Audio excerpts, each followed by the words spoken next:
Good evening, ladies and gentlemen. Welcome to the first of the Council's full Council meetings in its newly refurbished home. This is a bit of an experiment in the sense that it's the first time we've had a full Council meeting in here. I know there have been a number of subcommittees up to now, so welcome. Forgive us if we're still finding our way through the new technology here. But hopefully everything will be a lot better than it has been in the past, and that things will be clearer for people and easier to understand, both in the chamber here and outside as well. So we've got a lengthy agenda tonight, but we're going to start off with apologies, please. Thank you, Chair. We've had apologies from Councillor Lucy Peacock, Councillor Robert Archer, Councillor David Burton, Councillor Jeff Bond, Councillor Dawn Gretrix, Councillor Andy Nash and Councillor Dermot Murphy. Thank you. On to public participation. So we welcome 4 members of the public here who are going to speak tonight. I know it says 3 here, but we have a 4th member as well. So speakers have 3 minutes. And first of all, we have John Ewart. Would you like to come to the microphone, please?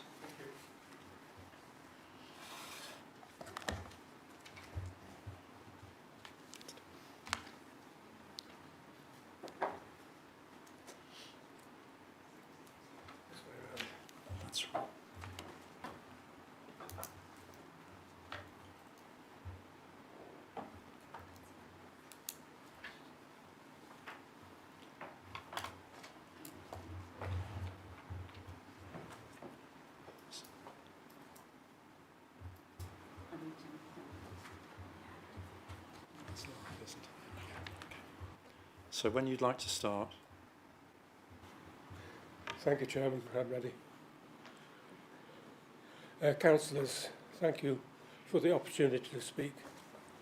I'm addressing 2 topics tonight. Firstly, concerning travellers. I trust that you have read my submission sent to all councillors. In summary, my interest is in avoiding discrimination. My interest in avoiding discrimination was renewed when I attended the meeting that dealt with the application for 4 pitches at Roseley. I was astonished that the application was made at all. Why? In the event it was refused. Sorry? Perhaps if you move a little closer to the microphone. Oh, right.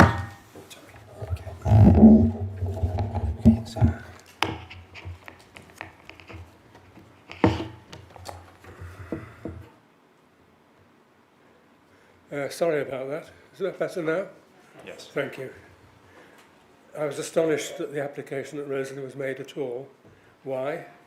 In the event it was refused by a clear majority, but that, of course, is not conclusive. The real task under national rules is not to repeatedly put forward a long series of temporary solutions. The task before you is to find permanent pitches. The reason is that permanency justifies reasonable investment with the possibility of a substantial return for the investing landowner. You have such a site at the Woodyard. As I write and speak, I don't know whether officers have supplied the art report and drawing, which we've asked for. If not, I will continue to pursue the Freedom of Information request. That site was unanimously and enthusiastically approved, following due process, a sound decision. I'm recommending that you buy it. Then, as landlords, you would have an interest to maximise your returns from qualifying applicants and from families referred from unauthorised pitches. The Woodyard would not complete your duties. You would need to find another site in the south to fulfil your obligations. Secondly, Wells Farm. For many years, I've assisted Wells Action Group at local plan stage, the sound refusal and its abandonment, and the appeal process, excellently presented by WAG's Rule 6 advocate. I note that the appellant QC's closing speech relies heavily on the Council's decision to abandon that refusal. In the unlikely event that the inspector allows the appeal, there's no doubt that the Dales Council, as local planning authority, and the Derbyshire County Council, as flood and highway authorities, will be vilified for their remaining 3 years. As sovereign authorities, it is technically possible for you to do a second U-turn and retract that decision. Thank you, Chairman.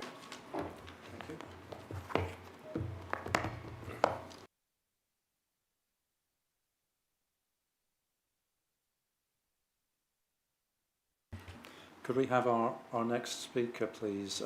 That's Mr. Andrew Batterby, Chair of Grindleford Parish Council.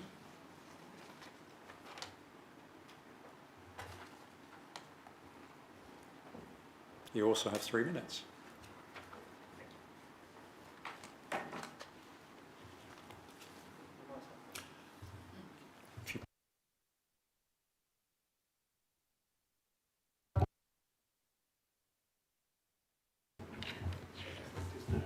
Right, okay, hopefully that's okay. Hi, Andrew Batterby.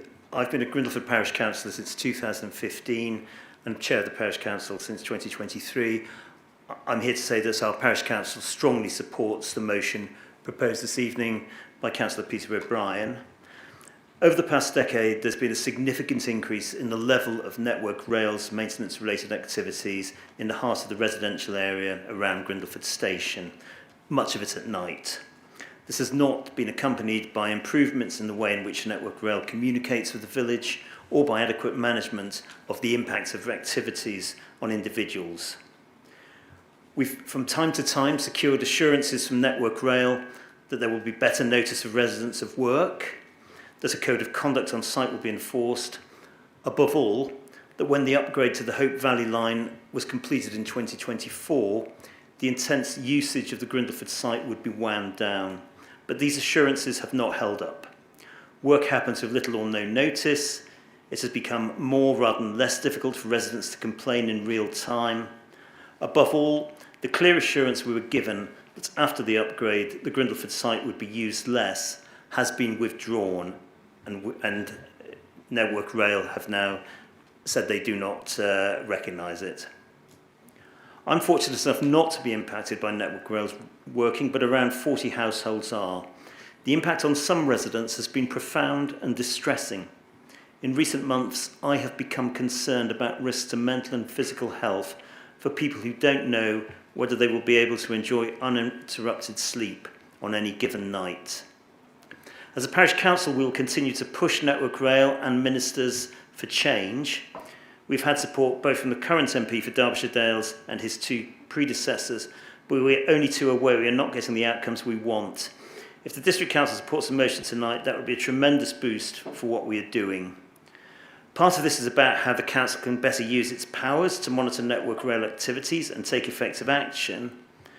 But I would also encourage the Council to think more widely about how it can present the interests of residents in Network Rail and work constructively to pursue fair and lasting solutions. As a parish council, we'd welcome the opportunity for such cooperation. Thank you. Thank you.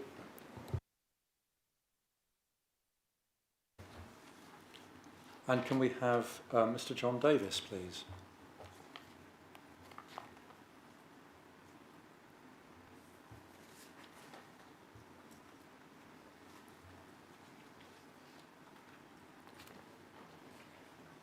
It's on your left-hand button. Okay, evening everyone. John Davis, resident of Grindleford, right opposite the rail yard for the last 40 years. I actually sat at the council 3 years ago supporting a motion that Peter put then to get Network Rail to scale back their operations. The council voted unanimously to support that motion. Sadly, we've seen very little actual change on the ground since then. In fact, as we were just saying, the things have actually potentially got a little bit worse with the current team that leads Network Rail's operations. We've read the council's environmental health guidance. One of the points said there is that we have the right to expect not to be adversely affected by someone else's unreasonable behaviour in our own homes on a regular basis. But as Andrew said, for at least 10 years and 3 different MPs. We've had complaints with Network Rail, we've raised issues with the District Council and the Environmental Health team about the negative impact that these operations are having, and sleep deprivation, anxiety, not being able to sit down in your garden during the day and enjoy peace and quiet. Personally, I get the feeling that the council's environmental team have looked perhaps not quite as holistically at this issue as they could do. They treat individual complaints on their merits, but as soon as that's done, it seems as though, you know, the issue's gone, and it certainly hasn't done. We get Network Rail replies to complaints that we make, saying that they don't even need to tell us about daytime activities, and that the noise disruption is within acceptable limits. I don't know how they can say that, because as far as I know, there's no monitoring on the site. To us, they're unacceptable. And, you know, the council doesn't monitor either, you know, on an ongoing basis. They say that the noise at night is inevitable because of the nature of their work, but we've got things like airports and rock concerts and so on that have curfews, no-fly zones, you know, other restrictions are put on these other operators, but it seems that nothing limits what Network Rail can do at any time of day or night. We think there are some things that shouldn't be allowed on the site, and if we could discuss with Environmental Health and the Council, things like working on the site at night, not to do with accessing the rail, but just to move materials around. Loud reversing beepers being used at night, floodlights being used. Increasingly, the rail yard's been used as a storage depot for materials that are not for use at Grindleford. And more recently, we've had a flashback to Patrick McLaughlin's era. They've used these sidings to stable tamping and stone blowing machines, which, Thank you. excuse me, Could need you to draw run. your remarks to a conclusion, please. Yeah. So the conclusion is, unfortunately, you know, you may think we need to take direct action, but unfortunately, the action that my wife and I are thinking of doing is actually moving away from the home that we've lived in for 40 years, because it's having an adverse impact on our health. Thank you. Thank you. Sorry about that. And Mr. Simon Hutchinson.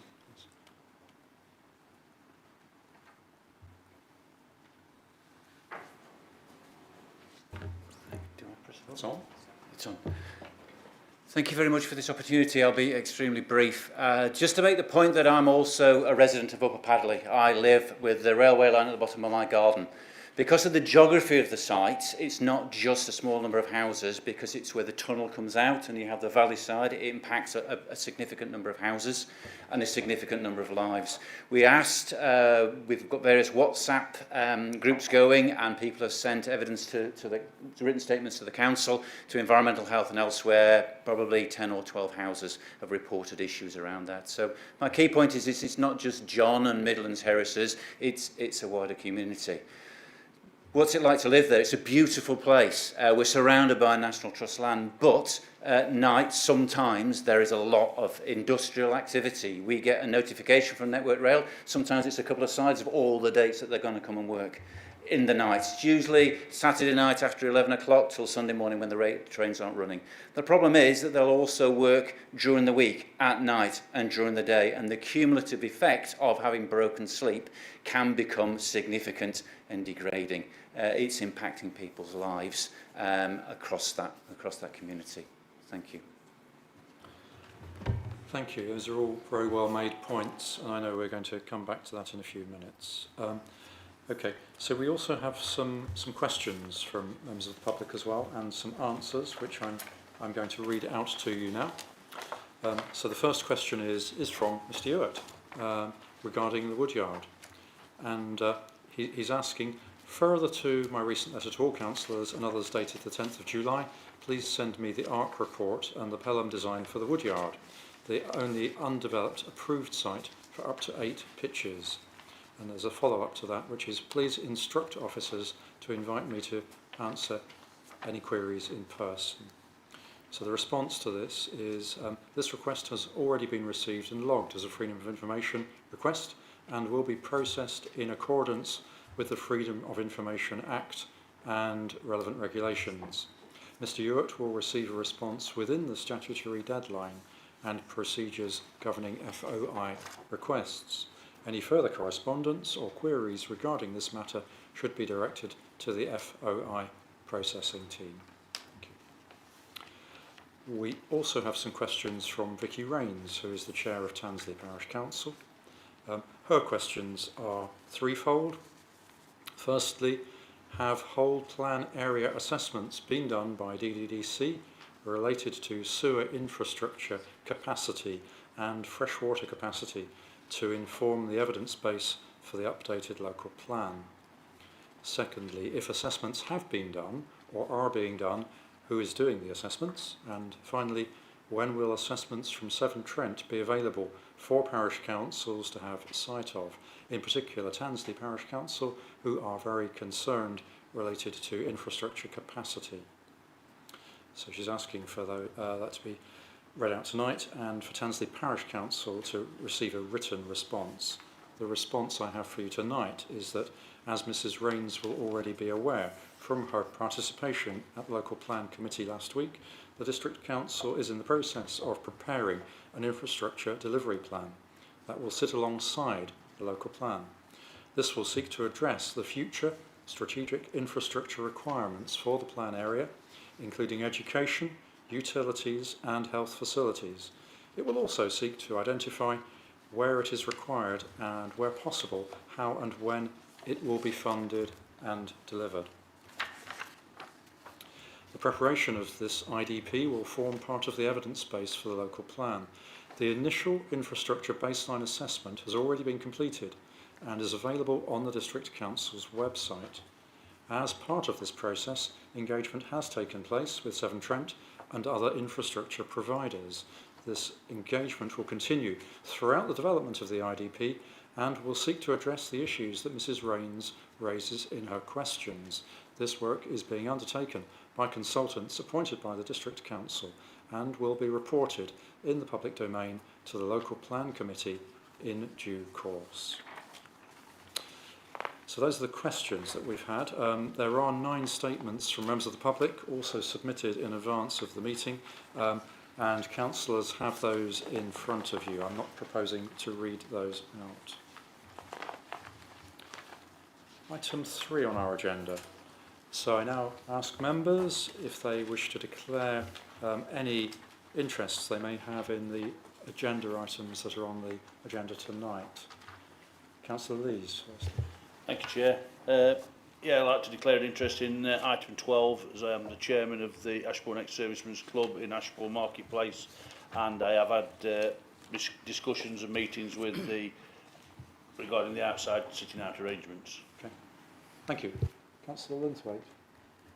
Thank you, Chair. I'd like to declare an interest in item 17. 2 of the capital projects are for the Harrison's almshouses and the John Higgs almshouses, and I'm a trustee for both. Okay. Thank you. Councillor Wilson. Hi, my declaration is on item 9, and that's because I work for Network Rail, an employee of it. Didn't detect anybody else, so thank you for those. Now we move on to the leader's announcements. Councillor Flitter, would you like to say some words? Yes, thank you, Chair. I will be brief tonight, very brief, because I know we have a huge agenda to get through. Just to report that Bob, myself and Paul Wilson went on the LGA conference at the beginning of the month. To me, it was a lot of political rhetoric. A lot of people spoke at length, but really said nothing.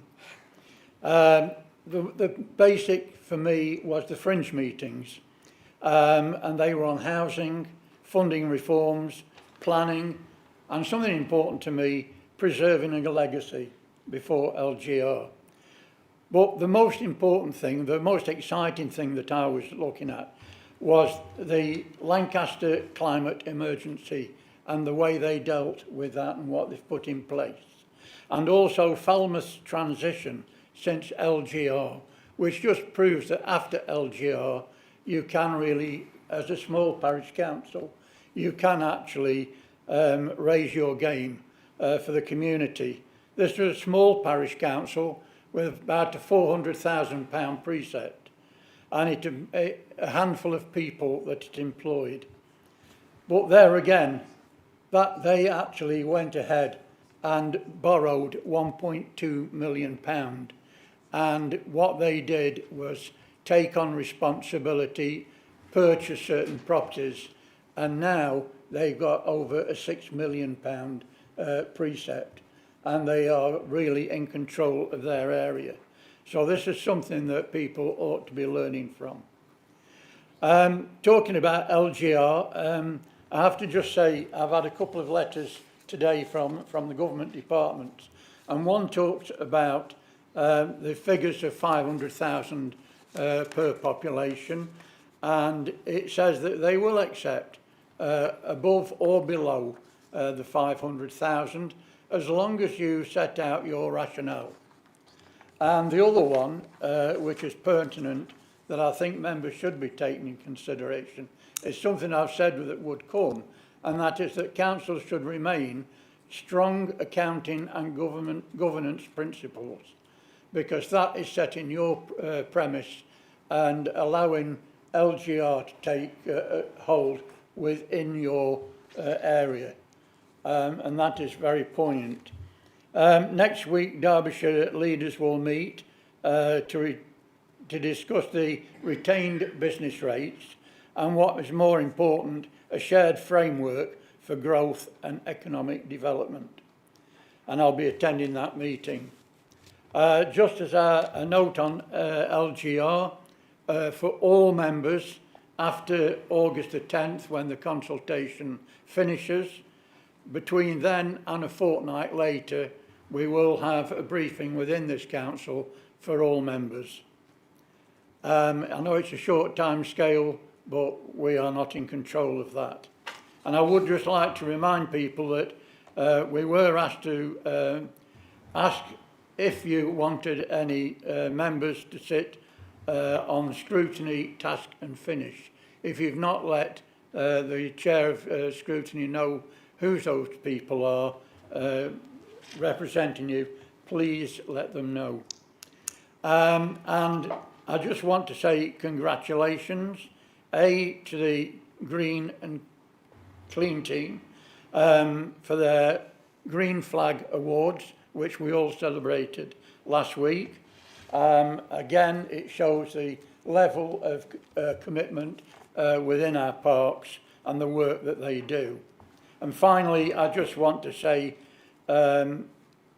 sincere congratulations to Kerry, Caroline in their new roles. I know that the council will be safe in their hands, and they will be supported, I've learnt today, by Christy Lim and Jason Spencer as Deputy Monitoring Officers. So thank you very much, Chair. That's all I wish to say this evening. Thank you, Councillor Flitter.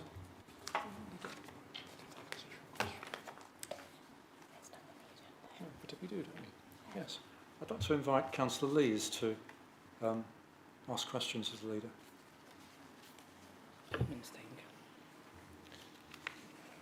Thank you, Chair. I was expecting Councillor G first. It was on the list for Councillor G. Councillor Flitter, will you and the Progressive Alliance support in keeping Ashbourne as part of the Derbyshire Dales following the recent Derbyshire County Council suggestion put forward to put Ashbourne into the Derby City region in the new unitary authority? Ashbourne is one of the 4 main market towns in the Derbyshire Dales and should remain in the Derbyshire Dales. It has a large rural area and is key part in the Dales. The demand for services for Ashbourne is far different to that of the city, as it is a rural town and should be kept so. Sorry, Yes. Chair, are we not jumping the gun? We've missed some. Don't worry, Yeah. we haven't missed them. I was hoping to find on here an opportunity for the questioning of the leader, but we've taken it in another order. It's fine. We will revert to the agenda as it is in front of you. Don't worry. What would you like to respond to that question as it's now been put? I'll do it later. Okay, that's There's fine. a lot. All right. In which case, Civic Chairman, please. Thank you. I asked AI what the best things to put for a speech for being nominated as Civic Chair of a District Council was, and they gave me 15 points, but we won't go through those tonight. Again, I didn't really go into this when we were in the offices up the road when I first took on this post, but I do want to reiterate that I thank all members for their trust and support for me. And I also didn't, which was remiss of me, mention the contributions and the dedication of my predecessor, Peter Slack. You did a great job, Peter, and I hope I can emulate you in that respect. Taking on the Civic Chair role came as a massive shock, because about 2 days after I'd taken the chain, I got invited to 4 carol services, a masquerade ball, a mayor's quiz, more church services than the Archbishop of Canterbury, and I just don't think I'll be able to fit any council business in with that. But I will give you a snapshot of the first three of the first ones that I've been to, first appointments, if you like. I attended Dove Ridge for the BBC Radio 4 recording of any questions. And I'd just like to point out at this point what a super thriving community Dove Ridge is. It's probably only the second time in my life I've been there, but I was very impressed. And I also had one of the funniest periods or funniest statements that I've heard so far as a Civic Chair. And I will mention this, and I have to state that this is not necessarily my opinion, or definitely not that of the District Council. But one of the questions from the floor to the BBC team was it appropriate for NATO General Secretary Mark Rutte to call Donald Trump Daddy? And the gentleman sitting in the row behind me very quietly whispered, "The only time it's wholly appropriate for someone to call Donald Trump Daddy is when that someone's a baboon."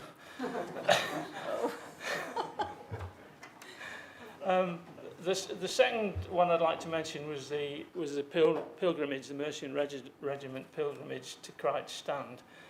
A very humbling occasion, and particularly the point of the pilgrimage is to commemorate the Battle of the Somme, which was the beginning of July, what was really very humbling to hear was that, or to read, was that the Mercian Regiment, which is the amalgamation of Derbyshire, Staffordshire, Cheshire and Nottinghamshire regiments, lost 14,500 men in the First World War alone. I've got a bit of a rant to give here. It's the only negative part, but we went to the Glebe Centre on their car park. There were 47 allocated places for councils to park. Half of those spaces were taken up by huge Mercedes and electric Jaguar, Toyota Lexuses, all with council emblems on the doors and all with a chauffeur sat in the driving seat. And it made me think how glad I was that this council, quite a few years ago, and I think it would only be me and you, Steve, who would be on at the time, when we voted against having a huge car at the disposal of the Civic Chair and a chauffeur. So that was all credit to this council.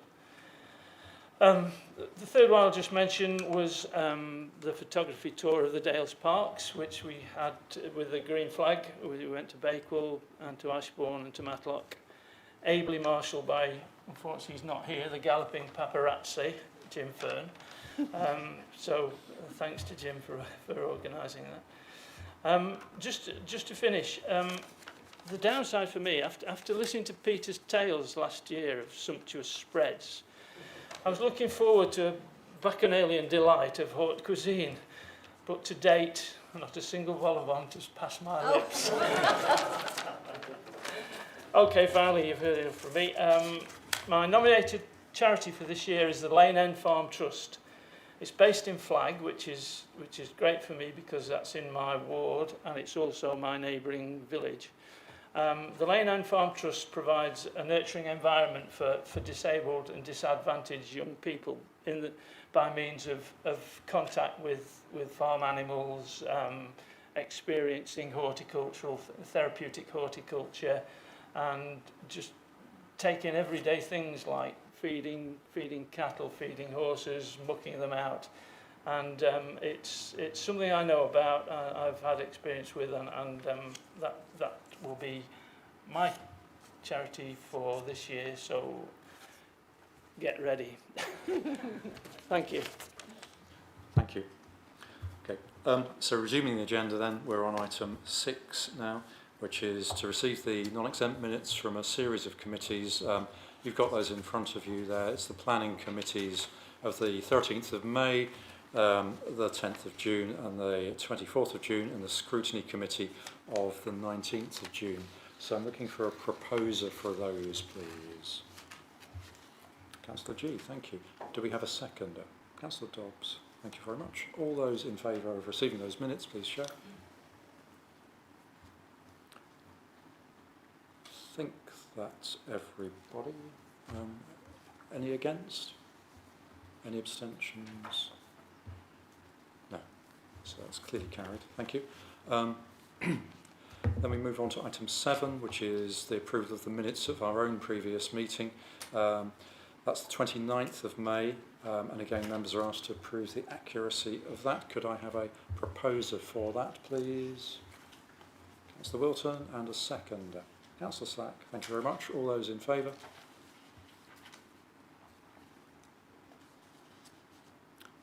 Any against?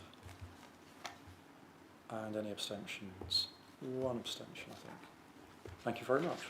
Okay, so we're now back to where we were a few minutes ago, which is the questions, members' questions. Councillor G, you are first, so would you like to go ahead with your question, please? Yeah, thank you. Question for the Leader of the Council. Could the Leader of the Council confirm how many second homeowners in Derbyshire Dales have been issued with council tax bills with a 100% levy applicable for second homeowners from the 1st of April 2025? This is the number of second homes deemed to qualify for this levy once those with exceptions have been taken into account. Councillor Fletcher. Thank you, Chair. As at the 14th of July, we had 853 properties that were being charged 100% second home premium.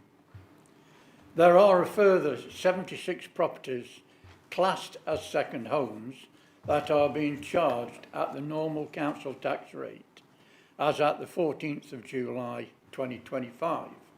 These are properties classed as second homes that are not being charged the premium. Sorry, I've lost my, I'll start again. There are further 76 properties classed as second homes that are being charged normal council tax as of 14th of July. These are properties classed as second homes that are not being charged the premium because these properties meet the criteria for the exceptions to council tax premium, as set out in the report to Council on the 30th of January 2025. And it should be noted that the revenue teams still have around 50 queries that regarding the premiums. So these figures will change as they work through these queries. Okay. Do you wish to? No, I won't have a follow-up. Thank you. Councillor Lees, it's back to you again. Thank you, Chair. Would you like me to read the first question out again, Councillor Flitter? Oh, you can chance to speak, yeah. We'll start again then. Councillor Flitter, will you and the Progressive Alliance support in keeping Ashbourne as part of the Derbyshire Dales following Derbyshire County Council's suggestion to put Ashbourne into the Derby City region of the new unitary authority? Ashbourne is one of the 4 main towns in the Derbyshire Dales and should remain in the Derbyshire Dales. It has a large rural area and is a key part in the Dales. The demand for services for Ashbourne is far different to that of a city, as it is a rural town and should be kept so. Thank you. Councillor Flitter. Thank you, Chair. Well, I can't speak for the PA. I should get put down if I do try to speak on that behalf. But I will tell you that I fully support the proposal submitted in March by the 9 district, borough and city councils, having had officers working on this proposal since the beginning of the year. As one of our main towns in our area, Ashbourne is a vital part of Derbyshire Dales, which we would like to remain as such. We believe that our proposal best serves the interests of Ashbourne, Derbyshire Dales and the wider community. Ultimately, though, the final decision will be made by the new authority. Our authorities will be made by the government following a statutory period of consultation. We will, however, continue to work providing a convincing evidence-based proposal to help persuade government that it is the right option for the people of Derbyshire. This proposal will be submitted in November this year, and in order to meet the government set deadlines. And I will just mention that, yes, another email today from the County Council, and they are alerting me to the proposals in full, and I've offered a chance to speak to them. I think it's pretty forthright, but we have had that opportunity. Thank you, Councillor Flitter. Would you like me to go on to my second question now? I'll do A and B together. Councillor Flitter, after receiving emails regarding the travellers moving on to land at Foxholes Lane, Tansley, and the retrospective planning application being put in, can you confirm if this was one of the sites that was found by the agents when the call for sites was made? And secondly, can you confirm when the last time somebody from Derbyshire Dales District Council visited the traveller family in Ashbourne, particularly regarding their welfare and needs? Thank you, Chair. Well, I've only found this out today, Councillor Lees, but this was a site identified by the consultants looking for land for a permanent traveller site on behalf of Derbyshire Dales District Council. The land was sold at auction on the 24th of March 2025, prior to approval being given at the Community and Environment Committee on the 27th of March for the Council to purchase land at auction. And B, officers visited the site at Ashbourne on the 2nd of July 2025. All was reported to be well in regard of welfare. With agreement for the County Council, there will be 2 toilets on this Ashbourne site for this family by the end of July. Thank you for that, Councillor Flitter. Yeah, I was just, the second part, B, was just to see when the last time they was visited in Ashbourne, as I was told by, particularly by one of the travellers, the main traveller family, that nobody had visited them since last November, but this was before the meeting in July. Also, do you think it's time that now all this is happening and various things are happening regarding the travellers, that the working group should be re-established, or a working group should be re-established regarding the travellers? Thank you. Councillor Flitter, would you like to respond? Yes, I will do, Chair. It's always been something that's been contentious, the working group. that will be reconvened as and when there's a need for that to happen. Okay, thank you. Thank you, Councillor Fletcher. Okay. Councillor Hobson, you have a question. Thank you, Chair.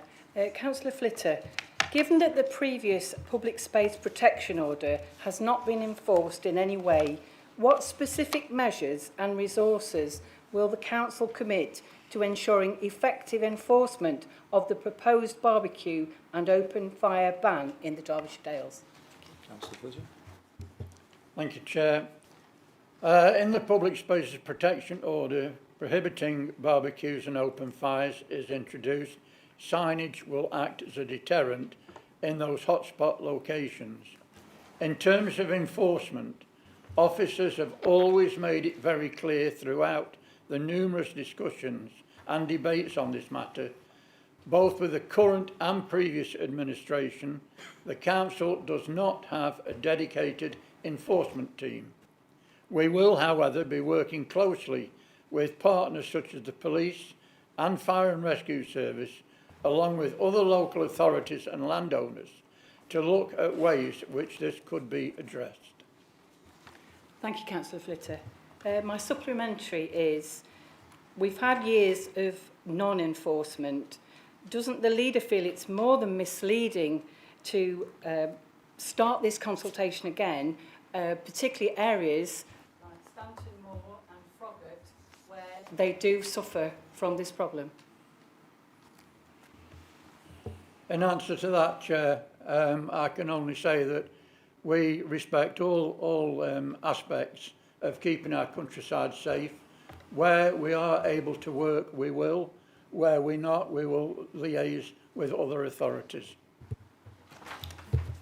Thank you. Thank you for that. So we now move on to item 9 on the agenda, which is proposal of a motion. This is submitted by Councillor Peter O'Brien in accordance with Rule 16. Councillor O'Brien. Thank you, Chair, and good evening, colleagues. First, before I get on to the substance of the proposal, a small administrative matter. At the request of the monitoring officer and yourself, Chair, it was agreed to make a minor amendment to the proposal you have before you on agenda. This read that the Council make all reasonable endeavours to re-engage with Network Rail.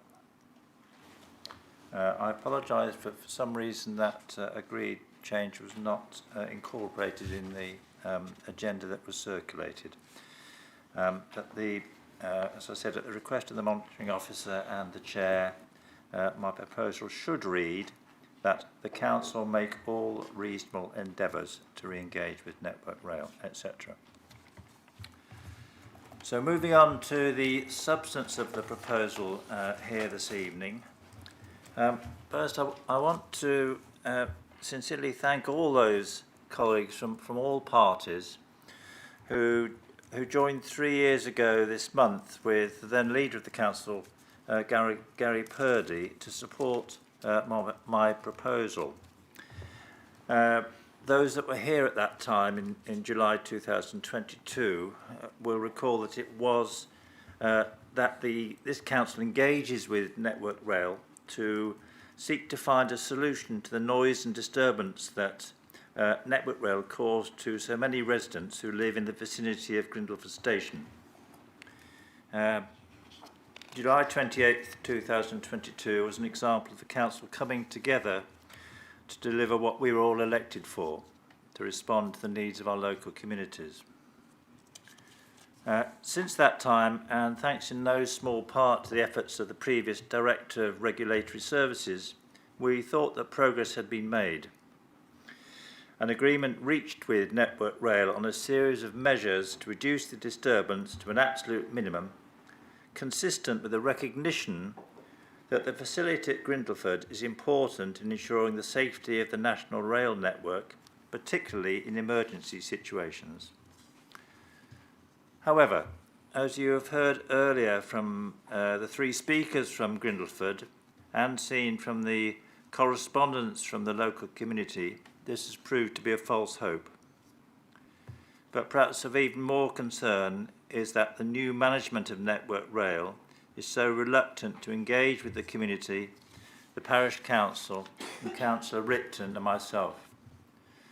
And please don't think we haven't tried to do this before bringing this proposal before you this evening.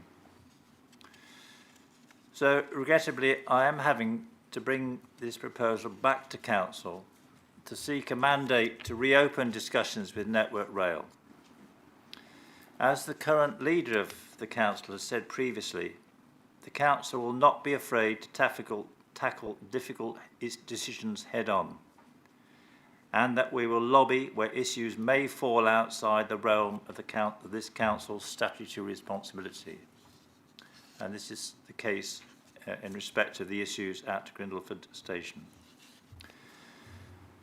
Now, the Grindleford community, myself and Councillor Ripton are realistic, and that we know that Network Rail enjoy freedoms from many of the planning and environmental health regulations that will govern the operation of a normal engineering or maintenance facility, particularly one in a conservation area and a national park. But that does not and must not mean they can behave without due regard to the local community and arrive roughshod over genuine local concerns. So, colleagues, I hope that you will all feel able to join with me this evening in supporting this proposal, to send a message not just to Network Rail, but perhaps more importantly, to give confidence to our local community that the council they elected is there to support them. Thank you, colleagues, and I have pleasure in moving the proposal before you on your agenda. Thank you, Councillor O'Brien. Do we have a seconder for this? Councillor Ripton, would you like to speak on this? Yes, thanks, Chair. And just very briefly, I think our residents and Councillor O'Brien have already expertly summarised the experience, and thank you to the residents who've come here today to share their stories. I've seen the video evidence of the noise and the disruption. It is distressing. I've attended at least one meeting with Network Rail. I diligently minuted it myself and sent them the minutes with actions and never received a reply or an acknowledgement of those actions. So I would urge you, please, to use the resources that we have at our disposal to try and encourage Network Rail to be a better neighbour and corporate citizen. Thanks. Thank you. Do we have any other councillors who wish to speak on this? Councillor Hughes, I think you're first. Thank you, Chair. I'd just like to say that this is, I fully support the motion, and it's just one example of a case where the local community is disadvantaged and can't make its voice heard. We have other examples in terms of water infrastructure and the drainage infrastructure in Derbyshire Dales, but on a more general point, this is the reason why so many people are alienated against politicians and politics, because their voice is not heard. So anything we can do in this respect for Grindleford, I fully support, so that we can demonstrate that we hear the voices and we can do something. We can try to do something about it. The regulatory position may make it very difficult for us to do that. It makes it difficult for us to do that in other areas, for example, in local planning. But we have to have a go for the people concerned. Thank you. Councillor Burford. Martin. Oops. Yes, thank you, Chair. Yes, I'm probably the only member here who was actually involved in the past in discussions with Network Rail in a previous life.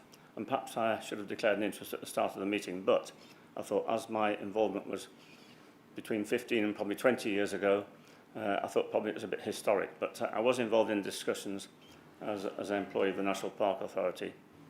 I had extensive meetings with Network Rail at the time, and I can recall participating in conditions that we wanted to attach to the Network Rail proposals for the Hope Valley Line upgrade project. There were several sites proposed for that project, So these discussions took place over several years. And when we actually came down to the, I suppose, the details of their proposals on the Hope Valley line, and it was obviously seen that the land owned by Network Rail at Grindleford was the appropriate place for them to store equipment required for that project.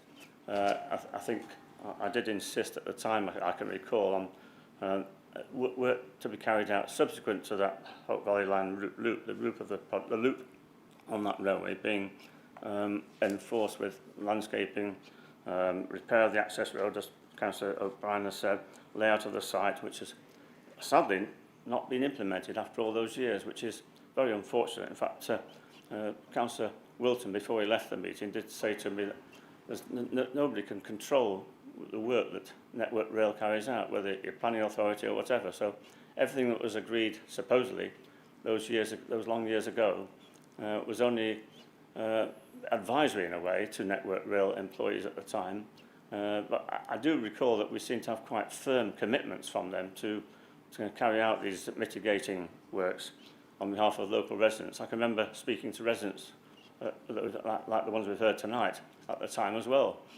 So that it was quite a concentrated period in a way of discussions, certainly with the National Park Authority. And so that I think they've got to be a crucial element in any future negotiations through this council. I think this council's probably got responsibilities in terms of noise and disturbance via environmental health issues, but certainly the National Park and Parish Council as well need to be closely involved in those discussions, I think, because it is most unfortunate that the residents have to put up with the disturbance enduring now, as Councillor Hughes has pointed out. So I fully endorse the motion, so I'll certainly be supporting it. And I thank Councillor Bryan for putting it forward again. Councillor Dobbs. Thank you, Chair. It's really just to question the status of the motion from 2022. Presumably, am I right in saying that's still in effect? So this is more or less symbolic. The wording isn't the same, but the gist of it is essentially the same. So am I right, we're kind of just trying to reinforce something that kind of didn't work the first time, but we hope to give it a bit of a push at this point. Is that essentially where we are? More than gentle reminder, yes. Thank you. Councillor Flitty. Yeah, just to endorse the motion, because I have some sympathy with Councillor O'Brien and the residents of Grindleford, because I remember, like Councillor Burfoot probably remembers, I went down to London on a deposition from the County Council where the party leaders went down to argue our case even back then, and we were treated shabbily. We didn't get any responses. We weren't given the time to put our case forward, and somewhere we have to make them sit and listen. So I'll fully support this, and if Councillor O'Brien gives us a lead, a steer on who we contact and what we actually arguing for, then I'll fully support that. Thank you. Councillor Butler, you're first. Excuse me. I attended the last summit in Grindleford caused by Sarah Dines to discuss the issues caused by Network Rail and their difficult behaviour. They could have tried harder. They seem to have reneged on the agreement and their intentions that they declared at that last meeting. They said that they were going to be better. They were going to tidy stuff up. They were going to move their network engagement, or whatever they call it, their mess, elsewhere once this was all finished. It is all finished and they haven't done that. And I do support this, and I will be voting to... In fact, I think we could ask John Whitby to... Sarah Dines seemed to get them to start listening. Maybe John Whitby could do that for us too. Thank you. Councillor Butcher. Thank you. Yes, it's the post office over again, isn't it? A powerful public body with powers that are given to it for sensible reasons, but then abusing them. So I support this, but I'd like to, if Peter O'Brien is speaking at the end, just to sum up, to hear what the right route for dealing with this is and why that's not happening, which I presume is through John Whitby and the government to enforce this. It's not, I mean, the District Council has no powers, as I understand it, other than goodwill. But I support the motion. Thank you. Councillor Maelstrom. Thank you, yes. And this scenario will be quite familiar to yourself, Councillor Shelley, and Councillor Buckler in relation to EcoBat, which affects the residents of Wallencar and South Darley in a similar fashion. And I'd just like to say, in terms of these discussions, the Grindleford discussions, I hope the officers involved will have the full support of the environmental health team in terms of perhaps a proper regime of noise monitoring. I understand that some noise monitoring has been done. Perhaps more could be done through the council's noise monitoring capabilities. Thank you. Councillor Lees. Thank you, Chair. Yes, fully support this motion, and hope we can get somewhere with it this time. You know, it's been a long time. I remember it coming last time. Obviously, we had then got Sarah Dines as our MP, and I just hope now that we can force Mr Whitby to actually do something and step up and do what Sarah Dines did and help. Thank you. Councillor G. Yeah, I've got no hesitation whatsoever in supporting Councillor O'Brien and Councillor Ripton, because, you know, this is a good example of the way that this level of representation works and how it will be diminished when we have this LGR, because, you know, we've got two good local councillors who are representing views, and they're able to do so because of their exceptional local knowledge. And I'm also very happy that this item has been brought to the front of the agenda, which all motions should be. It's a bit sad that the others have been put at the back, but there we go. So yeah, I can support this. Thank you. All right. And Councillor Wayne. Thank you, Chair. Thank you very much for airing your views, and it's awful that you have to endure that. And thanks to Peter and Simon for bringing it to us. I know the area well, and what I'm puzzled about, if everything finished in 2024, what's the necessity and the justification for them remaining there? And for them to just blanketly carry on with it, I mean, I know they're very difficult for planning, but at the end of the day, if something is permanent or has a degree of permanence, it may breach the planning regulations. I shall be supporting it wholeheartedly, but I think it might be better to approach it with the Peak Park, if possible, and have a joint approach if they're prepared to do that, because I feel that these big companies, they just flex the muscles, but Laura brings up some very good, Councillor Maelstrom brings up some very good points in relation to the environmental impact of the noise, and also it's affecting the people sleeping, etc. So I should be supporting it, and thank you for bringing it to our attention. Councillor Slack. Thank you, Chair. Yeah, I'll support the motion, definitely. I think Peter O'Brien and Simon made a strong point. These big companies are very powerful, and they seem to go over the top of ordinary people, and that can't be allowed to happen. We've got to stop that. And I don't know why, if they've made an agreement, they broke that agreement, we can't bring some sort of enforcement against them. If they've agreed to the original rules, they should abide by it. So they broke the contract, really. So I think it's another point we could argue with them, that they should abide by what they've agreed. Thank you, Chair. Briefly, Councillor Hughes. Yeah, can I come back? Thinking about it during listening to other people and the issue about noise, I think that under the European Human Rights Act, you have a right to be able to enjoy your property, and therefore it seems to me that there's a legal case here against Network Rail, and perhaps could we have some advice about could the council receive advice about whether or not there is a legal case for noise abatement in this respect associated with the EHRC. Would you like to comment on that?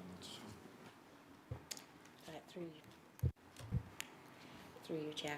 I do believe that our environmental health team are looking into this, and yes, they do have a statutory route for abatement of noise by statutory nuisance.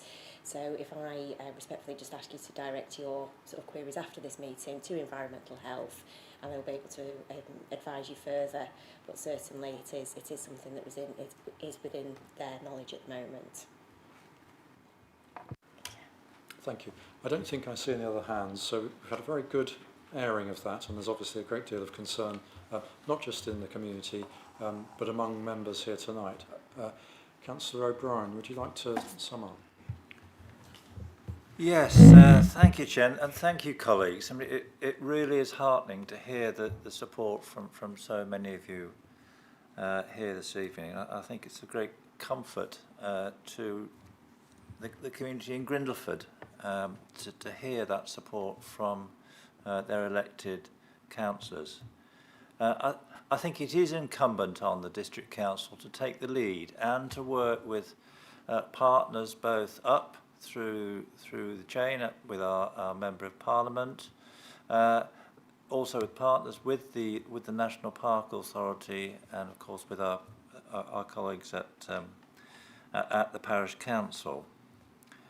I don't want to go over the whole history of this issue, because that is the purpose of the re-engagement.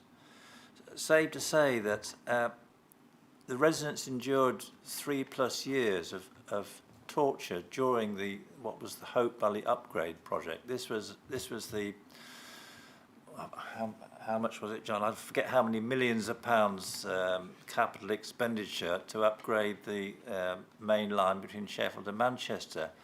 The purpose of that was that there would be really no need for significant future maintenance on that line, and therefore the use of the Grindleford facility would reduce to a minimum. And really, the assurance we will give is that use would be in emergencies, which the residents were happy to accept, because emergencies do happen, and of course the Grindleford is at the end of the Totley Tunnel, and if there are emergencies in the Totley Tunnel, then that must take priority. But as you've heard, there has been no reduction in disturbance. In fact, if anything, the levels have increased since the completion of the Hope Valley upgrade. I think it's wonderful. Thank you so much, colleagues, for endorsing the proposal, and thank you, Councillor Flitter, for your offer to take this forward as leader at whatever level is required. And it may well be that we may need another deputation with our Member of Parliament down to meet the Rail Minister if we get no progress through Network Rail's local management. So thank you again, colleagues. Okay. Thank you for that, Councillor O'Brien. So I think we're ready to move to a vote then. Could we see all those in favour of the motion as it's been amended? Show, please.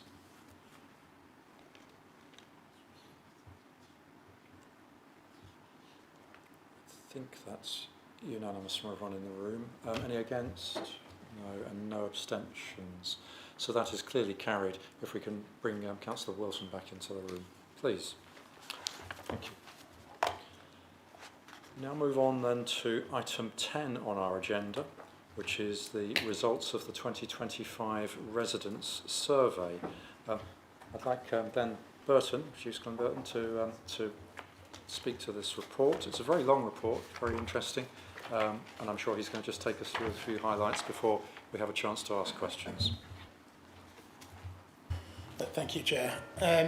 So this is the findings of the twice every 2 years resident survey that we conduct on behalf of the District Council. As alluded to, there's obviously quite a lot of data in there, and the full report from the consultants that we contracted to perform. Obviously a balanced and representative survey. Out of that, there are a number of key highlights, I think it's fair to say, that are generally positive. I think the ones I'd particularly draw your attentions to are listed in section 2 of the covering report. particularly highlights that we are both increasing in satisfaction as a place, a local area, as a place to live, on the previous survey from 2023, and also when mapped against the LGA's October 2024 report, we significantly increased on the national standard for that. And increasingly higher as well on those that are very satisfied over just very satisfied, unsatisfied. Similarly, a significant increase on the previous survey for the overall satisfaction with the council and how it runs things, as well as against obviously the previous survey, and the LGA figure nationally. Similarly, there was an increase on significant increase on the waste and recycling collections. Obviously, timing-wise, that's probably related a lot to the COVID impacts and the problems that brought on in the previous report. There was an area where we do slip down a little bit, which I think is worth touching on, which was around the upkeep of highways from litter, where we were reduced from the 2023 score and below the national position as of October 2024. The other key elements I think that it is worth drawing out in that report is around the areas and priorities of members of the public, that particularly in relation to what's the highest priority and came up time and again throughout the report, which is that the maintenance of roadways and potholes is a particular concern and priority for residents. Obviously, that's not within the remit of the district council to manage the roads in that way, and I think that there is a piece there that the council can perhaps take on board to make sure that the communication is clear on where that sits, and obviously help to guide members of the public to the right authorities in those areas. Thank you for that summary. Do we have any questions to Glenn? Councillor Hughes.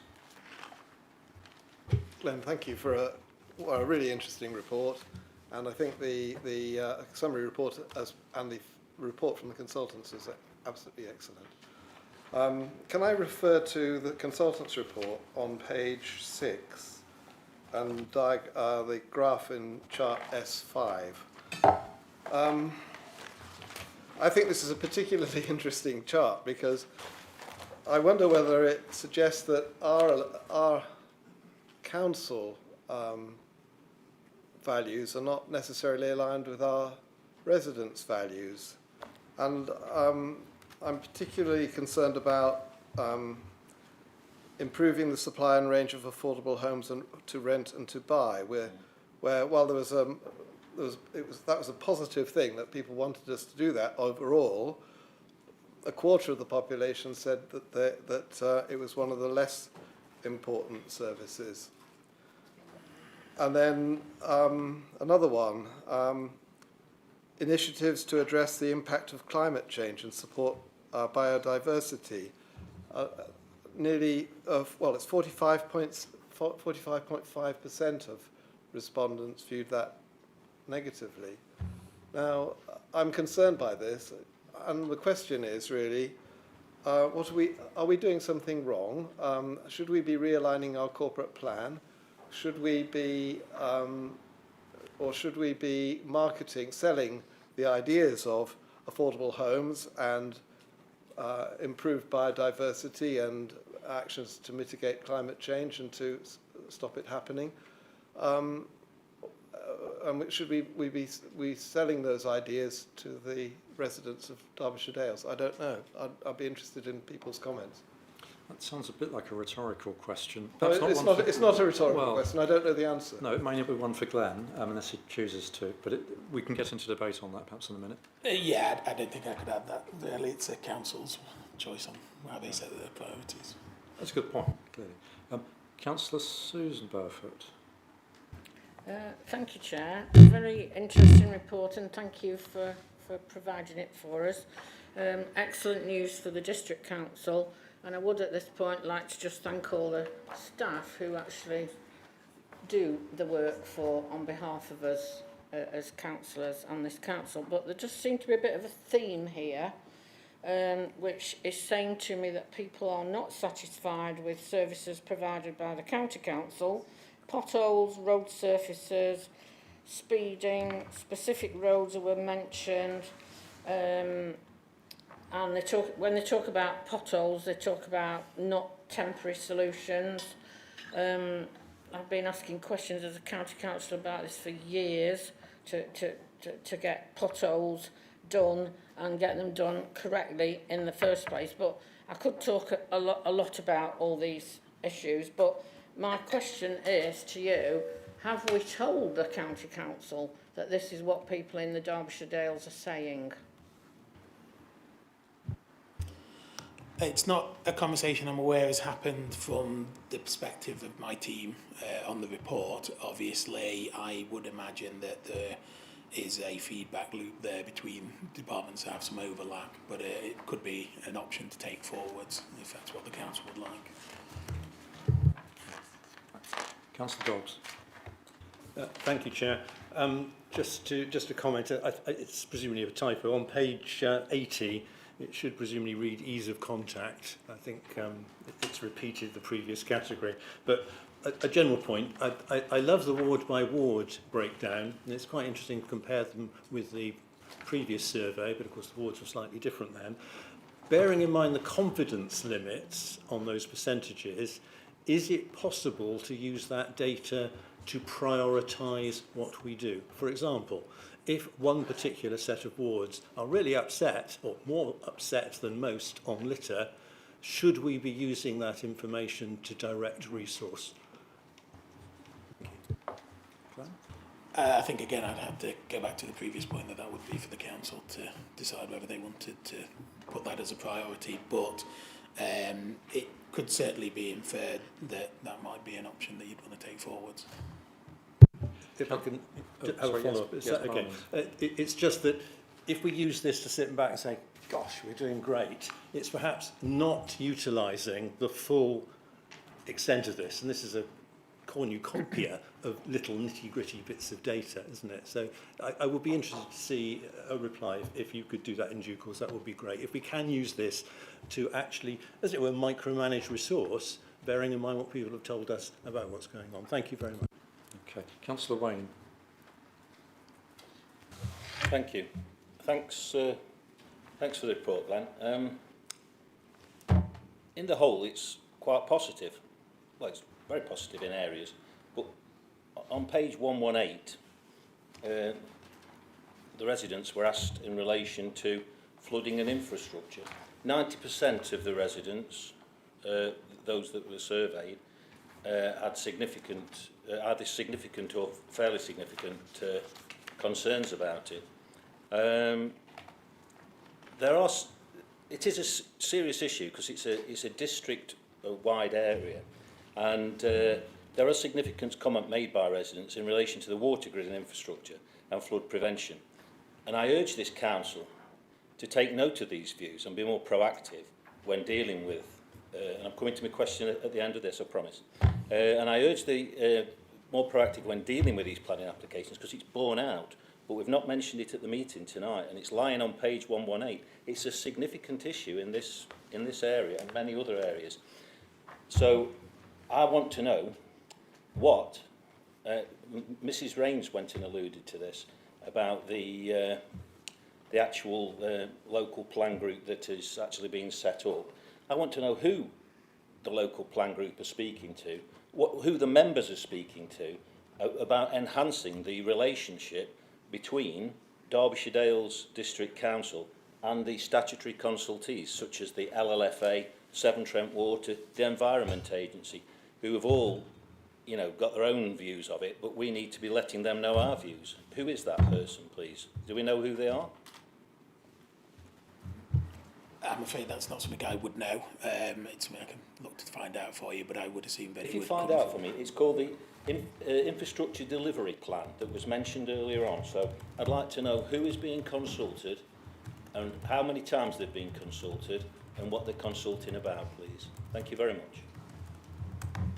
Thank you. Good question. Councillor Franks, I think you had your hand up. Yes, thank you, Chair. I wanted to come back to Councillor Hughes on the lack of support for housing, which he thought was reflected in here. That was something instantly shone out in my mind to begin with, but as I read through the report and read the breakdown in terms of age, it was very significant. That seems to apply to older people over 65s who obviously probably own their own homes, so then it isn't significant for the older generation. However, younger people 18 to 34, the survey shows it is uppermost in one of their areas of most importance. And the other interesting thing, it also, females are more likely to class housing and affordable housing as more important than male population, according to the survey. So I don't think we should just take the basic percentage figure as read that applies to everybody. I think we need to break it down a little bit more. Okay. Thank you. I mean, it is a question about whether there's further data which lies behind the overall report. I don't know if you'd like to. Yes. Okay, so we have a number of other hands up. Councillor Whitehead.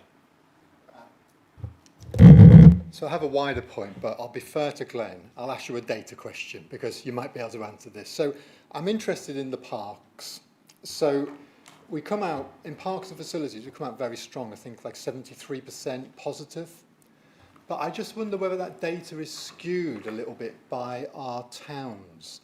Because I think the picture in our parks, in our towns, as Councillor Flitter's already spoken about today with green flags, is excellent. Unfortunately, not in our villages, but I'll pick that up in debate. But I just wonder, from a data point of view, do we feel the data gets skewed in terms of how our villagers' voices are represented in the feedback? Thank you. It's a good question. I'll be honest, I don't know immediately off the top of my head and have to check into that. But certainly the survey was across the district. So the survey itself, in terms of the population that it went out to, was conducted by a random selection from throughout the district, so not specifically focusing on towns. The online panel was also sent out an invite to join onto it, which obviously is going to be a lot more varied, and we don't have as much data on where they perhaps sit outside of that before sending that out. But the in-person marketing was, in-person questionnaire, was done within the towns rather than villages, obviously to try and maximise the number of people that you're likely to be able to contact. So there is a potential, but I would have to take that away and come back to you if that's okay. Councillor G. Yeah, just a slight comment here. Thank Glenn for this report, which is very interesting. But I've heard a few questions from members of the Progressive Alliance, basically asking Glenn how we should run the council. But I need to remind them that they're running the council. You need to think up your own policies, look at the data, and decide what you want to do. So I don't think you should put him on the spot in that way. Just look at his information and then you decide what you want to do. Okay, it's a point. Councillor Slack, do you have a question? Yeah, thank you, Chair. First of all, it's a very good report. It highlights different areas and it's excellent. But my question is, now we've got this report, we should tie it up with Environment Agency, County Council, all other authorities, and work together to improve on this. Do you think that's a good idea to do? I think it's always good to try and work with other parties where you can. Obviously, the areas within it aren't within my particular work area, so it's not something I could particularly do, but it's certainly something that we would look to communicate, and hopefully those areas that have that overlap would obviously see that potential. Right, Councillor Hobson.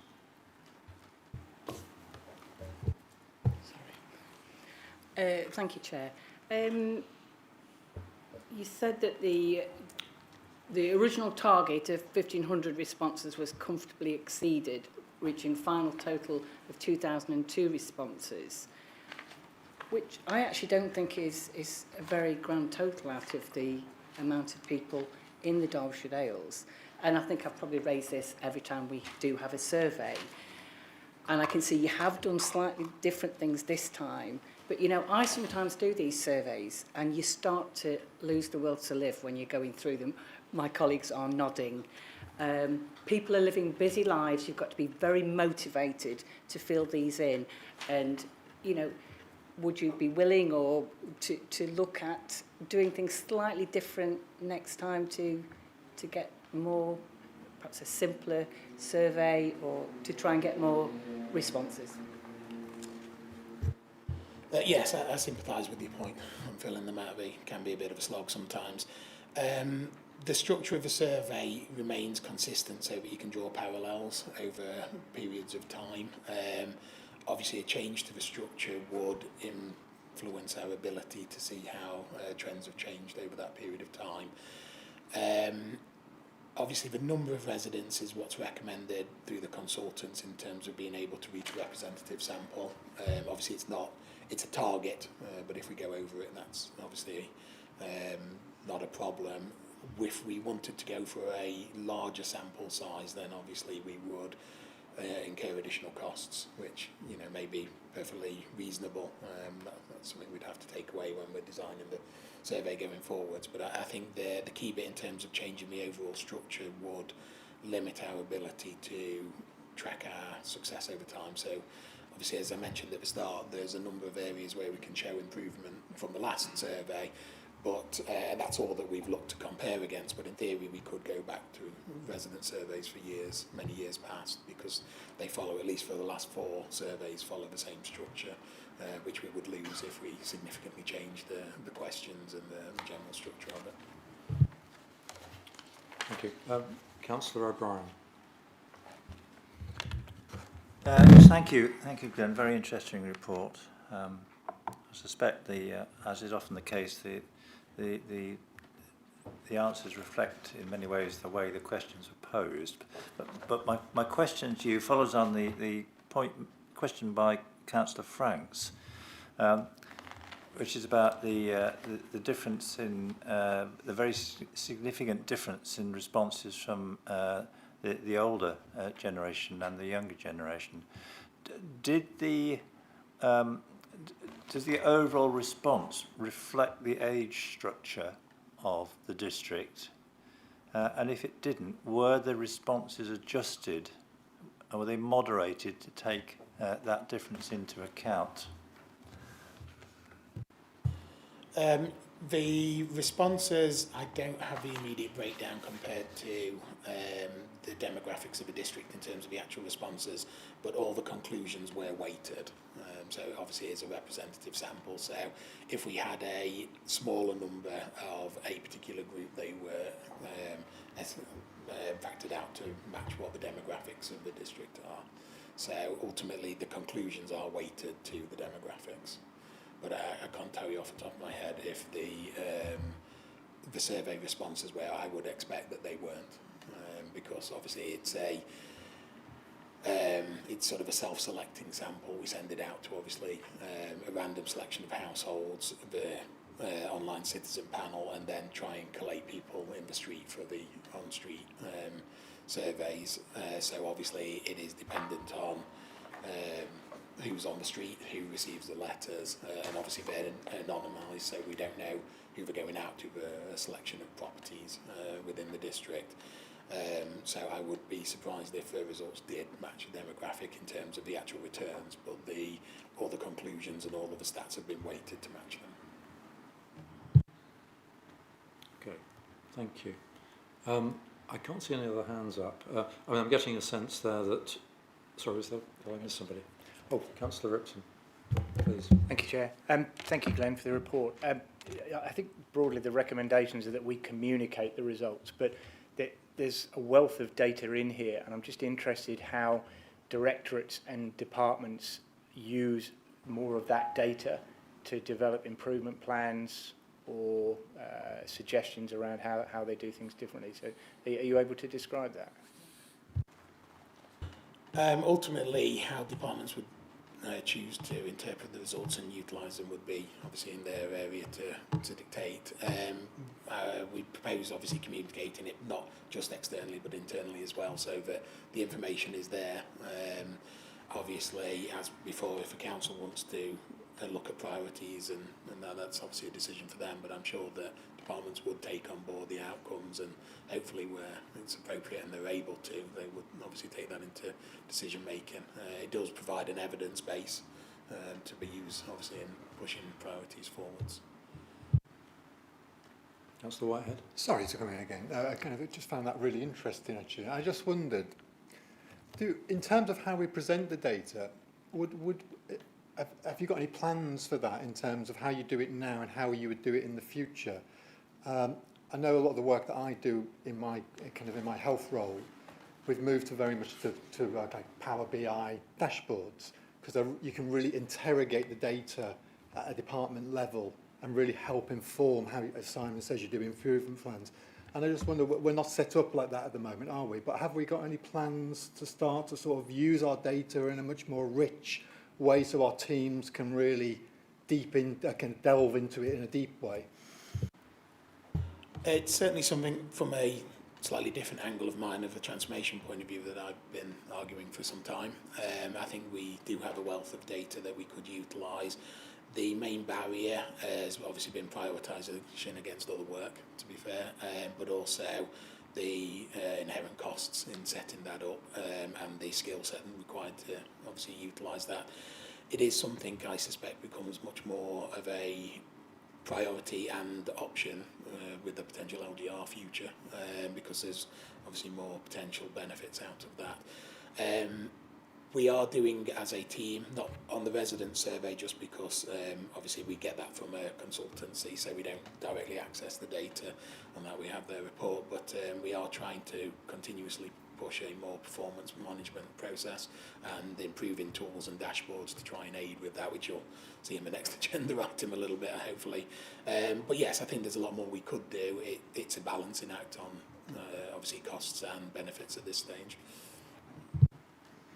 Thank you. I think that does conclude questions. I mean, it sounds like this is obviously a very valuable piece of evidence, but it's not the only evidence that the council works on. And Glenn, I think you're right to allude to the fact that if you combine this with the following item on the agenda, it perhaps yields some other interesting results. So I'm looking for somebody to propose this. Councillor Wilton, would you like to speak on this? We're now in debate. No, I think it was just a great report, and I think it's a lot of data we've got there. We need to make the most out of it. So any suggestions, I think we'd all be open to it, I think, here, to be honest with you. So, but thank you once again. And a seconder, Councillor Dobbs. Happy to second, Chair. I'm tempted, not wishing to tread on Councillor Wilton's toes, to add a possible amendment to a third point, picking up on Councillor Upton's comments, that results of this kind continue to be used to inform priorities for the council. That results continue to be used to inform priorities. In other words, we aren't just sitting back and saying, oh, that was nice, but we're saying, you know, we've got ward by ward data. Subject to the tolerances of the uncertainties, could we use that to prioritise resource, for example? So to use the data as a way to guide us as we move forward. Okay, so that's a proposed amendment. Well, if Councillor Hughes, are you seconding this? I think, haven't we got, wasn't seconding then? That's been put forward. Who was I thought Peter Jobs was seconding it. I was hoping that Councillor Wilton, in having proposed, would take the amendment and it would become the motion. I would be prepared to accept the amendment, yes, that's great. Thank you. Thank you. I was going to say that I would like to downgrade that slightly, so it's not the only thing that is used, but was taken into account rather than used. If the two proposer and a seconder, the proposer and seconder agree to that change. That's fine. Yeah, and then I was also going to suggest that we do need a marketing campaign to. I mean, I think we all think that that affordable housing is important, and I also think that climate change and biodiversity are important issues that we need to address, and we have an obligation to do that, and we've got policies in place and a long-standing resolution associated with that. And noting Councillor Frank's point that it's the older age group in both of those cases that are less inclined to support our activities in those areas, yet their grandchildren and children are more likely to support them. Perhaps we need to put out a marketing campaign to the older groups, noting how important affordable housing is for younger people and how important mitigating climate change and the climate emergency and promoting biodiversity is for their children, their grandchildren and their great-grandchildren. And I would like to include that as something that we will do as a consequence of this report, which is an excellent report. Thank you. Okay, that's not actually a proposal for a change of words, though, is it? I could put it forward another proposed change of words if the two. I think we've got the gist of it probably from the existing amendment. But Councillor G, would you like to speak? Look, this is a technical report. We've got 20 items on this agenda.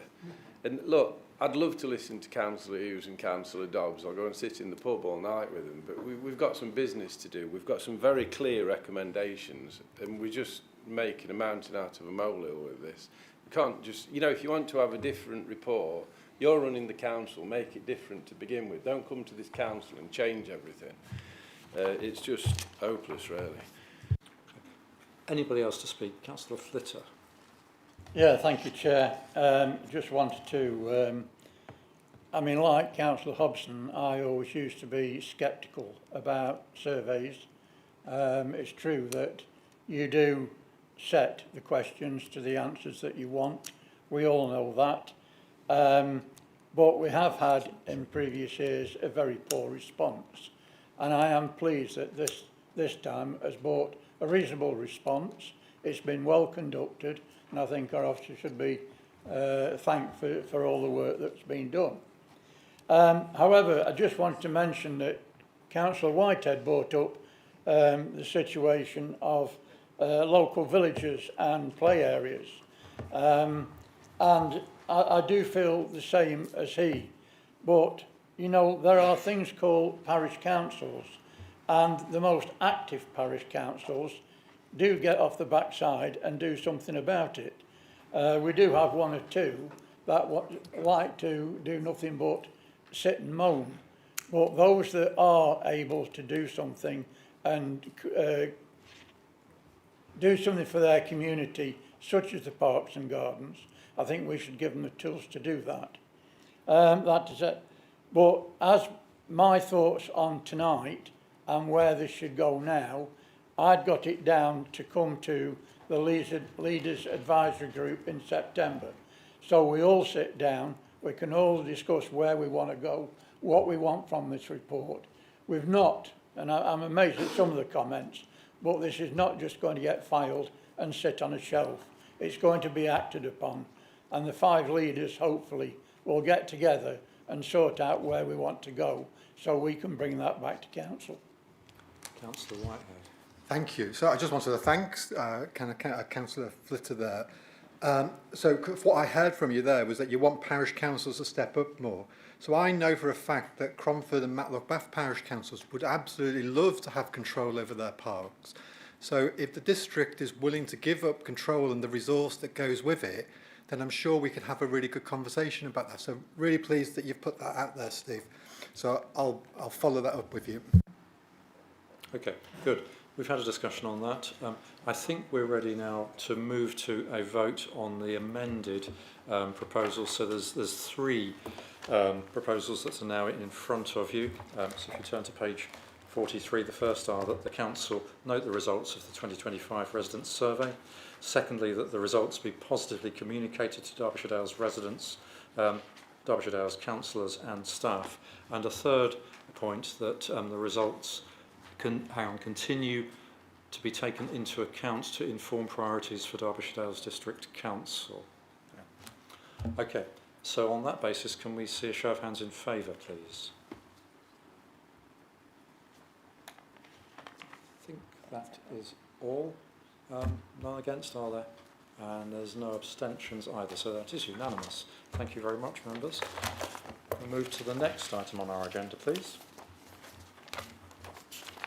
which is 11, performance management. So, Glenn, you're on again.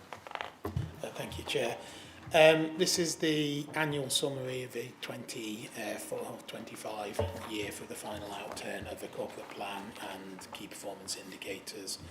The report obviously sets out the final positions as at the 31st of March 2025 in reference to the corporate plan projects. It also covers a number of other corporate projects within the data returns and the key performance indicators that are obviously detailed in Appendix 1 and 2.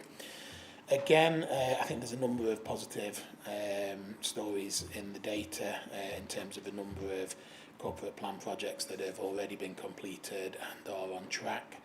There are some other less positive stories around some of those which are off track, particularly which, if you see 3.1, are at 14.3%.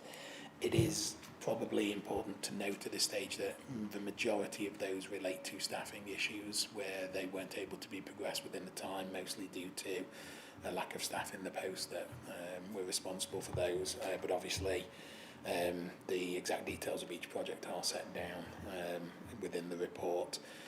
In terms of the KPIs, again, generally a mixed picture, more often than not positive, but there are a number of areas where we've struggled to get data.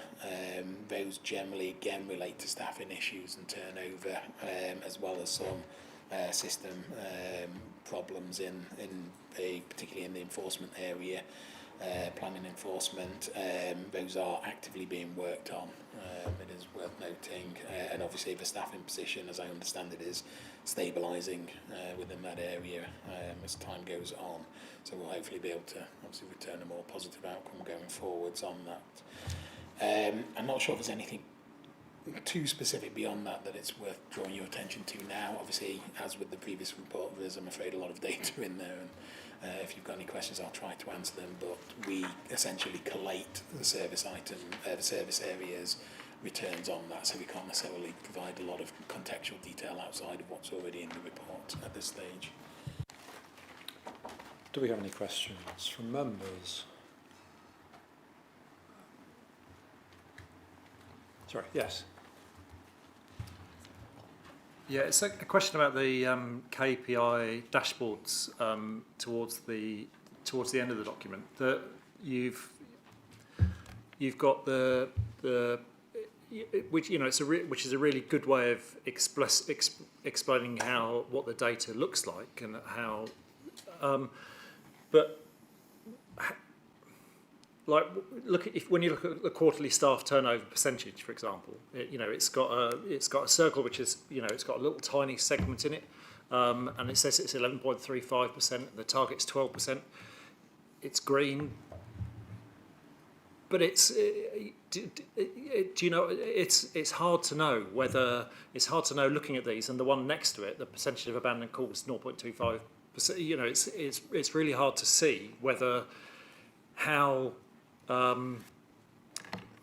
whether the stuff is how on target the information is, how on target the data is, because of the way it's laid out. Do you know what I mean? Yes. It's almost like what's the percentage of the circle we're on, rather than where it sits within it. So. So it is worth noting this is the top tier of the dashboard. Obviously, at the moment, this is internally accessible only. I know for councillors, obviously, you don't have direct access into the networks, but each one of these is actually a link off to a more detailed viewpoint that shows you. What I would probably draw your attention to on these is the 5-year tracker underneath that shows you the trend. That obviously is more illustrative of how it's doing over a prolonged period of time. There are obviously also the period on period and year on year data points on there, so that you can see how that's developing. But for those that can access, we do have the detailed actual outturns at each quarter for the quarterly KPIs. Obviously, some are less frequent, as well as contextual information which gets replicated out into the report above the appendix side of it. But yes, they're more visually appealing when the targets are a lot more further away from either 0 or 100%, and some of those targets, such as invoices paid on time, is a very tight target at 99%, so obviously it's almost always met. It is obviously a very small sliver on a circular diagram at that point. It is a visual tool for a quick glance. It's not necessarily the final analysis stage, is all that I would probably say on that. It's so that you can see at a glance what that output is. But I'm not sure there's a way we could particularly improve that and still get the same representation across, but always open to looking at other options. Thanks. Councillor O'Brien.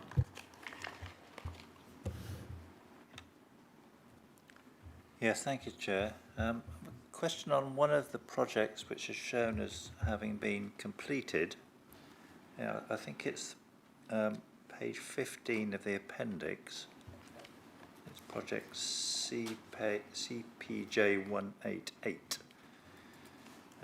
This is a project to develop a market towns and small sites regeneration ring-fenced funding model, working with other district councils to offer to the Mayor. So my question is, could we, and it's shown as being completed, my question is, could we please see that model?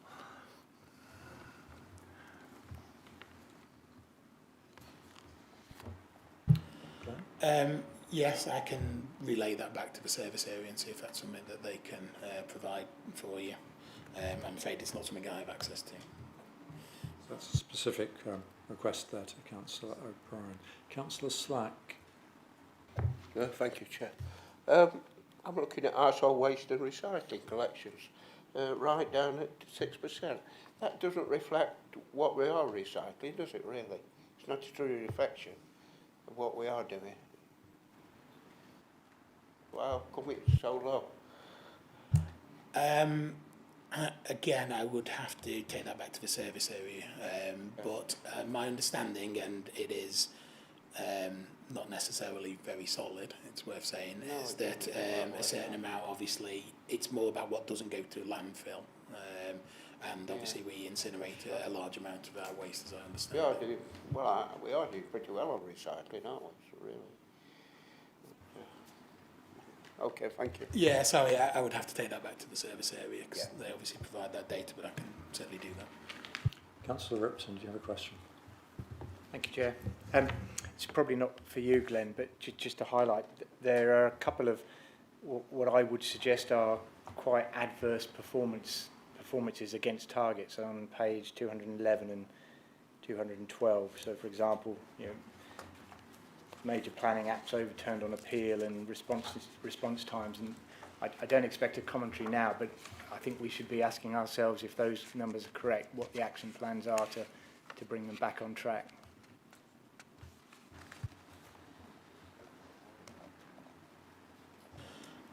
Again, that's something that we'd have to take forward. I do know specifically with relation to the clean and green KPIs that there were particular challenges in terms of some of the processes around the software that creates the data on that one. What I can say as well is that there is a proposal in the Q1 outturns for 2025-26 that the KPIs are slightly remapped to better reflect actually what the service priorities are, which would already shows a significant improvement in those areas. In relation to planning, as I alluded to at the start, I believe that a number of those elements related to some of the staff turnover that has probably kicked that down a bit, but again, obviously the service areas might be able to provide better detail on that. Okay, so we've had a number of questions there, which by definition are quite hard, I think, for Glenn to answer, but you hope that the senior officers who are here or who are watching this later will pick up some of those points from members and respond. Councillor Wilton. It was just one last question, if I could. It was really around the recommendation 2 around this. How do we use this to continue achievements and drive through improvements? How how is the team? I would imagine an equilibrium where you're talking to leaders as well to sort of understand the data and share. Obviously, you don't have the front line, but you're the gatekeeper to it. So it would be good to understand how that goes from here. Yeah, I think that's a really fair question. Ultimately, our initial strategy has been about making this information more accessible. In the sort of traditional sense, you can't improve what you can't see.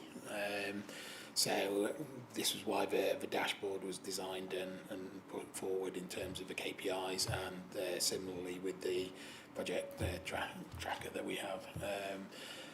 There are proposals where it is reviewed more routinely throughout the organisation, and we do try to publish this information internally. There is, at least in relation to KPIs, a lag time element in that, and obviously making sure that the councillors get to see it first before it's more publicly accessible. But ultimately, we are trying to work with those areas to highlight any issues that are coming up through the KPIs. But it's on service areas to obviously try to improve those. But the clean and green makes a perfect example. That's an area that obviously where the KPIs dropped out this last quarter. And that highlighted a breakdown in some of the processes that had occurred during particularly that quarter, but leading up to it around staff turnover, some of the process around setting up devices, and that's something where we've been able to put dedicated resources to help the team get back on track on that regard. As the performance isn't as bad as the data might reflect, it's more the way that the data is being collated that was causing the problem in that area. Councillor Bull, did you have your hand up there? Sorry? Did you have your hand up there? No. Okay, all right. But Councillor Battle, you do. I do. Considering how easy it is to dive in on the bits which have got red on them which say off track, there's a lot of stuff that's green in here, and we've actually done quite a lot of good stuff, and I'm actually feeling reasonably smug about that little bit. But there are things that I've got questions which they may be a bit data crunchy. I'm not sure whether or not there is a good answer for this, but when we have a project which is essentially dead in the water, for example, like the public sector decarbonisation scheme, where the government has pulled the funding, what happens? Do we just leave it there as off track, or do we take it away? I'm not sure how we manage this in the longer term. I think that's a very fair question. I would expect the responsible service areas to ultimately take that forward with a paper for approval for it to be removed or amended if it's more appropriate. Obviously, some of the areas where funding is particularly a factor, there may be a hope or a plan that it might come out in another format that might warrant keeping it in place, but ultimately change the deadlines and the ability to achieve the exact targets. But that would be something I would normally expect the service areas to bring forward to council, to either committee or council, depending on who originally approved that priority. Yeah, I thought that was how it worked. There are a few things here which I obviously feel like I should be paying more attention to, and they're kind of slipping a little bit, so I'm going to be paying a lot of attention to these details. I didn't know about all this stuff, but somehow when it comes out in council and you see it, you think, oh heck. So that's not the question. I'll leave it there, because I've probably got statements which aren't relevant to your role. In which case we now move to the debate stage. Do we have a proposer for this, please? Councillor Ball? Yeah, could I just propose that we actually go to the vote, because there's a lot of the great information, but I really do feel, as Glenn's just said, it's more for the service areas and departments that we need to be asking all these questions. It does say that we're here as recommendations to note and continue and take in and improvise and see what we can improve and not. So can we actually go to the vote without any more debate as such? Because at the end of the day, I think Councillor Flitter did say on the previous one, we're going to take it to the CLTs and sit down and look at what there is there. And I think that's the thing that needs to be. It's not for us to be debating on which department needs to do this, that and the other. But thank you. Councillor Buckler, are you seconding? Yeah, I'm happy to second going to the vote. Right, thank you. In which case, we move straight to the vote. Can we have all those in favour, please, show? And any against? No abstentions. So that's unanimous. Thank you very much, members. Okay, on to the next item then, which is Ashbourne Reborn update and proposed support measures. Thank you, Dan. You'll find item 12 starting on page 215 your agenda. So, Steve, I believe you're in the line for this. Thank you very much, Chair. Yes, and I'll start with some positive progress on both projects within the Ashbourne Reborn programme. But I'll mention the Link Community Hub first, because it doesn't get quite so much of a mention in the report. People tend to forget about that one, but that one is going well. There's topping out being done on the work there, and I believe the new cafe has opened in its temporary home only this week. Moving on to the Highways and Public Realm scheme, which is possibly what most of the paper is about. Just to remind members that the Highways and Public Realm proposals within Ashbourne Reborn did originate from businesses and community groups within the town themselves. And indeed, the work does continue to be informed with Ashbourne Town Team and the Town Council and Ashcom as well. There's been lots of public engagement since the bid was approved by the government in 2023, including in March 23, July 23, and particularly with regard to the detailed plans for the Highways and Public Realm in November and December 2024.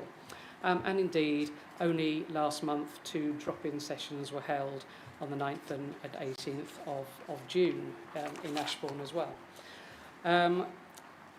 The other thing we continue to do, of course, as a district council is provide our Derbyshire Dales business advisor who continues to be in touch with local firms in Ashbourne.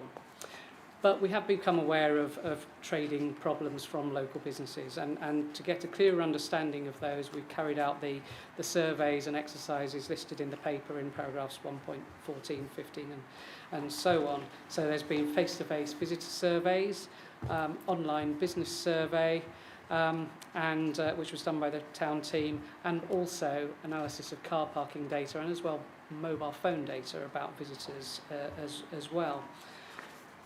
So all of that together has given evidence that whilst people are still coming to Ashbourne and the car parks do continue to be well used, people are not staying as long as they used to, and they certainly appear to be spending less in the town than they did previously.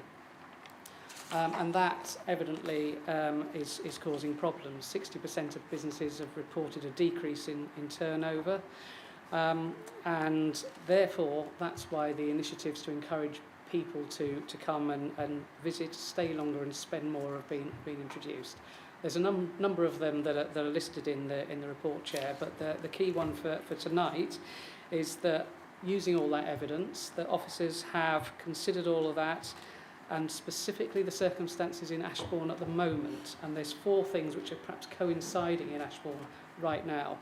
That's the scale of the works across a large chunk of the town centre. It's a significant period of disruption. It's not a few weeks, it's something like 8 months, covering the peak visitor season. Thirdly, the fact that those works have required full closure of one of the main routes through the town. And fourthly, there is that evidence which I've mentioned, that the length and scale of the works are contributing to the challenges being faced by town centre businesses. And that's why, Chair, it's those 4 things together, that cumulative impact of those 4 unique circumstances is why we are recommending to you that one-off additional support should be considered. And the one that's in the District Council's gift is that free parking after 2 p.m. in the District Council car parks for the duration of the school summer holiday period. I can tell members that if that were to be approved tonight, the programming has been done and the pay-by-phone company has been alerted, so it could start on Monday. So if that was approved tonight, members, that would start on Monday. Equally, if members chose not to approve that, those measures would not be put into place, and that can equally be done on Monday as well. Perhaps worth also informing members that if they wish to implement any alternative proposals on charging for the car parks in Ashbourne, they haven't been programmed in, that would take an additional 2 weeks to come into position. So any other alternative options that members might choose would be 2 weeks into the summer holidays until they came into place, due to the need to reprogram the machines and get the information into pay by phone as well. There's other elements in the report as well, Chair, about the reserve to deal with any issues and risks that might materialise on the district council land elements of it, the marketplace and so on. But for the time being, Chair, I think I'll stop there. Thank you very much, Steve. Now we've got several questions. Councillor Lees, I think you're first. Thank you, Chair. Yeah, thank you, Steve. The shopkeepers, etc., have had a hard time in the town centre, particularly one particular shopkeeper was telling me only last week it has been the first time last week in 6 months that he's actually been able to get and park his vehicle outside his shop to do various tasks. He's been trundling stuff about for 6 months, so it has been very hard for the traders. I'm just looking at obviously what you've just said, Steve, and regard to the statement received from Mr. Rogers. The question is, what would be the additional cost if the car parking was to go from 12 o'clock rather than 2 o'clock? Chair, there's been an estimate made by Vicky and the car parking team that would essentially double the cost from 20 to 25,000 to 40 to 50,000. The reason for that is most of the car parking income is in that pre-2 o'clock period. The other thing to bear in mind, as I've just said, if that were to be decided by members, that couldn't be put into place for another 2 weeks, which would reduce the eventual cost, but it would mean the benefits wouldn't be coming into play for longer. So if we were to alter it to 12 o'clock, we could have 2 weeks from 2 o'clock and the other 4 weeks from 12 o'clock, and it would give us a good idea of what the difference it has made to the shopkeepers as well. So it would be a good exercise, in my opinion. Yeah. Whether that's technically possible or not, that's something that I'll have to check with the car parking team, Chair. But members, I think the cost of it would be key. It would be, instead of the 25,000 we're talking about now, I would estimate that would be sort of closer to 40,000. Yeah, thank you. I'm just relating back to Mr. Rogers' statement, because there is an awful lot of cafes, people for eating out in and everything, which that would solve a lot of the problems and bring trade into them people, not just the retail section. Okay, thank you. Councillor Wilson. Thank you, and it's good to see this is addressing some of the concerns of the people of Ashbourne, this one. But I'm going to go to recommendation number 7, the consideration about re-establishing the reserve. What governance would that go through to come to up the level of reserve? I know some proposals within there, but it's not quite clear. I'm not sure if item 8 clears that up, or would that come back to council as to what level of reserve that should be? Just conscious of it being reauthorised in the correct manner with good governance behind it. Chair, thanks, Councillor Wilson. The purpose of items 7 and indeed 8, and indeed the following item on the agenda, when members will actually set the actual formal reserves. So this is, if you like, teeing members up for, if they do choose in the next item, item 13, not the next but one, next item, item 13, to set up the reserves has been recommended by the finance team, then in that case authority will be delegated as set out in section recommendation 8 of this. And the whole point of it, Chair, is that should members so decide, given that the period of works in the town centre is essentially the next few months, we don't want to have to come back to council again to get authorisation. We want to be able to move swiftly between myself and the chair of the Ashbourne Reborn Programme Board, Councillor Hughes, to use it if it becomes necessary. Okay.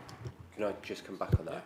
Yeah, sure. Yeah, thank you. And I think it actually has it down as a level of 145k, doesn't it, in the next paper and stuff? But it's just, again, to give that transparency to members, that's all, so they understand what we're permitting, because they're kind of codependent, the papers.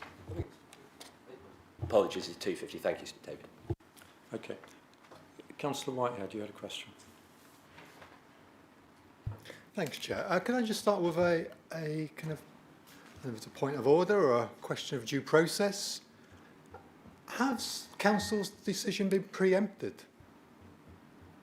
I'm not aware that we've voted, and yet it seems like plans have already been kind of put in action to take steps that seems to preempt our decision making. I'm not very happy about that. Okay. So maybe, I don't know, Kerry, would you like to sort of just explain this to us? Are you just specifically referring to items number 7 and 8? No, so I'm referring to what Steve has just told us in council, that work has already taken place to set this up in motion. So they've already contacted the phone payment company to ask them to get ready to change. I'm just wondering, why has that happened before council have actually made a decision? Doesn't seem right. I think members are making that decision tonight, and if you do go with an alternative, I think they were just doing that in preparation for if you do decide to go that way, to minimise the 2-week delay that would have then ensued to put that into motion. So, I mean, members, you can decide tonight, however you want on these motions, and then following that, then those motions will be put into practice. So I completely understand that, but again and again we are told how limited the resource of our officers are, that you're absolutely up to the eyes in it, but apparently you've got time to preempt our decisions by doing work that we haven't given you permission to do yet. So I'm a little bit puzzled. Or maybe I'm just completely misunderstanding in terms of what the process we need to go through. I thought if you're coming to council asking for our approval, we need to vote on that. And then you take the action. You don't take the action and then ask us to vote. That does not seem right. So I'd like that investigated, please. through you, Chair. Well, yes, I've got a comment as well, but after you. You make a very, very fair point, and certainly I will take that on board and reflect back to the team for any preparatory work is taken with with a view of what officer resources that that we do have. I think we were probably trying to be helpful rather than not helpful, but certainly yes, I will have an eye on how that's presented for like any predetermination of how members are going to vote. Yeah. I'm sure there's delegated authority powers that officers have to carry out this kind of work as part of the Ashbourne Reborn programme in preparation. That would be my observation, but yes, you'll get a response. My observation would be, why bother coming to council for a decision then? I mean, because they've already made the decision, they want to do it, so what's the point of asking the elected officials? I mean...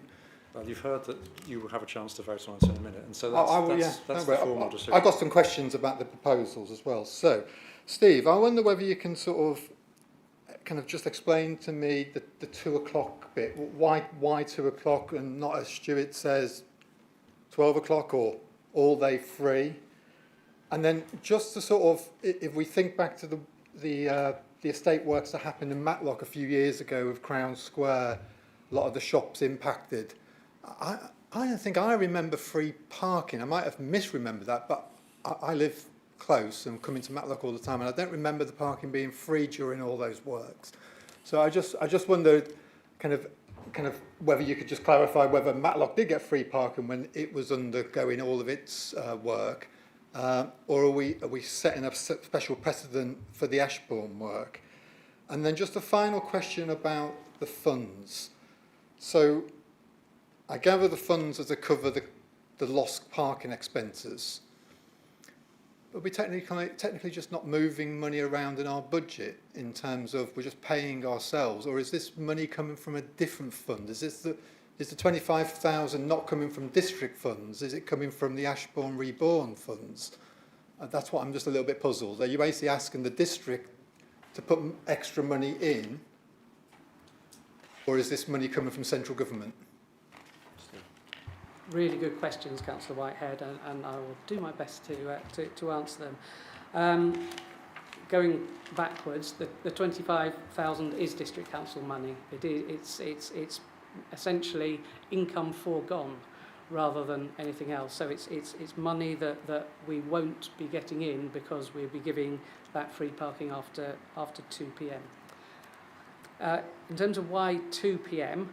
A couple of reasons. One is to, partly from the district council's point of view, to ensure that amount of money, £25, 25,000, doesn't escalate too much, because the parking team are quite clear that the majority of their income does come in the morning period. The majority of parking is in that sort of morning up until 2 p.m. and that's why increasing it to 12 p.m. increasing that would in essence double, for those extra 2 hours it would double the cost stroke income foregone on that basis. And in terms of has this been done elsewhere, it mimics the 2 p.m.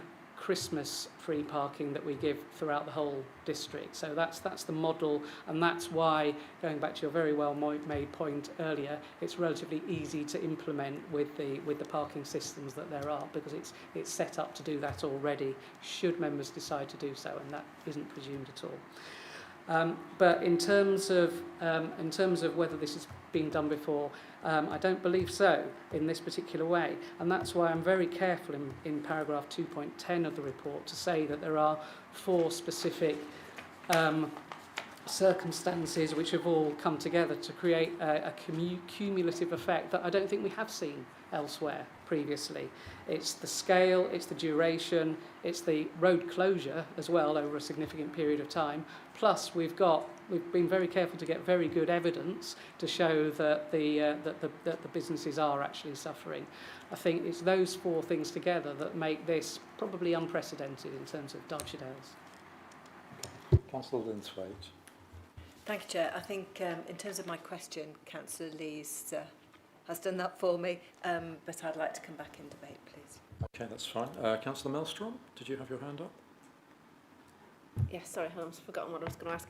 How will we know if it's worked? Good point. It is a good point, Councillor Maelstrom. We will obviously get the anecdotal feedback from the businesses.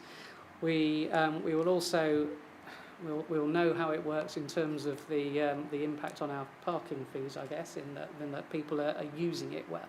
So we'll have evidence that it's being taken up. But in terms of whether it has a positive impact on the businesses or not, anecdotal at the moment, but we could, if members wish, conduct a further survey towards the end of August, towards the end of this period, to get feedback from businesses to see whether it has actually helped with their trading. Councillor G. Yeah, I was just interested, you mentioned about this downturn in business in Ashbourne. Obviously, I don't want to diminish the impact of building works in Ashbourne, but have you got any sort of statistics as to whether this downturn is entirely due to that, or, I mean, do we have a similar downturn in other towns like Bakewell, for instance, Matlock, due to the economy and other aspects? And, because I know the microscope is entirely on Ashbourne, but, do we need some benefits for businesses in Bakewell as well, because of the economy? Yeah, no, absolutely. I think Councillor G makes turned off. There we are, back on again.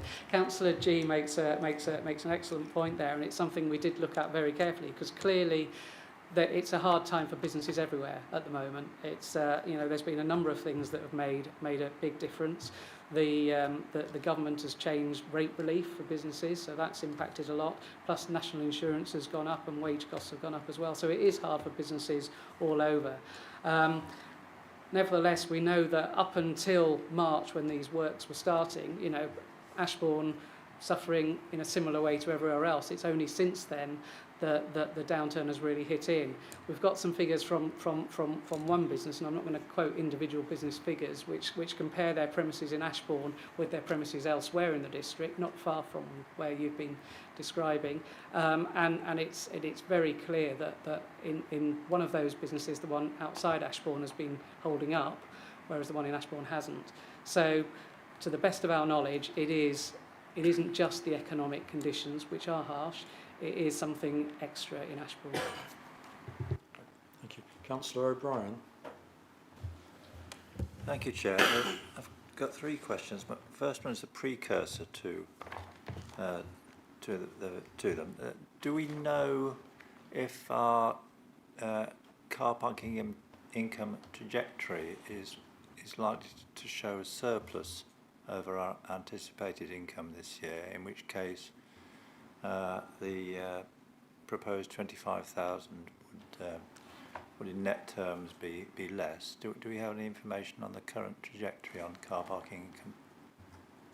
I don't have that, I'm afraid, Chair, no. Okay. My second question relates to the question from Councillor Lees and others. Why have we not got an option before us which says if the objective of the exercise is to increase the length of time visitors are spending in Ashbourne, why do we not have an option which has the discounted period from earlier, when the majority of people we know actually visit Ashbourne? Why do we not have an option on the table to consider with the financial consequences? And my third question is, this is a car-driven strategy. Has any consideration been given by the council, with or without the county council partners, to look at a scheme which could encourage families in particular to have discounted bus travel into Ashbourne? Have you got all those, Steve? I think so, Chair. Thanks, Councillor O'Brien. Helpful questions. So in terms of the longer stroke all-day free parking, that is considered as an option in 3.3 in the report, and has been not recommended to members for a couple of reasons. One is the cost, which we've been discussing with Councillor Lees, for extending it to 12 noon onwards. The cost for all day would be considerably more than that. The car parking team have estimated that could be up to £100,000 for making it all day free for this 6-week period. But there are other reasons as well. We're wanting to see people staying longer but not parking there all day and using the parking places. If, for instance, the workers and other people in the town were using them, then visitors wouldn't be able to come in and park and spend money. So there is that balance to trying to continue to encourage a degree of circulation, but equally allow people to stay longer. And it's officers' recommendation that 2 p.m. hits that balance as best we can. Clearly, members can look at other ones as well. And buses aren't in our control. That's not something that the district council can deal with. What we're proposing here is something that, as a district council, that is in our control, that we can enact relatively quickly should members so choose. But if members would like us to talk to the county council about bus services as well, we'd be more than happy to do so. Okay. Just an add on that. Like many things on the agenda, things linked to other things, and I notice on the next one down, the revenue outturn 1.12, car park income seems to be significantly above across the district what was forecast, so we may well come back to that. Okay, Councillor Hobson. Thank you, Chair. We've obviously seen this statement from Mr Rogers, and he talks about, the people in pubs, cafes and restaurants, and the 2 o'clock isn't going to help them at all. It just makes a rush. So my question, other colleagues have asked questions that I wanted to ask, but, we've raised things with you tonight. How much direct dialogue have you had with individual businesses? Has somebody been and asked them what they wanted? Yes, Councillor Hobson, we've had plenty of dialogue, not only through the consultation events which I listed for you, also the drop-in sessions to which all businesses were invited. Plus, we've asked all the businesses if they'd like a visit from our Derbyshire Dales business advisor. 20 of them said they did, 20 of them have had a visit. So is the suggestion for 12 o'clock is the only one person ever suggested that? As far as I know, the item that's come before you as a stated question is the only formal representation we've had suggesting 12 o'clock. Thank you. Councillor Buttle. Thank you, Councillor Shelley. This is a question for Steve, I guess. We've got reserves being deployed in 7 and 8, and those aren't the reserves that are for the £25,000 as far as I can tell, because that's just kind of something that's going missing from our expectation. And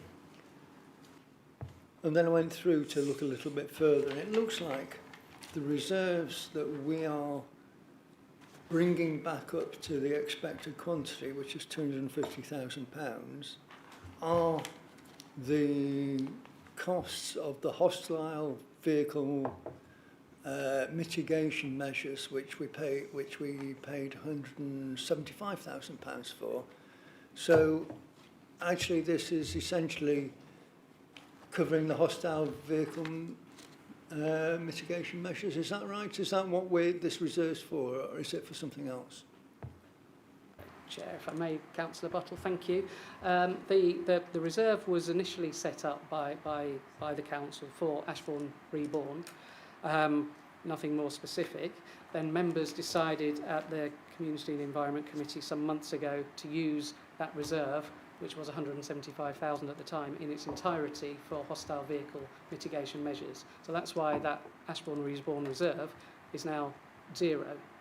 So what we're proposing is that it be replenished, subject to decision in the next item, to 250,000 under the terms set out in recommendations 7 and 8 here.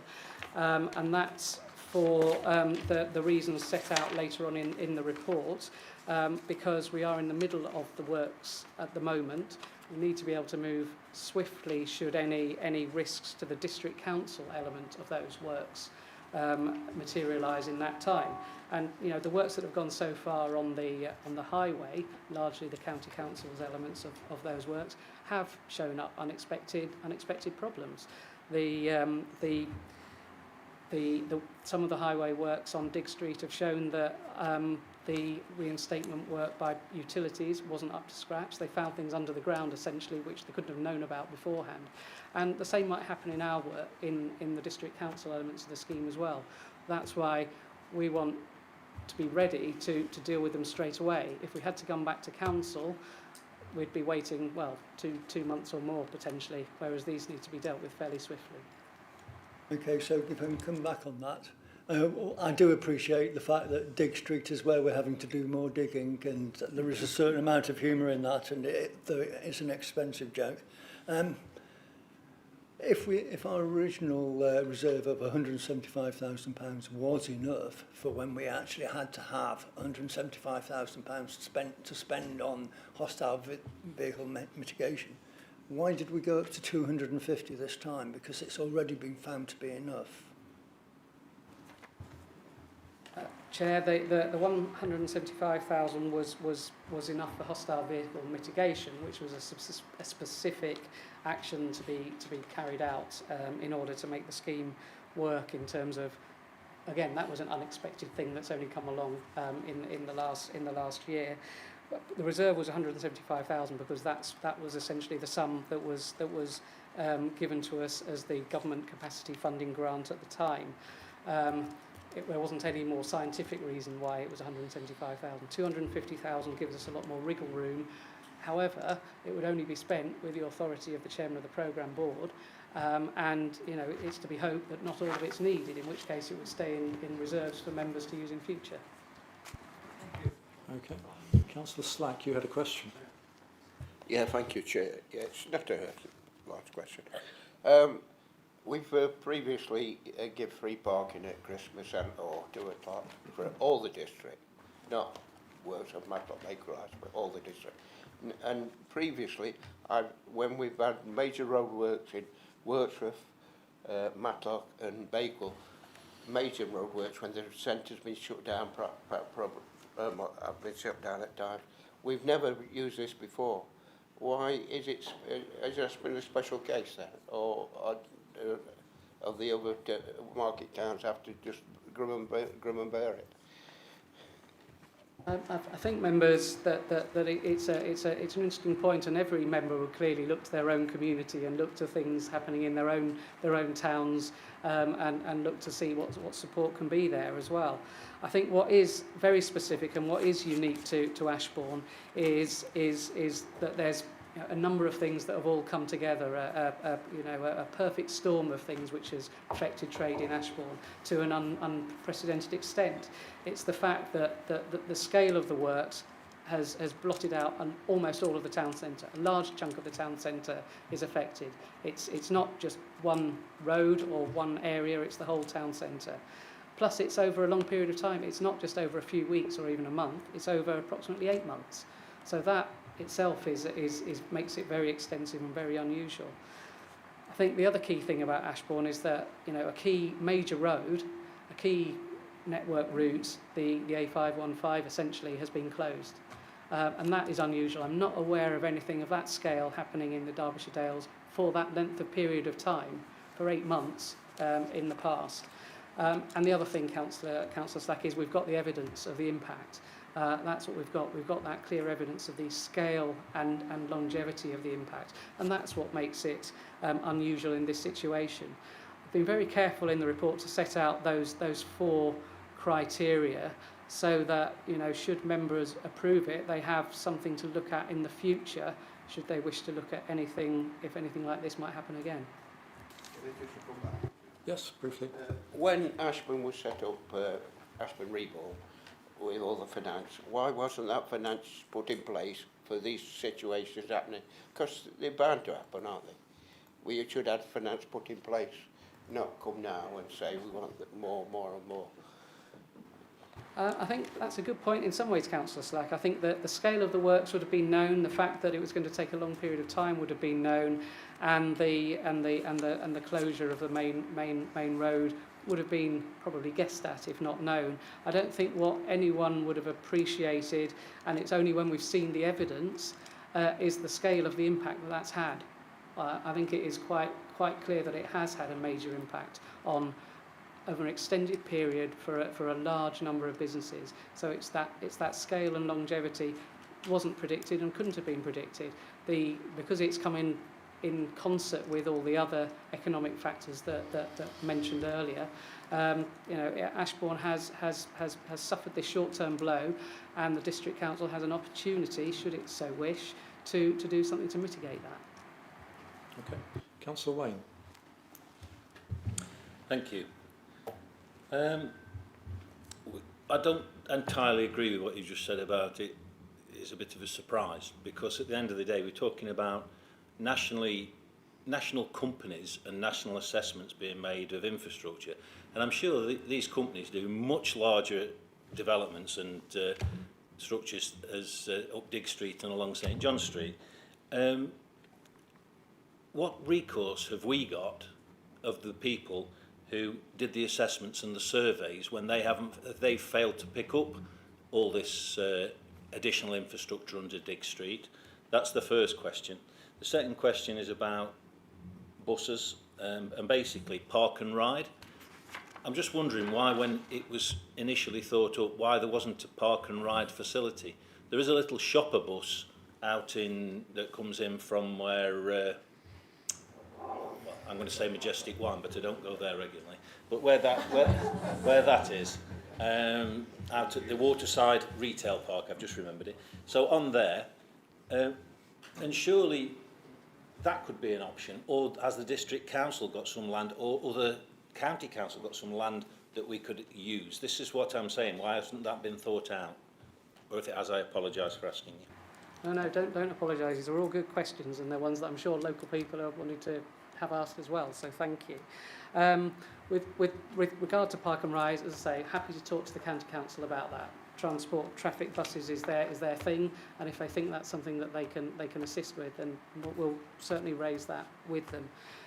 With regard to not anticipating the problems under the ground, I think it's unfair to blame the people who are doing the works. It's unfair to blame that the contractors who are doing Ashbourne Reborn.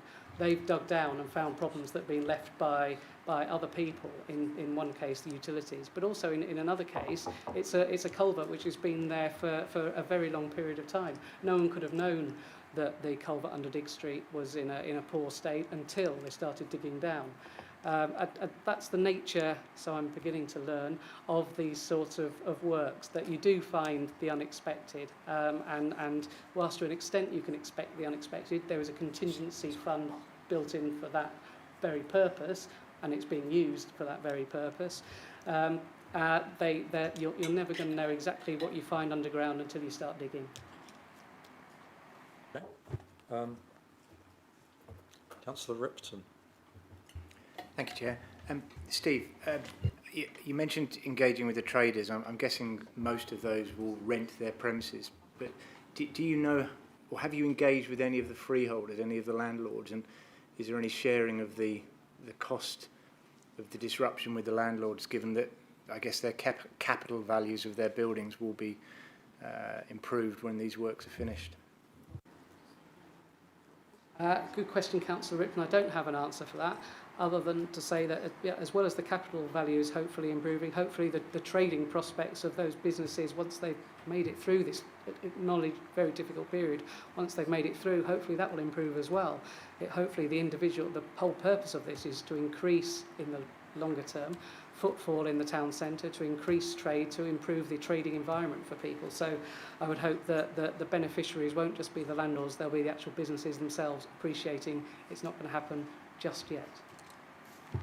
And we also have Councillor... But just to be clear, though, I think the question is, if we are to take a little bit of pain in the District Council, are landlords also being consulted about what they might do through this difficult period?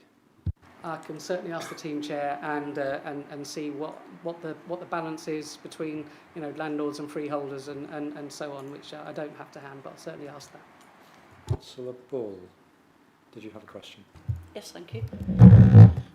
We're asking it from the district side, and at the end of the day, the issue at the moment is the roads and the pavements, which aren't our remit. So, that's County Council. And I know we have put in the bid and we got the money from government to do Ashbourne Reborn, which hopefully, if and when it does get done, it will look good. But surely shouldn't the County Council be taking part of the burden for this misuse? Are the shop holders and businesses going and asking County Council to fund them in some way or another? That's a very good point, Councillor Bull, and the County Council, it's their contractors who are doing the work at the moment, and they're getting just as many inquiries and queries as we are at the District Council. The answer is the County Council are chipping in as well. They're using some of their own budgets. Figures I don't have, but I know they are using some of their own budgets to assist as well, because you're right, the costs, as all these things, as I've just explained to Councillor Wayne, always go up when you dig down, when you start the work, you find things you don't know. So the County Council are having to chip in as well. Thank you. Councillor Hughes. Thank you, Chair. Is it the time Do you have a question, or are we... No, I was going to ask, is it the time to move I think it might the be. recommendations? Would you like to propose? I'd like to propose that I'd like to move the recommendations in the report. Okay, and we have a seconder in the form of Councillor Dodd. But in doing so, may I say something about the team, our team, and the other teams that are doing the work? So first of all, I'd like to express my appreciation of the programme management team in Derbyshire Dales. Laura Simpson and Giles Dan in particular, and Steve as well, as their manager. And they've worked hard, very hard on this, and they've talked to a lot of people. They've consulted with residents. They've consulted with the businesses in order to put these recommendations together. And I have to say that they're bringing in the project. As far as MHCLG is concerned, it's on target. It's on budget. There are issues around the periphery with budgets for the Methodist Church and for the work that the County Council is doing, but those are being managed by the Methodist Church and the two authorities. Funding has been received from a number of bodies, external bodies. The Methodist Church has raised a lot of funds for its own work, and the other work around the town is being funded also by Ashbourne Town Council, the town team, and and Ashcon as well. So there's a lot of work going on, a lot of people working very hard to ensure that this project is done to time and to budget. So we are now faced with a situation where the businesses in the centre of Ashbourne do seem to have problems, and we on Ashbourne Reborn programme board, and particularly Laura Simpson and Giles Dan and Steve, have discussed the options in great detail and concluded that a period of half-day free car parking was something that we could do to help those businesses. In terms of and I think here, if Stuart would like to propose an amendment, then he could see if that amendment had support in the council. But can I suggest that we start with the 2 o'clock time, so we don't lose that if the amendment is passed. Turning to the contingency fund, the hostile vehicle mitigation work was only needed once Martin's Law came into power, and it was requested by the police.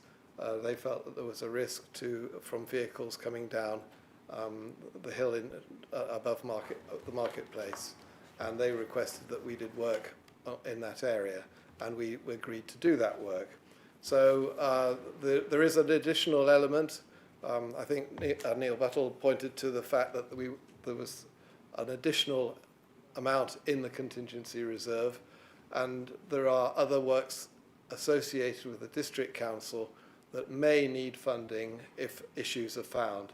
And so that funding has been put into the contingency reserve, and that's why it is greater than the original amount. Part of that work was going to be funded by external sources. Those external sources were always at risk. They were at risk when the bid went in. They're still at risk. We still don't know whether those external sources will provide all the funding. And again, the contingency reserve is there to ensure that even if those funds don't come in, we can complete the project. So I very much like for the council to adopt all the recommendations in the report, but particularly recommendations 5, 6 and 7. Thank you. Councillor Dobbs, you want to second this, don't you? Happy to second and reserve the right to speak in debate if required, Sure. but time presses. Well, yes, and I'm aware of the time. So given that we are now 8:30, and I've got a number of hands up from members wanting to speak in this, can we have a show of hands for an adjournment, perhaps for 5 or 10 minutes as a comfort break? Does that seem to be acceptable to members? Well, I'm just aware that this debate may go on for... Yes, it may go on for quite a while. This is in your hands, effectively. And in fact, you're next down to speak. Thanks, Chair. We do need a motion to extend, though. So we should extend, in that case, for, well, let's say another half hour. But I would add, if we actually conclude this debate, we then have a break. Do we? Okay. If we conclude this debate. We'll conclude it. We will. Okay. So do we have a show of hands for that, at least, please? Okay, thank you, members. Over to you, Councillor Whitehead. Right, so I kind of actually support most of the proposals that have been put forward, and I understand the need for the work, and I am really pleased that Ashbourne is getting this makeover. I think it's much needed. I go to Ashbourne an awful lot, so kind of I don't really have a problem. The issue I probably do have is when I think about district money being invested, kind of, and I absolutely think we should invest, and we have been investing as part of the wider scheme, but we've already had these vehicle mitigation kind of things that we've had to sort of approve. We're now having to approve another £25,000 to cover car parking costs. I think that's fine. It seems sensible. I wasn't that convinced, but Steve's put forward a really compelling argument on behalf of the Ashbourne businesses, and so actually I think it makes a lot of sense. The bit I can't live with on this recommendation, and maybe I need David to clarify his proposal really, is on item 7, because David's not said which recommendation in the report he's going with, because the preferred option in Steve's report is for a reserve of £250,000. I can't support that because the governance for it is so weak. This is district money. For that level of funding, we need to have a say, because otherwise I've got to say to my 2 communities about kind of all the problems that we've got in our communities that we don't have the money to invest and do anything about, such as our parks and maintenance and kind of shelters and all the other things that we've got going on. To see a reserve fund of £250,000 where the council has no governance or assurance in terms of how that is spent, and what would just stop the project lead from just deciding that that is there for their disposal to spend as they want. So I'm not happy. I probably could have lived with a much smaller reserve, I say kind of maybe £50,000, but I'm actually going to do a counter proposal, which is to recommend everything without item 7. Okay, fair enough. Thank you. I have next Councillor O'Brien, I think. I just wanted to say that I very much hope that Councillor Lees will put forward an amendment to the proposal such that the discounted period starts from noon. I think the patient is in serious need of treatment, and I think that is the sort of treatment that is required. And I'm, as earlier this evening, members were all prepared to come together to support an issue in Grindleford. I think we should all recognise the very serious issues that are affecting the Ashbourne at the moment, conditions which are largely out of their control. So I'm very much hope that Councillor Lees will put forward that amendment and that we can curtail the discussion and get it approved unanimously and rapidly. Okay, thank you. And Councillor Lees, you're on. Thank you, Chair. Yes, thanks to Councillor Hughes. Very good speaking on behalf of the Ashbourne Reborn. Yes, I would like to amend the what's proposed to be from 12 o'clock rather than 2 o'clock. My reasons being that it will then pull in all the other shopkeepers, cafe owners, etc., that are going to miss out, which is probably 40–50% of the businesses around Ashbourne.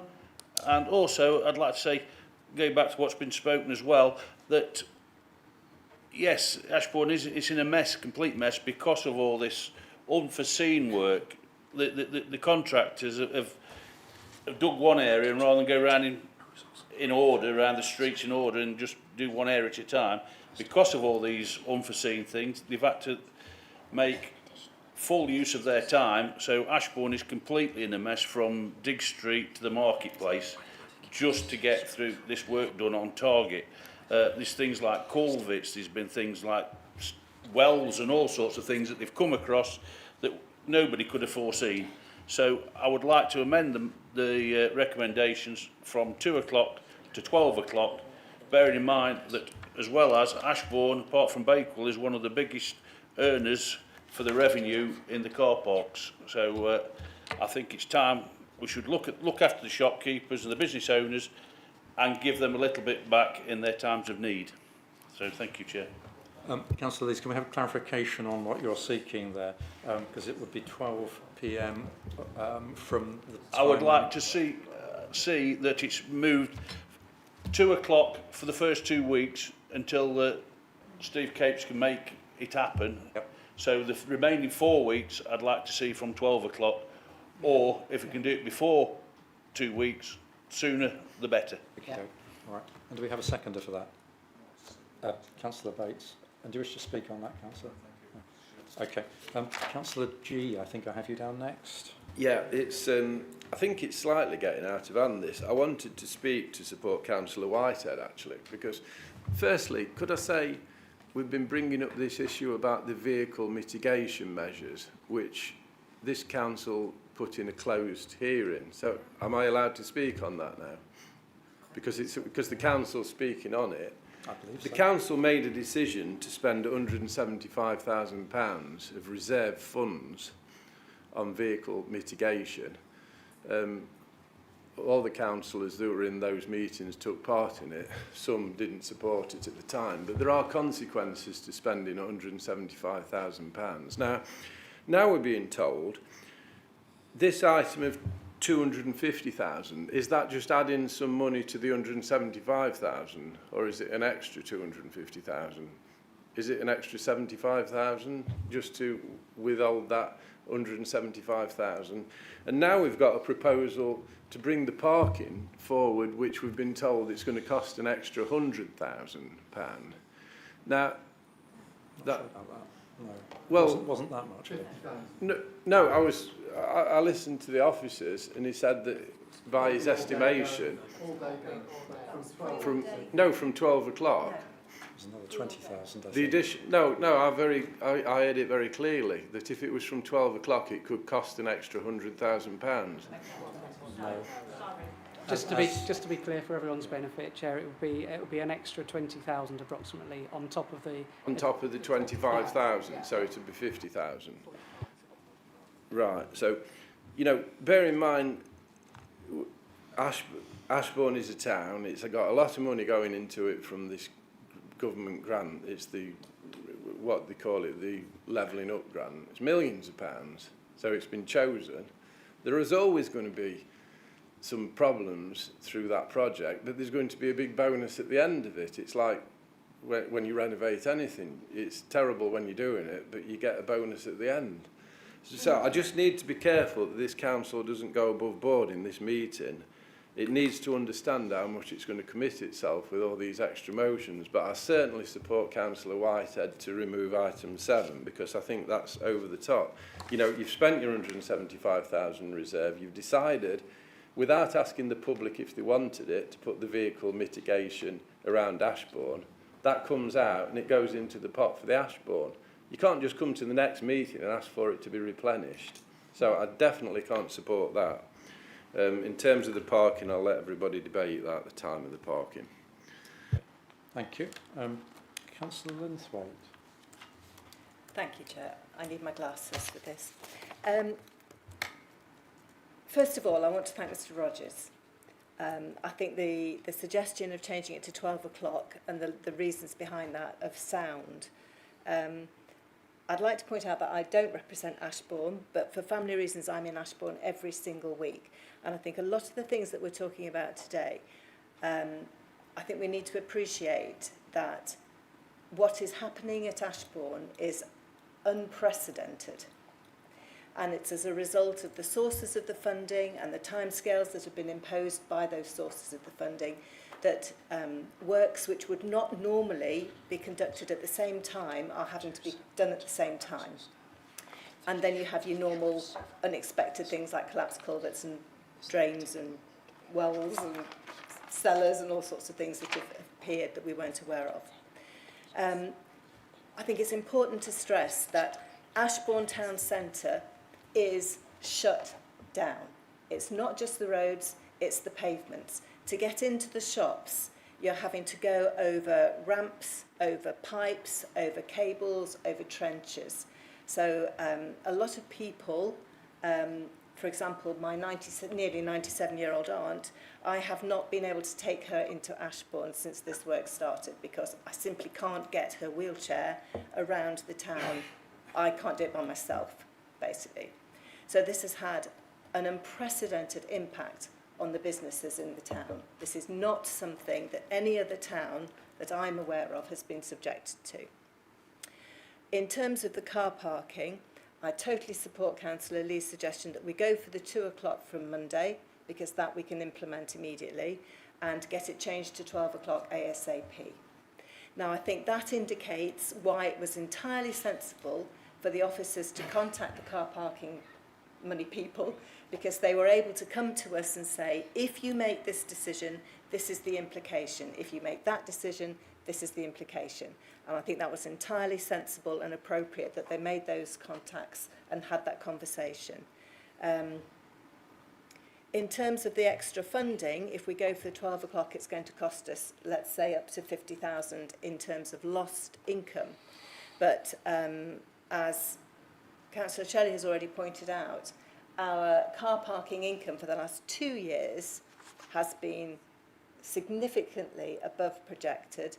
So I don't think it's too much to ask that some of that money effectively is used to support businesses that may not survive the 8 or 9 months of this work. We're not just talking about incomes being reduced, we're talking about businesses simply not surviving. And yeah, I think that's it really. I think that's really what I wanted to just get across, that this is not a normal situation. In terms of the 250,000 extra, it's there, we may not need to spend it. And I think it's clear in there, as far as I understand it, that the money can't just be spent willy-nilly. It has to be spent with the agreement of the leaders and the chair of the board and et cetera, et cetera. So I would support Councillor Lee's amendment, but I would urge you strongly to please support the work that's being done by the team working on the ground and also by the team here in the council, who are absolutely working their socks off to get this done as soon as possible. Thank you. Councillor Lees. Thank you, Chair. If I may just come back on the, being it's been brought up, obviously we have had closed sessions on this hostile vehicle mitigation situation. I will just like to point out this has come about since Martin's Law was introduced, with vehicles running into crowds of people at various events, not just in Derbyshire, throughout the world, throughout Europe. It's a law that's come in, and be very, very mindful that any other event that's going to be organised through the district in future time, this law is going to come in force. So Matlock, Bakewell, whatever events you have, you are going to be coming back for some money to do this vehicle mitigation measures, to put them in place. So just like to reassure people that it's not money that's been wasted, it's a necessity. Councillor Whitehead. So I just wanted to come back on Joe's point. I thought it was a beautiful, beautifully argued. And I was just quite taken in terms of the impact on the business. It doesn't really resolve me on the reserve, I must say. The reserve, the £250,000 with limited governance from this council, I won't be able to support that. But in what you said about the impact on the businesses, and then actually understanding that the revenue coming in to the town through the car parks that we make should be reinvested in the community. But I suppose the thing that jumped immediately to my head was what my community had gone through for the past 3 years with having travellers there, and the impact on our businesses and the impact on our car parking revenue. We have one of the highest revenue car parks in the whole of our district, and yet not once has this council offered to reinvest money from that car park back into my community. So I actually fully agree with what you said, Joe, but I'd like to see that kind of done equitably across all of our towns and villages in terms of how we invest in them. So if we generate something within our community, we should be the main beneficiary in terms of that reinvestment. So I think that's a wonderful argument, but I think it also works in terms of how the council needs to respect Matlock Bath. Okay, good. David. Yes, can I come back on the reason why we need a contingency reserve? And that is, it's really, well, of any level. Well, I mean, it's £250,000. The problem is that we have timing issues. We have to meet the timing requirements set to us by MHLG.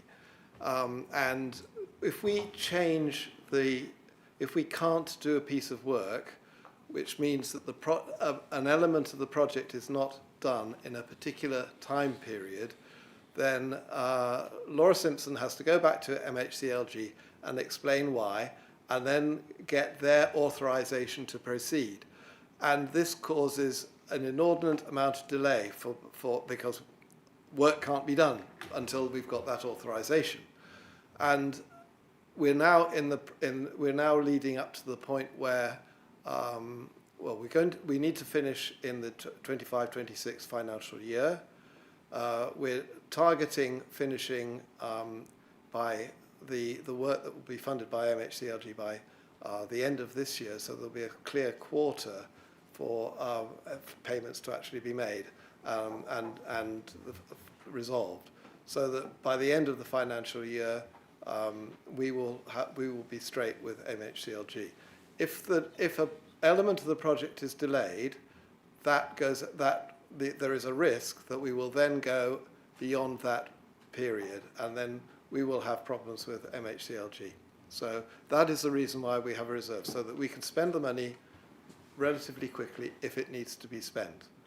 But if the money is spent, then it will be fully debated in the Ashbourne Reborn Programme Board, and that the Programme Board comprises a number of councillors from this authority and from the County Council, and of course officers are present at the same time. So there is oversight by councillors in the Ashbourne Reborn Programme Board.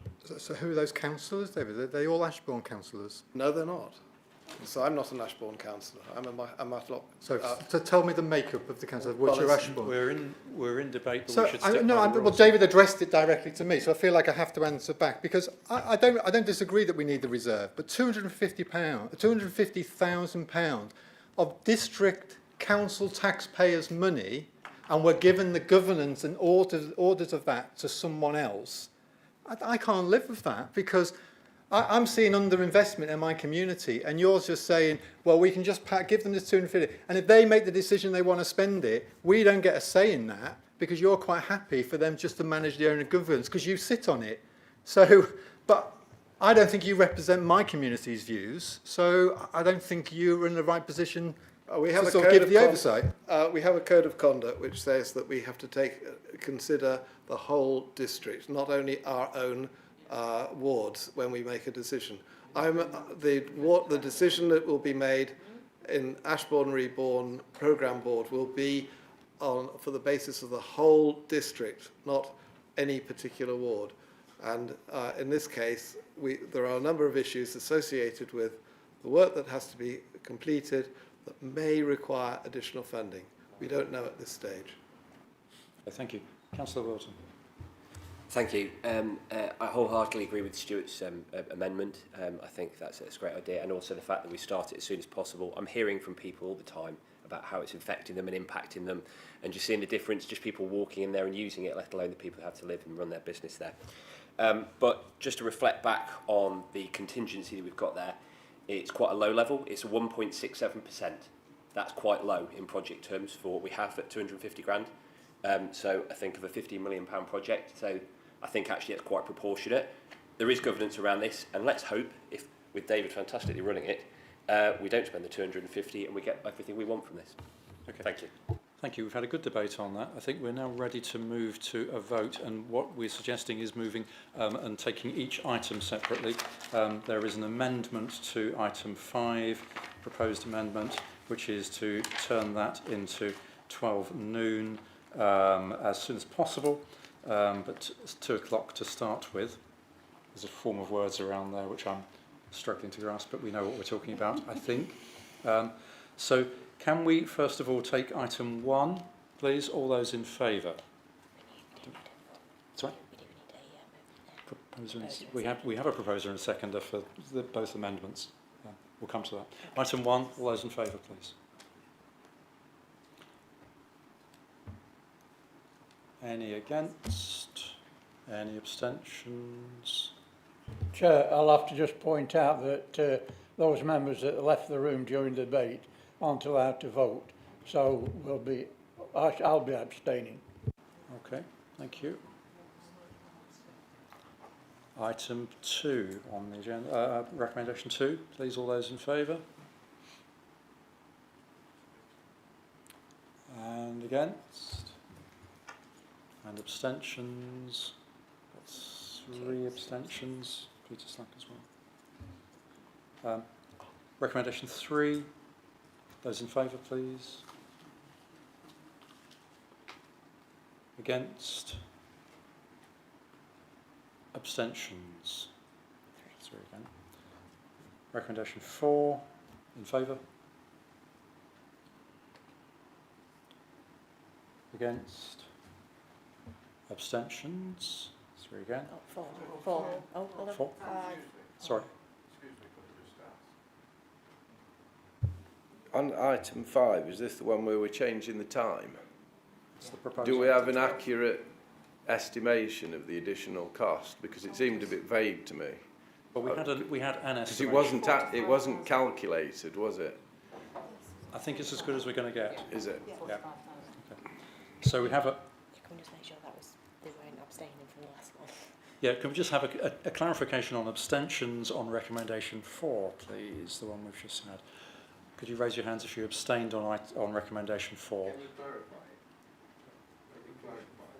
4, that the evidence compiled to establish a greater understanding of trading conditions through the construction period is noted.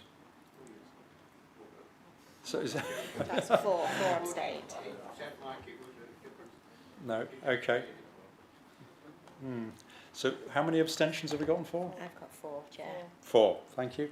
Right, item 5, recommendation 5. So we have the proposal now to change it to the 12 o'clock as soon as possible, but 2 o'clock from Monday.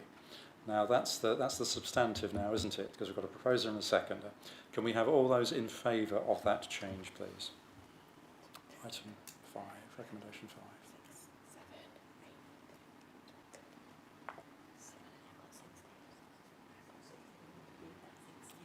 Okay, and those against?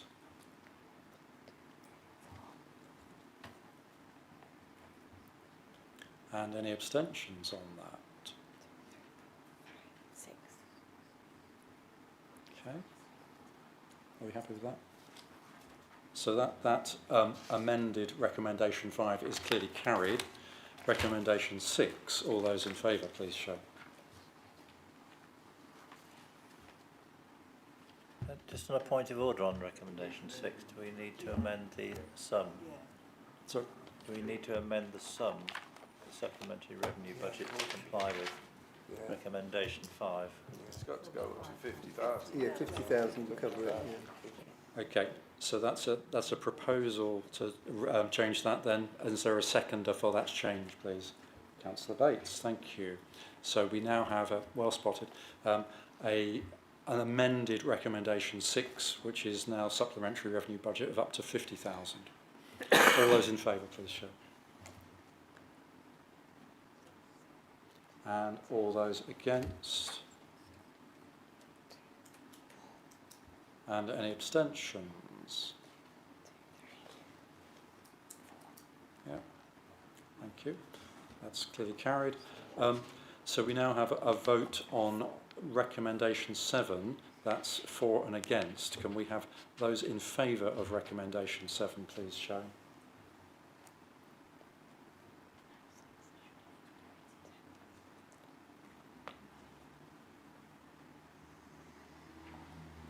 Those against recommendation 7?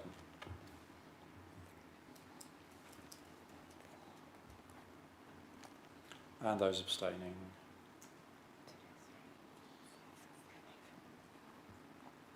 Okay, that's also clearly carried, thank you, as in it's still there. Finally, recommendation 8, all those in favour, please.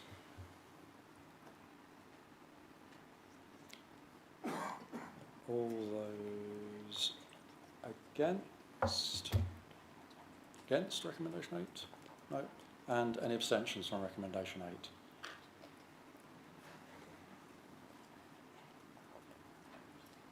Thank you, members. You've been very patient. We now have, I think, a 10-minute break. When we resume, could I have support for continuing for 45 minutes, please, given that there are... Sorry, Chair. Yep. You're about to say it, but we was extended till 9. If we go for 10 minutes, I think we need to do a vote as whether we're extending it any further from now. This is where I'm going. So can we have a vote to extend, given that there are 8 other items on the agenda, for 45 minutes after we come back, please? All those in favour? Don't put a time.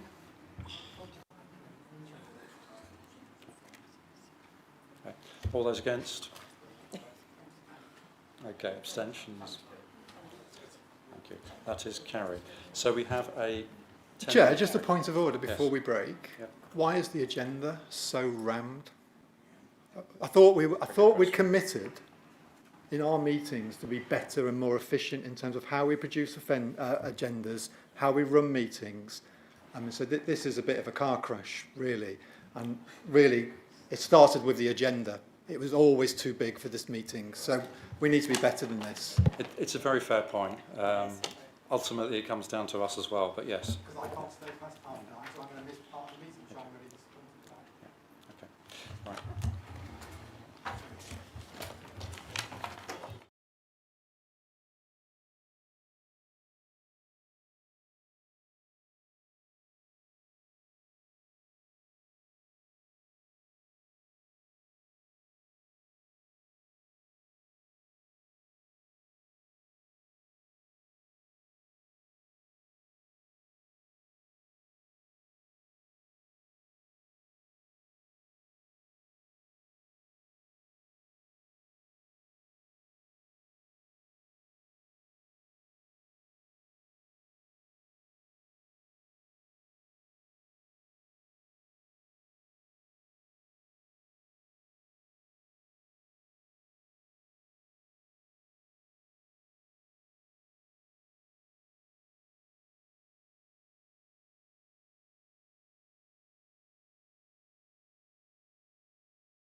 significant items on the agenda. If members can please be as concise as possible. I know we say this quite often. Brevity is important in these circumstances, but at the same time we don't want to stifle discussion and debate. So if we can resume and move to the next item on the agenda, which is agenda item 13, which is the provisional revenue outturn. Gemma, I believe you are heading this one for us. Thank you, Chair. I would firstly like to bring to members' attention an error that has been... Yeah. Sorry. Is that better? No. Oh. Hello? No? No, it is very quiet. Is it going in that other room? It's going in that other room, is it? Sorry. Oh dear. Is that it? Can you hear me now? Is that better? That's a bit better. Okay. I'll try and speak up as well if... okay. I would firstly like to bring to members' attention an error that has been spotted on page 242, which is Appendix 2 of the report. The table of requests for transfers to and from reserves incorrectly states that £300,000 has been approved to transfer into the permanent travellers site reserve. This should be the land acquisitions reserve, as this transfer to reserves was approved by Council in November 2024. Yeah, it's not... Can you not hear? It's not just you, though. When the chair was speaking, just very echoey. I can try it. Just try it again.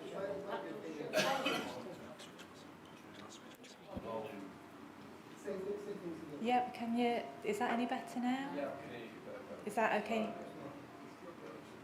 Yeah. Okay. Did you want me to start over from... It's still echoing, isn't it? Yeah.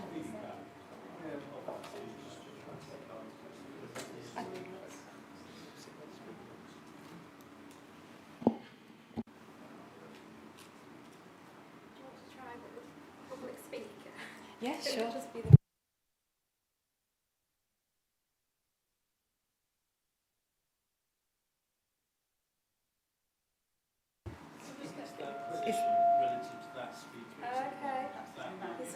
Oh, you want me to come over there? Okay.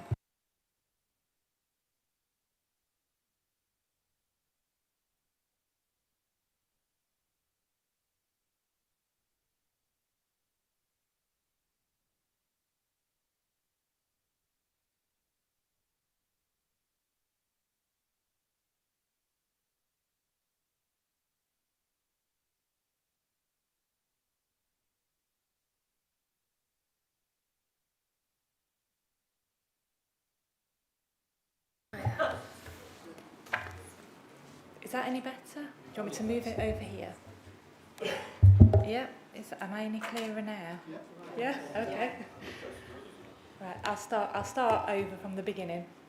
So I would firstly like to bring to members' attention an error that has been spotted on page 242, which is Appendix 2 of the report. The table of requests for transfers to and from reserves incorrectly states that £300,000 has been approved to transfer into the permanent traveller site reserve. This should have been the land acquisitions reserve, as this transfer to reserves was approved by Council in November 2024. This report provides details of the provisional financial outturn for the District Council's revenue spending, that is on day-to-day activities, for the year ended 31st of March 2025. It's provisional because the figures are subject to external audit. The report shows that the provisional outturn on the revenue account for 2024-25 was an underspend of £2,625,500. Key reasons for this are summarised in the table at paragraph 1.2 of the report. As explained in the report, the reasons for many of the variances were outside the Council's control, being due to the changes in the economy and interest rates, changes in service demand, contractor performance, difficulties recruiting, and could not have been anticipated at budget setting time. Others are due to the work of officers, in particular in ensuring robust contract management, particularly on the waste contract, and in treasury management, where the team have achieved an average return on investments of 5.32% during 2024-25. Some of the areas contributing to the underspend are one-off rather than recurring items. But where the items are recurring, these have been captured as part of the budget set for 25-26 that was set in March 2025. To balance the Council's accounts, it is necessary to seek approval to transfer the 2.625 million underspend to reserves. Paragraph 2.4 of the report sets out the proposed transfers for which approval is sought this evening. It is recommended that following on from previous transfers to reserves approved in March 2025, the remaining underspend is transferred to the following reserves. £250,000, thank you. Thank you. £250,000 to re-establish the Ashbourne Reborn Reserve to address any risks that materialise on Derbyshire Dales District Council land and ensure delivery of related commitments to MHCLG, as discussed in the previous report. £400,000 is set aside in the Vehicle Replacement Reserve to ensure sufficient funds are available for the current programme to 2028-29, as the costs of the current programme have increased due to the move towards purchasing hybrid vehicles, alongside a general increase in the cost to purchase vehicles. The remaining £457,500 is recommended to be transferred into the Committed Expenditure Reserve to partially offset the £1.27 million budget gap that is currently forecast for 26-27. This will be reviewed in the autumn when further details are available regarding the fair funding review and business rates reset. But it's currently considered prudent at this time to set this funding aside to mitigate the risk. I ask members to approve the two recommendations to this report. Thank you, Gemma. Do we have any questions? Councillor Whitehead. Thanks, Gemma. Really clear report. Do we have to put the money into those? Could we choose to put the money into other budgets? If we wanted to put it into the parks budget, could we choose to put all that money into parks so we could invest into our communities? Would that be within the realms of something we could do? It's at members' discretion where they allocate the money, but obviously there would have to then be a approval to spend that money that's been set aside. Councillor Buttle. Oh, thank you, Roger. I noticed we seem to be putting £693,000 into committed expenditure reserve to cover a possible underspend, a possible overspend last year. And hang on, let me start again. I'll try and get this right. I want to put some money into the Traveller Site Acquisition Fund, and I'd like to take it from the 693 committed expenditure reserve recommended in 2.4. So do I need to do an amendment now? Can I make an amendment, put one forward to create a third recommendation that money is taken from, let me find the table again. I had it here half a second ago. Yeah, this is how it works, isn't it? Excuse me for this. I feel like I'm found a completely new agenda here. Okay, this is one I've not seen before. Right, no, I have.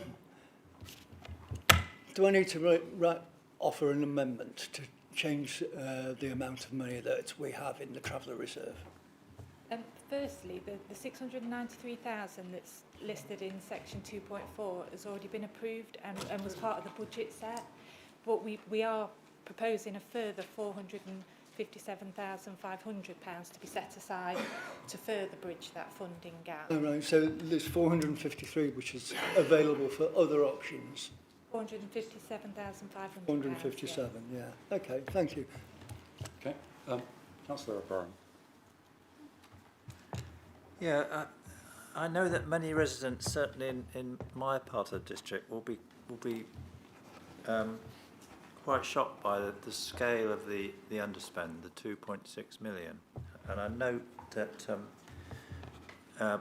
allowances have been made and some of the implications that have been incorporated in this year's revenue budget. Can you give us some assurance that this year's budget expenditure and income will be more in line, and we'll avoid this time next year hearing again that we've got a £2.5 million surplus? Good question, Joe. Quite a lot of the variances that make up the 2.625 underspend are in areas where it's very difficult to set a budget and forecast. So things like car parking. We obviously try to set a budget, a fair budget, but also a prudent budget of what we think the council can actually achieve. Obviously things like the weather affects demand for those services, so it can be quite difficult to get accuracy with that budget. And similarly with investment income, we have increased the budget this year, but obviously that's affected by government decisions, interest rates, what we can get when we're looking to invest our money. So what we have tried to do this year with budget setting is work closely with budget managers. We've looked at areas where budgets haven't been historically spent and removed those budgets. We've looked at where budgets have been set too high and looked at reducing those budgets. And as I mentioned earlier, where we have seen some significant underspends earlier on in the year, they have all been factored into the budget. I think in total they come to about £892,000 worth of reduction in those budget areas. So we are trying to reduce the underspend that we're reporting at year end. Are you optimistic? And the question being that residents say, well, why is my council tax going up this much when we've got a £2.5 million underspend? Is there a reassurance that we can better align income and expenditure? We're currently gathering information for Q1 monitoring, which will give us a better picture of where we are compared to the budget that we set. So probably be better answering that question in September when that's presented to council. Thank you. Councillor Hughes. Thank you, Chair. Just to follow on from that question, could it be spent to buy 10 houses that we can then rent out? I've got a second question, but I'd be grateful if that question could be answered first. I mean, members are able to ultimately decide how the money is set aside, but we would have to think about the capacity of the council and ability to be able to deliver those commitments. But it's not an absolutely stupid off-the-wall suggestion then. Okay. Right. My second question then is about traveller sites, and there are two reserves. There's the traveller reserve, which is 200,000, and there's the new land acquisition reserve, which is 300,000.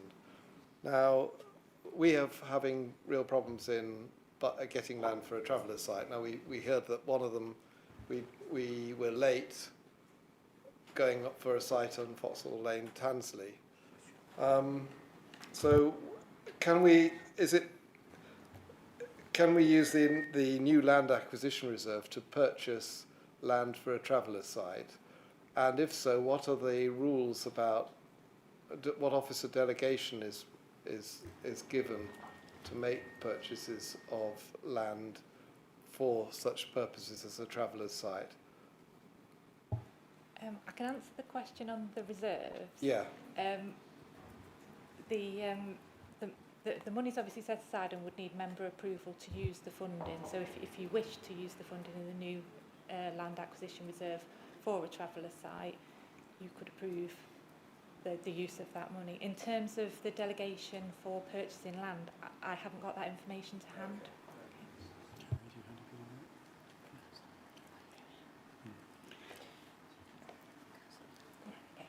Yes.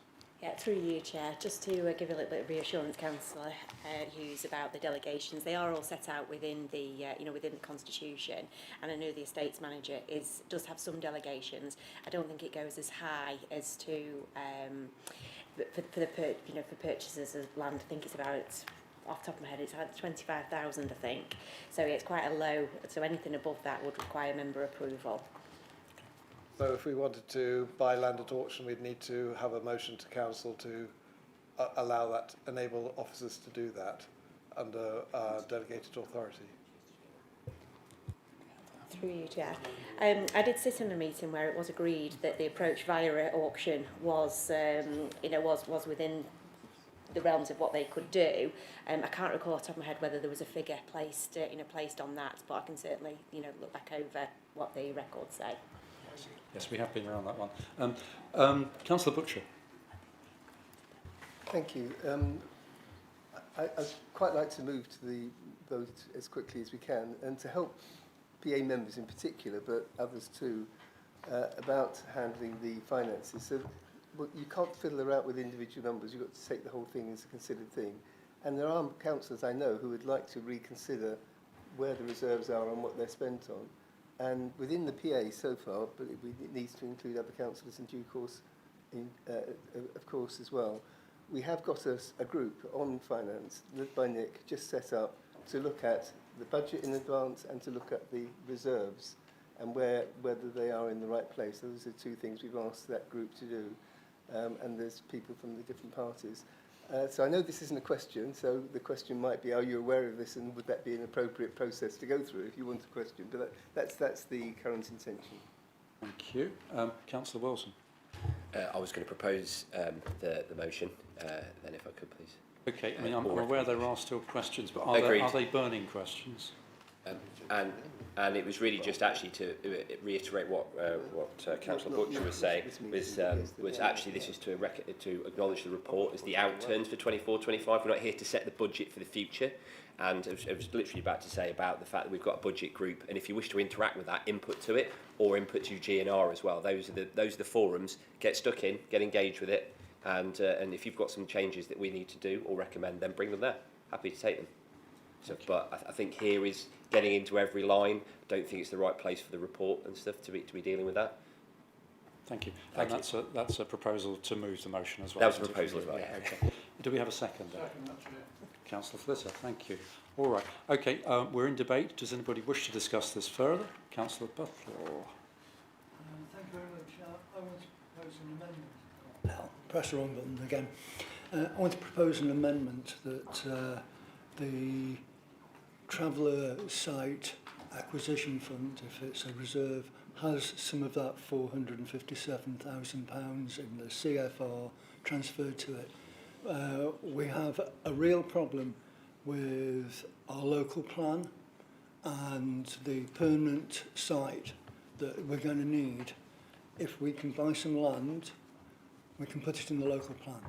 And then we can actually put forward our local plan. And if we don't have a local plan, we've got nothing. And if we haven't got the traveller site, we've got nothing. And we need the opportunity to actually go out there and buy some land.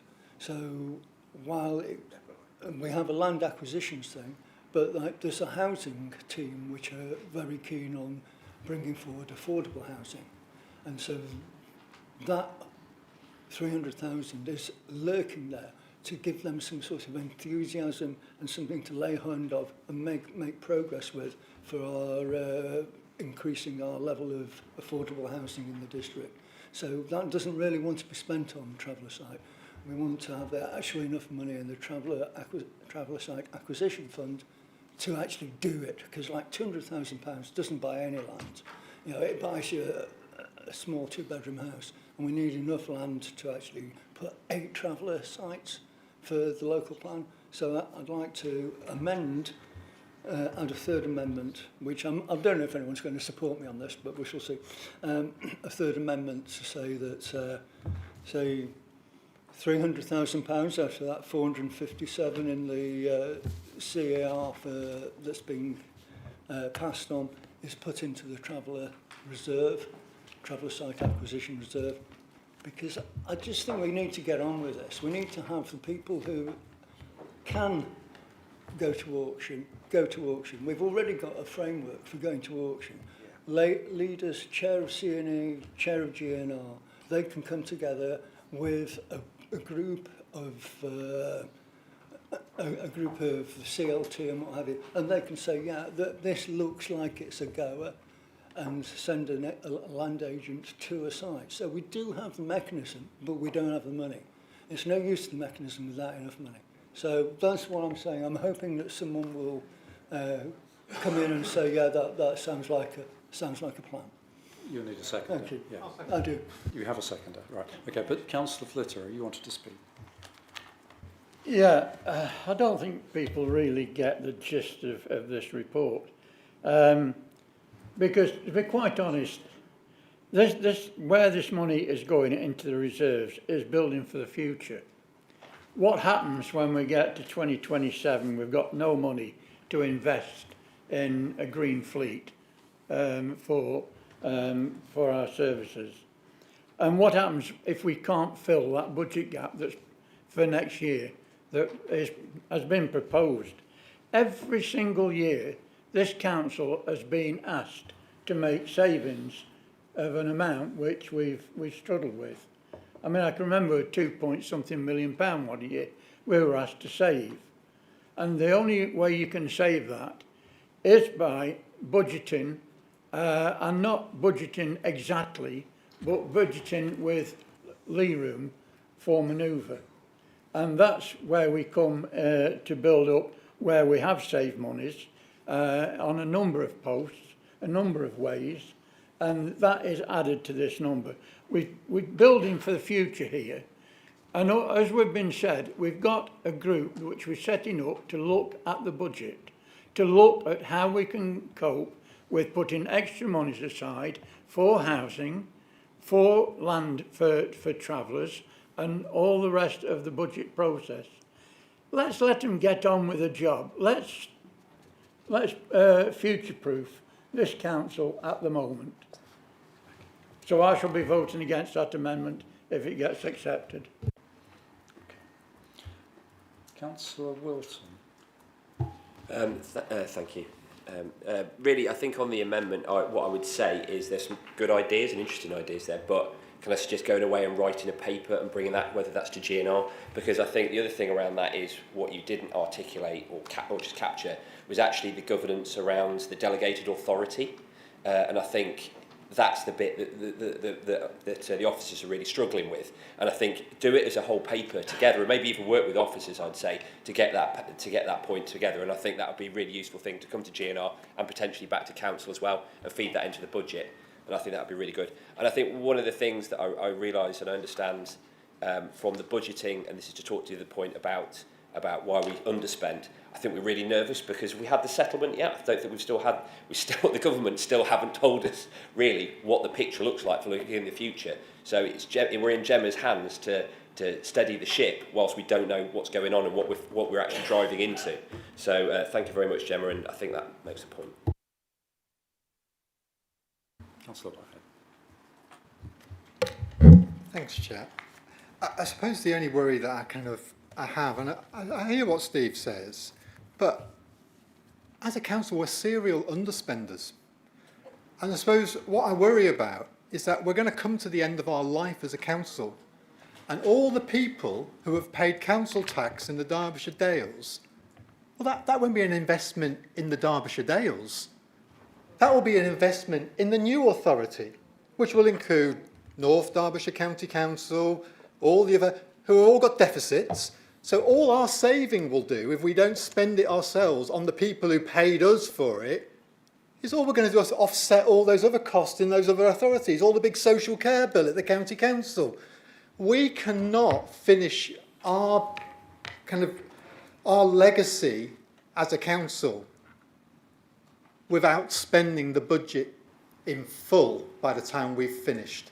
And therefore we've given absolute bang for our buck to every single one of our council taxpayers, because I won't look them in the eye if I feel that we've got to offset Derbyshire County Council's massive debts because we've been really prudent. That's not on. So we need a better plan. So I hope what Nick's talking about in terms of this plan is exactly going to do that. I'd love to be involved in it. I've not been invited, but I'll invite myself. Thank you. Councillor Hughes. Time is of the essence in terms of the traveller's site, as Councillor Buttle said. We have to have a plan, a local plan, by the end of this year. That's 5 months away. We haven't got a site. It'll take us at least 3 months to buy a site. If we wait for, if we don't allocate the resources now, when are we going to? When's the next GNR meeting? I think we need to take action. We pussyfoot around a little bit in this council, and I think in terms of a traveller site, we've been pussyfooting around for, I don't know, decades.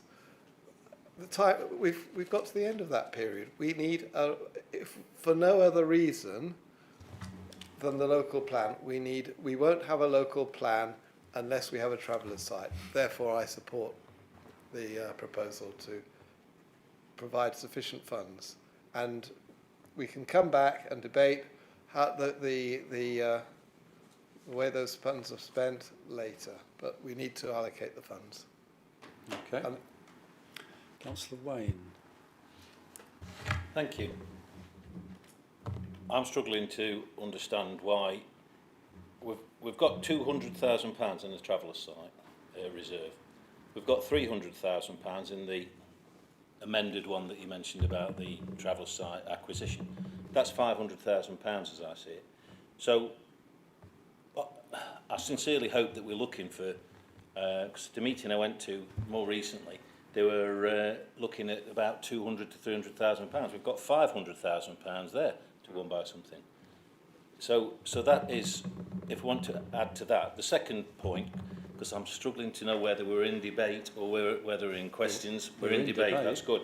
Well, so the other thing is, I want to know, for future-proofing, and I take Councillor Whitehead's point, why on earth are we investing £400,000 into the refuse vehicles for 28-29 when this place will not, it may exist, but it'll not exist for the people of Derbyshire Dales? And I take your point about the other councils all probably haven't got as much revenue as us, and we really need to be spending it wisely and giving something back to our community. That's what we should be doing. So, Councillor Wilton, if you would take that on board, please do. Very kind. Okay, Councillor Dobbs. Thank you, Chair. I mean, I'm going to start with a question. I mean, correct me if I'm wrong, we're talking about 2.625 million adrift from our budget. It's not that we made a profit on the year of 2.6 million. It's just we intended to spend that sizable sum more, and we looked at it very gloomily when we came up with that total, and we've actually spent less than we thought we were going to. It's not like we've made a profit. I mean, if we look at our reserves, I think they're continually going down, are they not? And that is something we need to keep in mind. I think there is a very good point about the urgency of a traveller site, but the point about governance of that, which has to be in the future, what's the point in rushing into allocating a sum when we haven't set up the governance? We can do the two at the same time. This is not the time to sort of kind of put in our bids. There's a mechanism for putting bids for capital projects, and it isn't this particular item, as you can see from the recommendations, at full council, in my opinion. So I do recommend that we proceed with all pace to a vote on the recommendations as they stand. Thank you. Councillor G. To be honest, I think Neil makes a really good point, because I think this council, it's got a sell-by date on it by the looks of it. And we had a really informative housing meeting the other night, or the other afternoon I should say, was it Monday, 4 o'clock.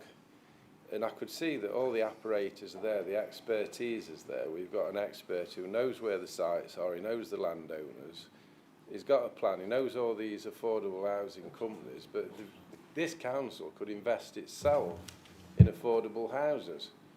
It could cut out the middleman, and if it put the funds in the right place, we could have a nice site in a nice place and build 20 to 30 to 40 affordable houses. We could do it ourselves. We could leave a legacy for some young people and do it in the time frame of this council. It's all right saying bring a paper, but somebody's got to take some action on that. And I agree with Neil in his aspiration for a traveller's site. So I think that's a good solution. Councillor Butcher.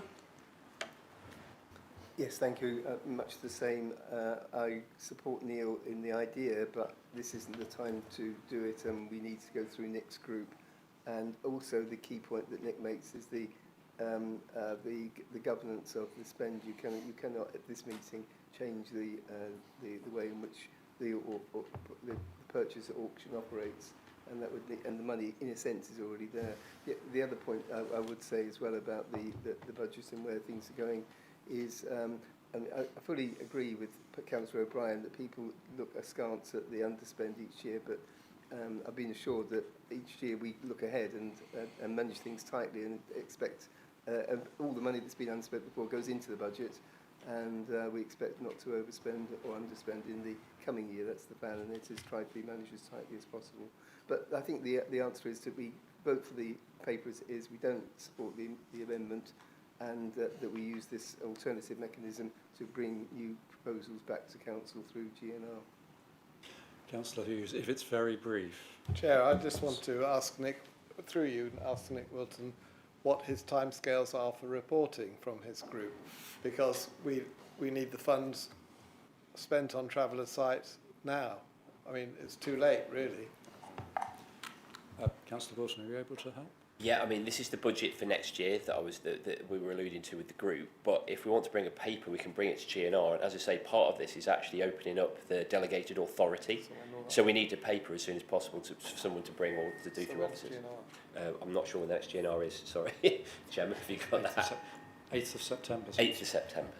So it's 3 months. So if we bring something solid, then I think that feels like the most appropriate measure. Councillor Masterplan. Yeah, all we're talking about is doing what was originally written at the paragraph which Gemma corrected at the start of the meeting, is to put that 300,000 in the traveller site reserve rather than in the land acquisition reserve. And as Neil said, if it goes into land acquisition, it could be used for other projects and then not be available when a traveller site opportunity comes up. So why can't we just stick with the uncorrected wording of paragraph 242 and stick it in the traveller reserve? Okay, well, that's a point. We have a proposer and a seconder, I believe, for the motion to take items 1 and 2. We also have a proposer and a seconder for an additional recommendation 3 as well. Recommendation 3 is to amend 2.4. Yes, that's right. Yeah. So, yeah, that's right. Yes, it takes it. That's right. So recommendation 3 takes £300,000 of the 457, which is referred to in paragraph 2.4, for the Traveller Permanent Site Fund. So we'll take those 3 separately. Could we have all those in favour of item 1, please, showing?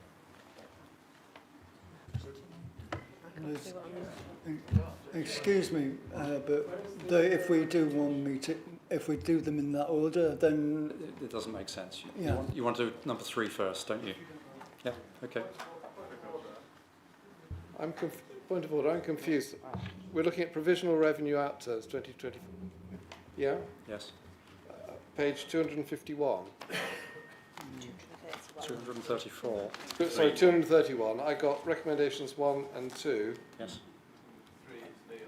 Where's...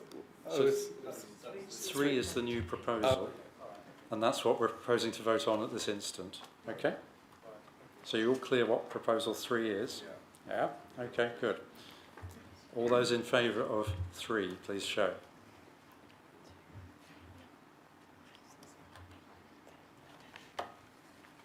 Got 11. All those against?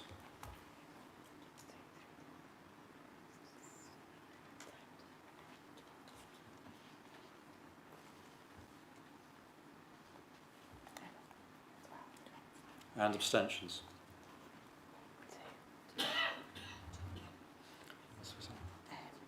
Lost. Okay, so that proposal is lost by 1 vote. Okay. Can we now move to the recommendations as they're printed? Recommendation 1, all those in favour?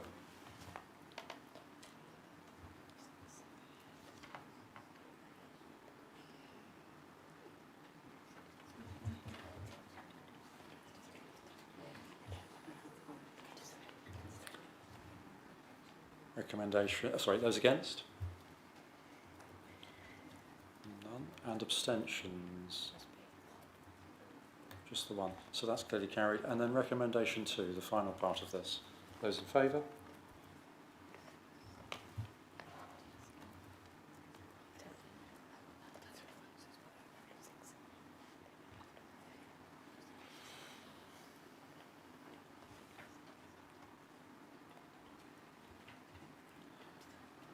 Those against? And abstentions? Just the one again. Thank you, members. That's agenda item 13 concluded. Now, I'm not sure we've been terribly well behaved in terms of our brevity, but we now move to item 14. Chair, could I make a request? Could we go to item 17 instead? Because it's linked, because it's about capital outturn. I'm not sure why they weren't put together on the agenda anyway. And also, I really need to go, but there's something that pertains to Matlock Bath in that item, and I'd like to speak on it. Your gift is, or your wish is granted, yes. Item 17, but we're not ignoring the other ones. I know, we've got another 8 minutes. Councillor G, quickly. I am not exercising any more on that one. So we're on now item 17. So Gemma, I believe that's you again, isn't it? This report seeks the Council's approval for the provisional capital programme outturn position for 24-25 and the revised capital programme for 25-26 to 29-30. The capital programme is the Council's plan of future spending on capital projects, such as buying or enhancing land, buildings, vehicles and equipment, or on grants for such purposes. The first part of this report presents the provisional financial position, as it's subject to audit, of capital spending for the 24-25 financial year. The report explains that capital expenditure in 24-25 was £386,951 less than budgeted. Details of spending are given in Appendix A, and financing arrangements are shown in Table 2 of the report. Explanations for under and overspends and whether each project has concluded are provided in paragraph 2.4 of the report. Approval is sought to carry forward £314,977 of the provisional underspend from 24-25 into 25-26 for ongoing projects. The rest of the report seeks approval for the updated capital programme for 25-26 to 29-30 and associated financing. These revisions to the programme are summarised in Table 3 of the report and result in an additional £857,787 being added to the programme. The revised capital programme for 24-25 to 29-30 is shown in Table 4. It totals £37.9 million, an increase of around £471,000 from the £37.4 million capital programme that members approved in March. Table 4 also shows the proposed financing for the revised programme. £30.7 million, approximately 81% of the programme, is financed by grants and contributions, with the rest coming from the use of capital receipts and reserves.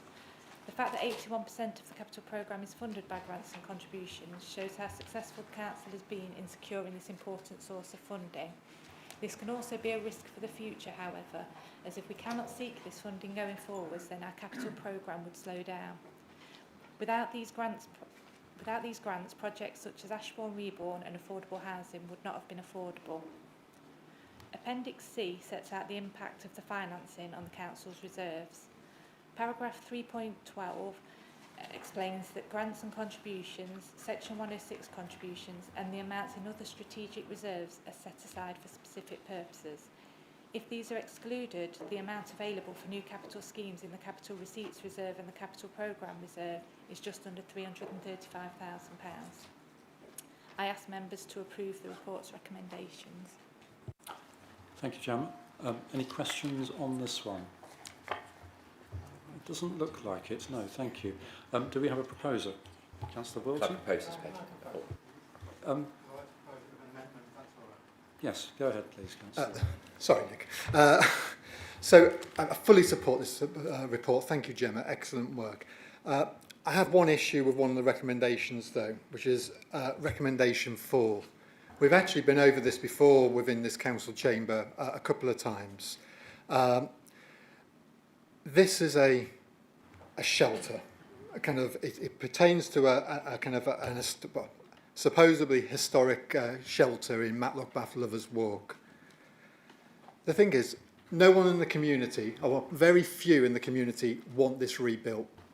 It was an absolute eyesore. It was a place that had no real purpose.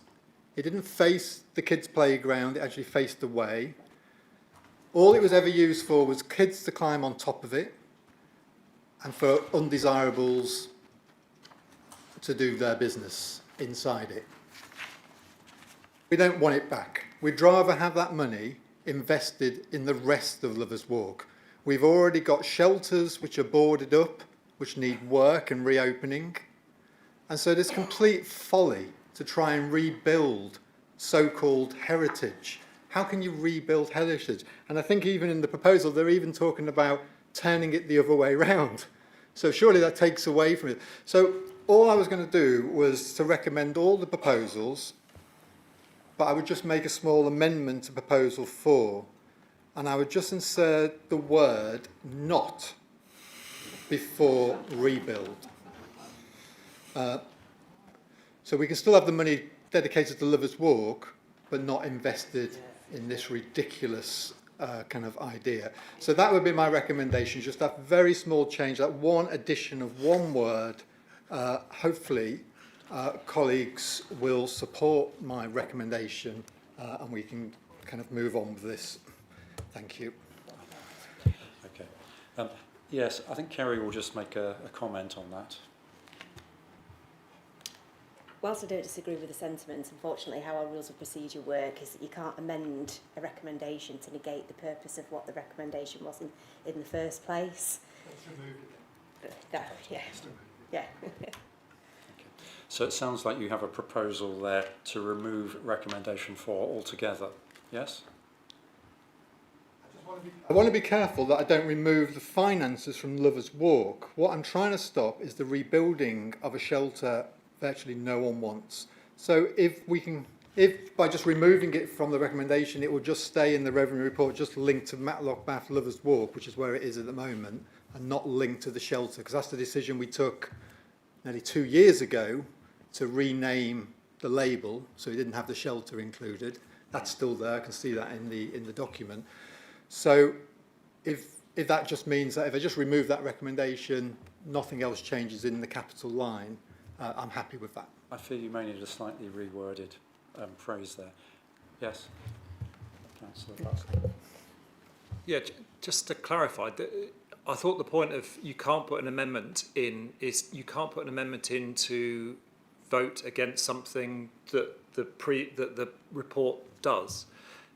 Nothing's gone to council, nothing's been approved by council, so the recommendation that he's making is that that's what the proposal is. So he's asking to amend the recommendation, not negate the report, because the report hasn't come to council yet. The report hasn't been voted on yet. My understanding is that this is still a negation of something which is against the Constitution. I'm looking at Kerry here. Councillor Masterplan. Can I suggest, and Nick, let me know if you agree with this, we just delete the words to rebuild the shelter for the reasons given in paragraphs 3.8 and 3.9 in this report. So the recommendation 4 just says the scheme at Matlock Bath Lovers Walk is retained in the capital programme, without saying specifically what we're going to do with it. Thank you for that. Councillor Dobbs? Just a piece of clarification. I mean, in 3.9, we have the reasoning behind doing this apparently very foolish thing, and I take Nick's point. I mean, I don't think anybody in this room can kind of see, but there is this heritage asset, and if we don't, we're going to be in trouble. And you did mention that almost all of the residents, you just need 3 with the legal case on their side, and suddenly we have a big problem. No, but we have as a community also taken our own legal advice from a separate independent confirmation officer who doesn't agree with the council's deliberation. We have a proposal to change the form of words, so it removes Lovers Walk, I think, and shelter. Is that right? To remove the words from to rebuild the shelter to the end of the sentence. Okay, So that it yeah. stops at date 25, 26. Okay, yeah. So it ends at 25, 26. That's a proposal. Do we have a seconder for that? Councillor Hughes. Before that, I would change it slightly differently because the scheme might be referring to what is in paragraph 3.9. So I think what I would do is say that funding for Matlock Bath Lovers Walk is retained and leave it at that. Okay.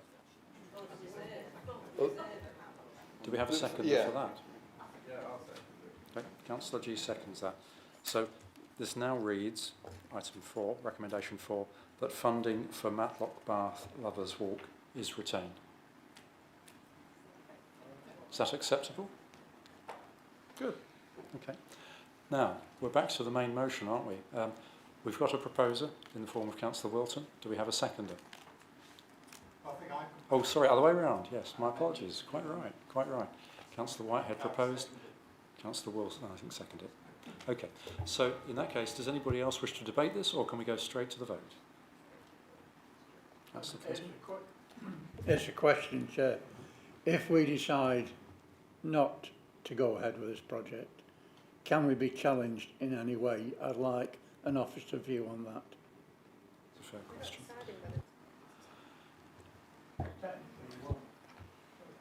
Steve, are you able to assist us on this one? Only by reading paragraph 2.17 of your report, which seems to indicate that to go ahead with the project requires a planning application and to be done formally. To demolish it is impossible, but it doesn't say whether doing nothing. It doesn't say whether doing nothing is an option or not.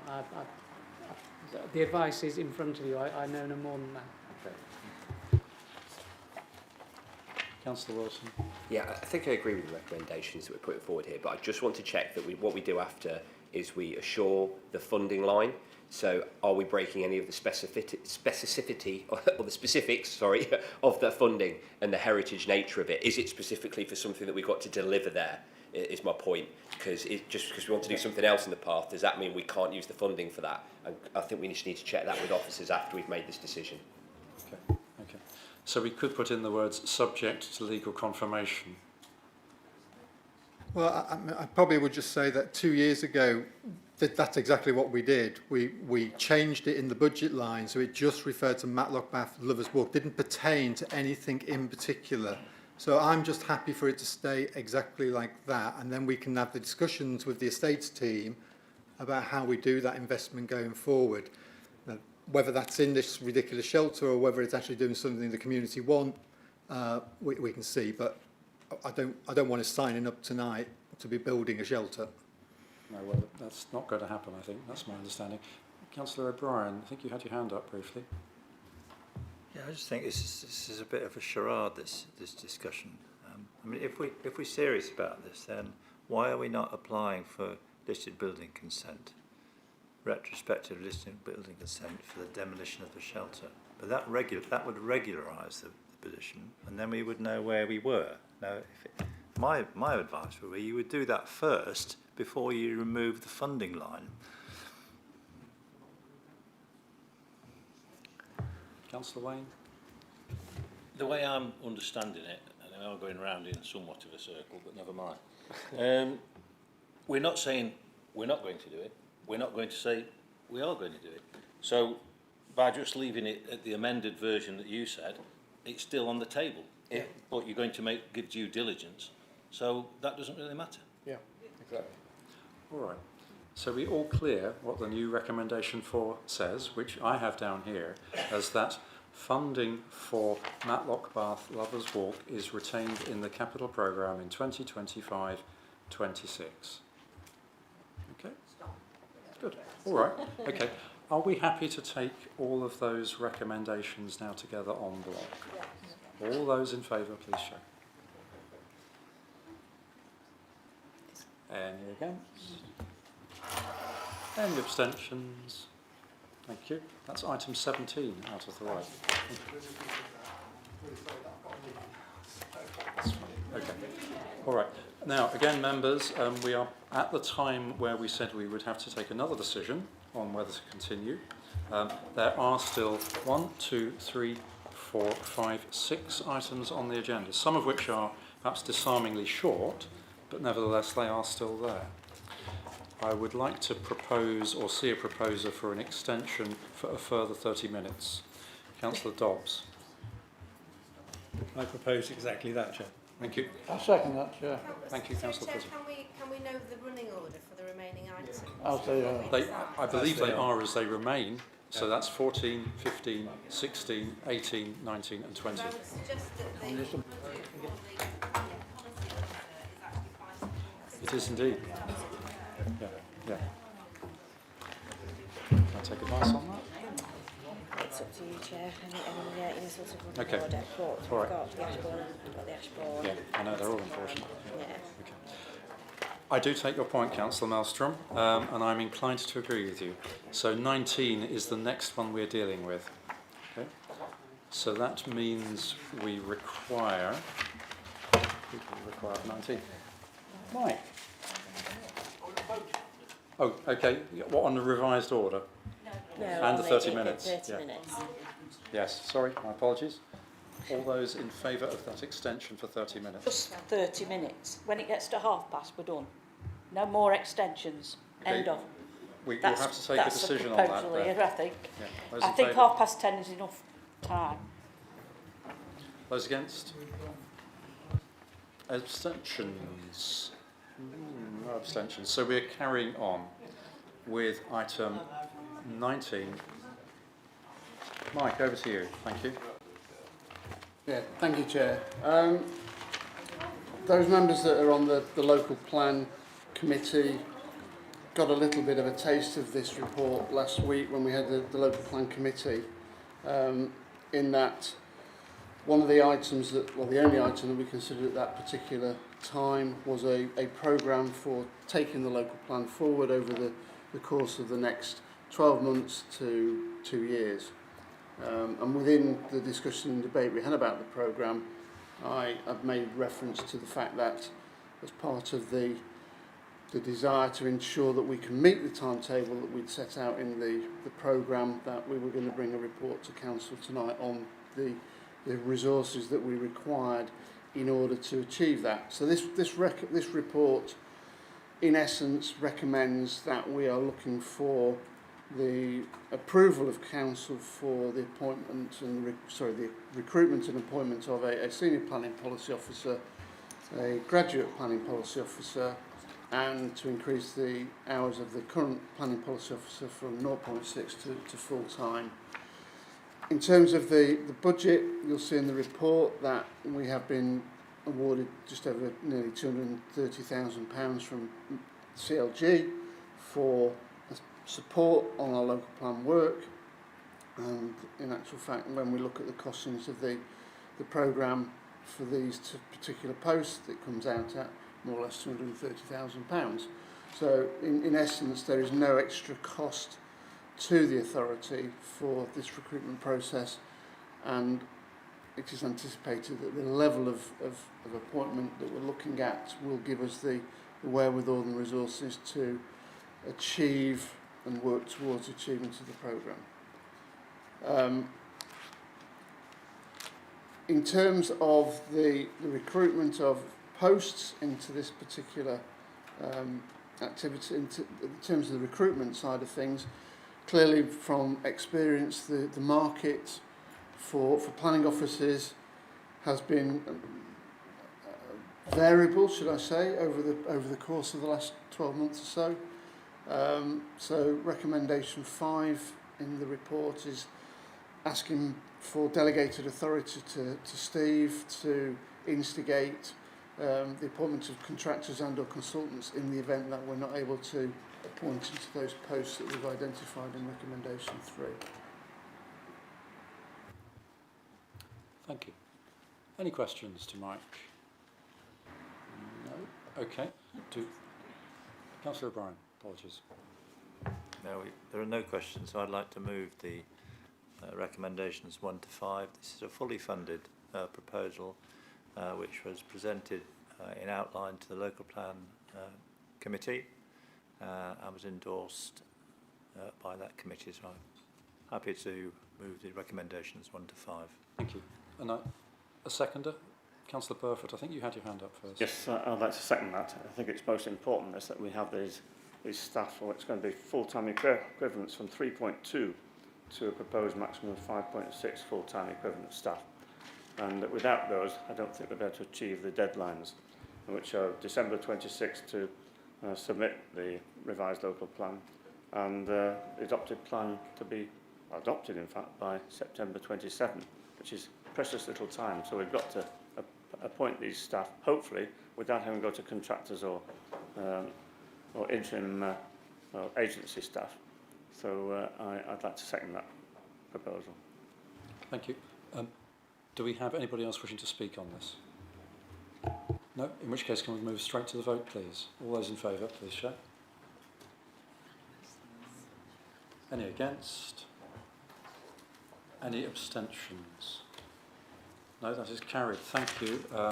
We are now back to item 14 on your agenda, page 247, the Airfield Masterplan. Mike, that's also you, I think, isn't it? It is, Chair. And I'll try and be as brief as I can in introduction on this one as well, Chair. So the report sets out the work that we've been undertaking on behalf or with the landowners on the preparation of a master plan for phase 2 of the Ashbourne Airfield allocation in the local plan. And the documents you see at Appendix 1 sets out the sort of timeline of the work that we've been doing, the consultation work that we've been doing, the organisations that have been involved in the stakeholder workshops that we've held in Ashbourne, and also some of the sort of development work that the consultants BDP have done for us as part of the preparation of the master plan itself.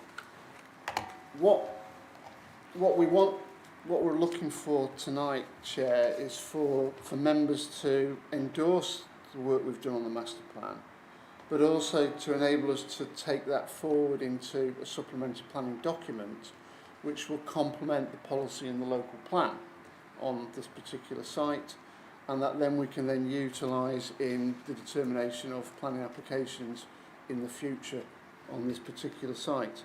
And by doing that and by preparing a supplementary planning document, what we'll end up with the situation is where we are providing a framework within a statutory document that members can use at planning committee going forward.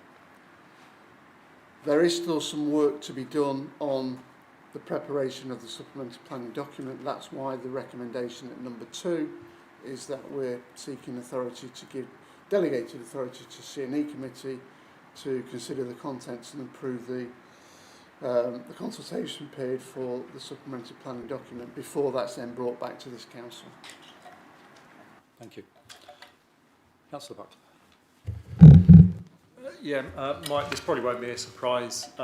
It says in the report that the climate change and biodiversity implications, the impacts of climate change have been taken into account. It doesn't mention biodiversity. There are key issues around biodiversity on this site, and it'd be really good to, I know that you're obviously going to have to comply with biodiversity. We're going to have to comply with biodiversity, and again, it'd be really good to be looking at that strategically, so that it's not a piecemeal approach on this site. So it would be, if that's being considered, then that's terrific. But it'd be really nice to say in the report that that's being considered, which it doesn't. Chair, it is being considered. There is an agreement between the project board that are overseeing the development of this and one of the landowners to undertake a baseline assessment, so that we're then gearing ourselves up to ensure that when we get the application we know what the baseline situation is, and then we can work from that, work the BNG requirements out from that. Okay. Any other questions? Councillor Lees. Thanks, Chair. Mark, every meeting we've had regarding this master plan, it's been brought up at every meeting about the sporting facility for Ashbourne, which we haven't got any other place in Ashbourne other than on the aerodrome at the moment, and it's an ideal opportunity to put in 2 football pitches on this development, but nothing has become of it anywhere. Is it still negotiable, or is it just what's in front of us? Chair, Councillor Lees is right. It's a discussion point that's come up at the stakeholder workshops. We have discussed that with the consultant team that have been preparing the master plan. We've also been discussing the implications of that with the consultants that have been undertaking the viability work for us as part of the process, because one of the things we want to ensure is that the master plan is deliverable and make sure that it's capable of being get off the ground and we get the site developed. One of the issues that we've identified is essentially the scale and nature of the type of facilities that are being advocated for this particular on this particular site by the groups that have been part of the stakeholder group. And the scale of those would include potentially floodlighting, potentially additional car parking, changing facilities, chain mesh fencing around the facilities, all of which would take up quite a significant part of the site, all of which would potentially have impacts upon the amenity of residents in and around the area, all of which may well have a significant impact in terms of the viability of the site. So, having given consideration to it, on balance, we feel that it's at this point in time, it's not the right site to bring that type of facility forward on. But one of the things that we are committed to, and we've committed to, is to look at how we can address that particular requirement, because there is a requirement within Ashbourne. There's no doubt about that. We recognise that the increasing population that will come as a result of this development and potentially others in the future will necessitate improvements in sport and recreation facilities. We need to look at that and try and address that, and that's something that we're in the process of starting to look at with our sport and recreation team. Thank you, Chair. I'd just like to see it. We've got the opportunity now to put the sporting facility partially in the buffer zone, and it's partially in the industrial area, which it mainly is more industrial than it is residential. And this particular facility would probably employ more people than an industrial unit. Okay, thank you. Councillor O'Brien. Thank you, Chair. Thank you, Chair. Mike, in paragraph 2.1, you say that the development will address the zero carbon agenda.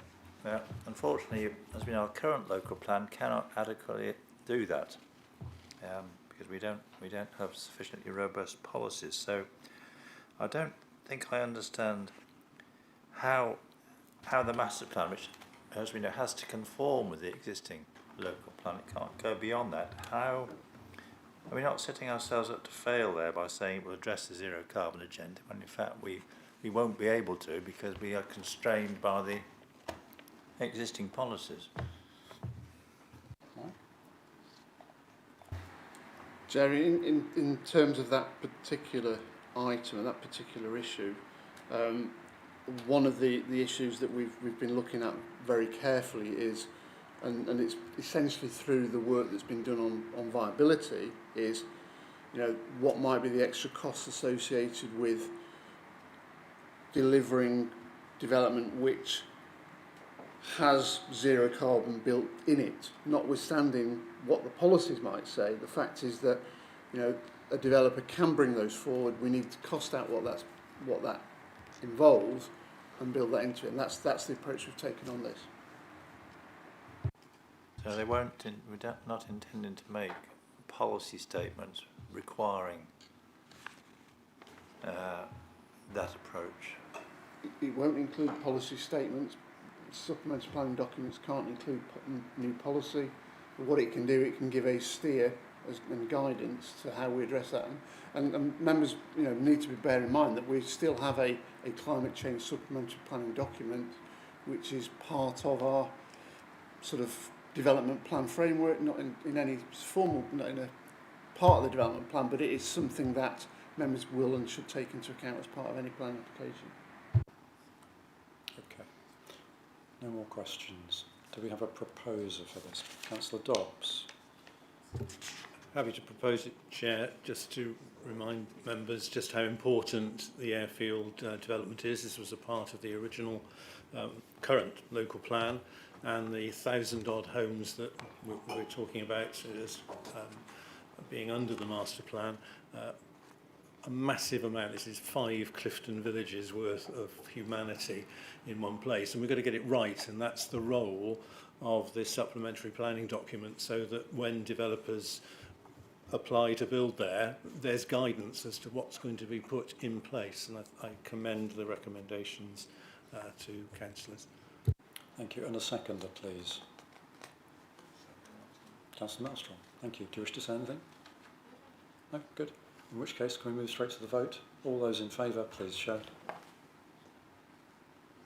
Any against? And any abstentions? One abstention. Thank you. Okay, moving swiftly on, item 15, which is the Strategic Leadership Board. I'm not sure who's fronting that one. I am. I've got nothing to add, Chair. Okay, good, excellent. Any questions on that? Councillor O'Brien.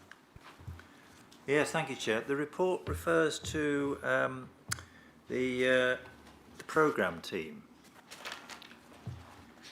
Can you tell me, Steve, whether there is still a programme team, and if so, what programmes are they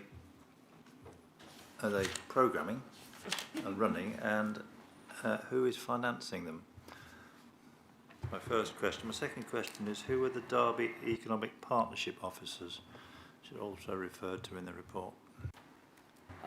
The first question, I do not know exactly what the programme team here refers to, so I'd have to refer that back to Paul Wilson when he's back next week. The Derby Economic Partnership Officers, I do know what they are. There's 2 officers that were traditionally, they work at Derbyshire County Council, but they're funded by all the districts jointly, and they work on inward investment and business support across the county. They've been in that role jointly funded by all the districts, including the City Council, for probably a decade or more. Good. Councillor Footer.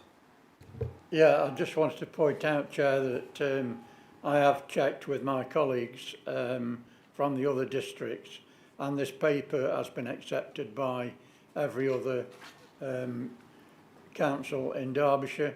Some of it has gone to the cabinet members and some to full council, whichever they run. And we did have an input to these terms of reference, and it really only relates to the change of host authority. So it should be pretty straightforward. I'm looking for a proposer for this. Councillor Dobbs? Happy to propose, Chair. Sorry, Councillor Bates, seconding. Okay, thank you. Does anyone wish to speak on this at all, or can we move straight to the vote? Well, I wish to speak, Chair, because I see paragraph 1.8, in which we are committed to meeting the administration costs of this board, but the report now says we're committed to contributing to the funding of a programme team. And I'm told that I haven't heard whether there is a programme team, and if so, what programmes? Programmes are, they're not a theoretical concept. They are projects and things that happen. They're expenditure. So, what are these things? Before we agreed to fund some existential group of people known as the SLB programme team, I think we'd like to know whether they exist and what they're doing, rather than commit ourselves to funding something which the county council is no longer funding.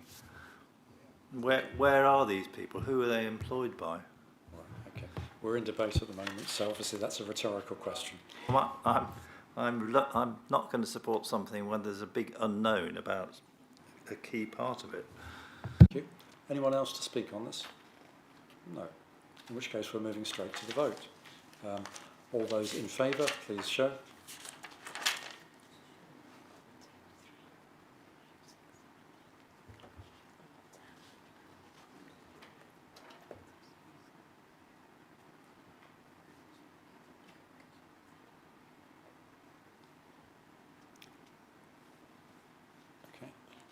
All those against? And abstentions? That was 3 against. Okay, thank you. On to item 16, which is MCA appointments.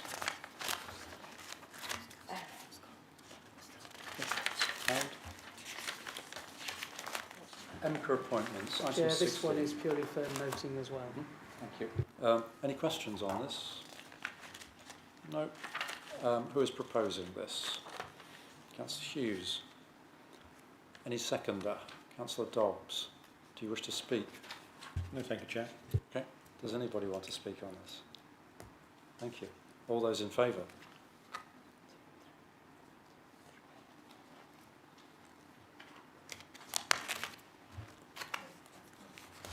All those against? All those abstaining? That is carried unanimously. Item 18, appointments to JCG. Kerry or Steve, I'm looking, or Caroline. Yes. Thank you, Chair.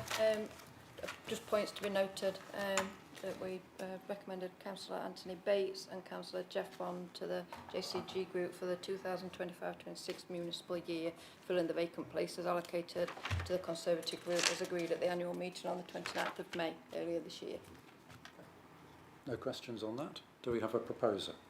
Councillor Linthwaite, a seconder. Councillor Lees, do you wish to discuss this at all? No. Good. Just vote. Okay, all right, we'll move straight to the vote. Thank you. Appreciate that. All those in favour? I believe that's unanimous. Or maybe not. Are those against? And abstentions? Okay, it was unanimous. Thank you. All right. We're then straight on to item 20, which is the motions put before us by Councillor G. Councillor G, the floor is yours.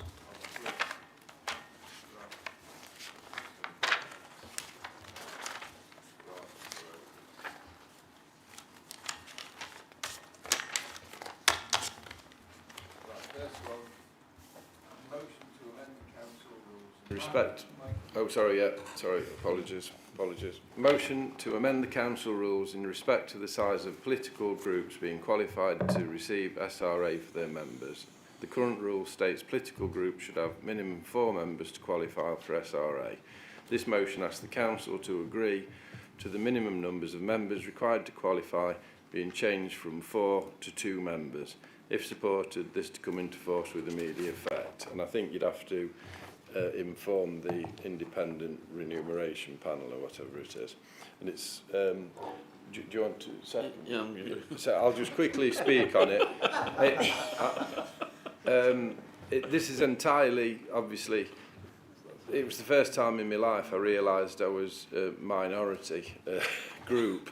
And I just think it's discriminating against minority groups of 2 or 3 people. If we're considered to be a group on the council, we should not be discriminated against. And this could happen to any group. It could be a group of 3, Greens could lose 1 and be 3. So that was basically the basis of this motion. Okay, thank you.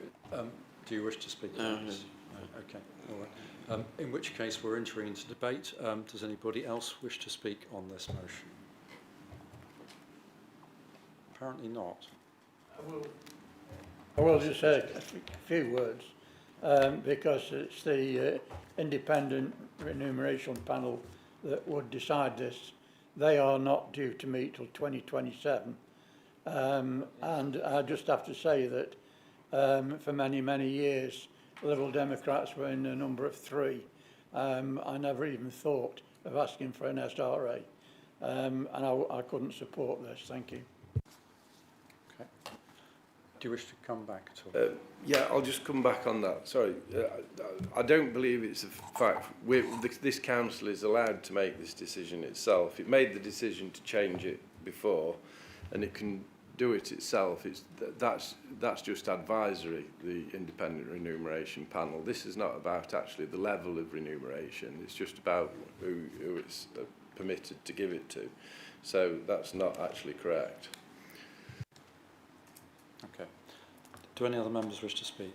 Councillor Masterplan. I'd just like to say that I think this is a slightly self-serving motion to obtain additional allowances. If this is passed, then presumably the Green Party could split into light greens and dark greens and cop 2 sets of allowances. All right. Okay, if there's nobody else who wishes to speak, we are in a position where we're going to vote on this then. So all those in favour of the motion, please show. 3. And all those against.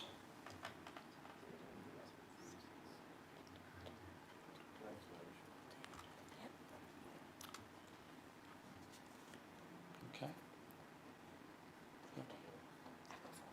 Yeah, okay, that's clearly lost.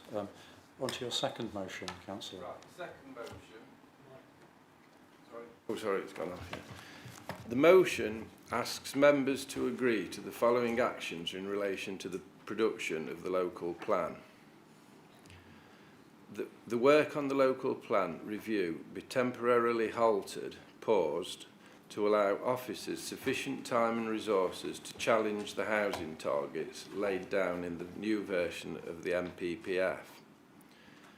The targets should be challenged on the basis of being too high due to the special circumstances and existence of the Peak National Park, which forms a large part of Derbyshire Dales land area. Secondly, the exceptional landscape and topography of the remaining area of Derbyshire Dales being unsuitable for housing provision at the new levels, and that the levels in the existing adopted local plan are more appropriate. Now, would you like me to just speak on this? Go the proposal. Yeah, basically, I'm not asking to scrap the local plan. I value the local plan, and I value the fact that we need a local plan, because that's been put at me before. Because I've taken a lot of interest in the local plan, and I understand them quite detailed. But the fact is, the numbers of houses in the housing targets that have set is totally inappropriate, I've said in the motion. This proved by the fact that during the 5 years from 2020 to 2024, we're just about meeting the housing targets in the new review. We're not even actually meeting the housing targets in the existing adopted plan. So the idea that we can suddenly come up with a new spatial strategy and plan to actually achieve goals which are unattainable, it doesn't make sense. So really all I'm asking, we've all seen a letter that was sent, I think it was to John Whitby, with regarding to this issue surrounding the National Park and our existence alongside it. I'm just asking for the council to look properly, give its officers time to actually challenge it so we can reset the goalposts, so we can have a sensible target in the local plan, something that is actually achievable.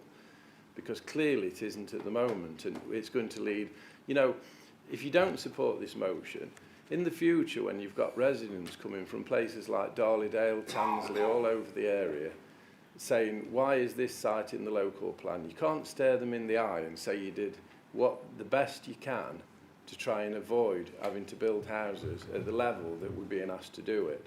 And that's the reason for this motion. Thank you. Do you have a second? Yeah. Okay. Does anybody else want to debate this? Councillor Hughes.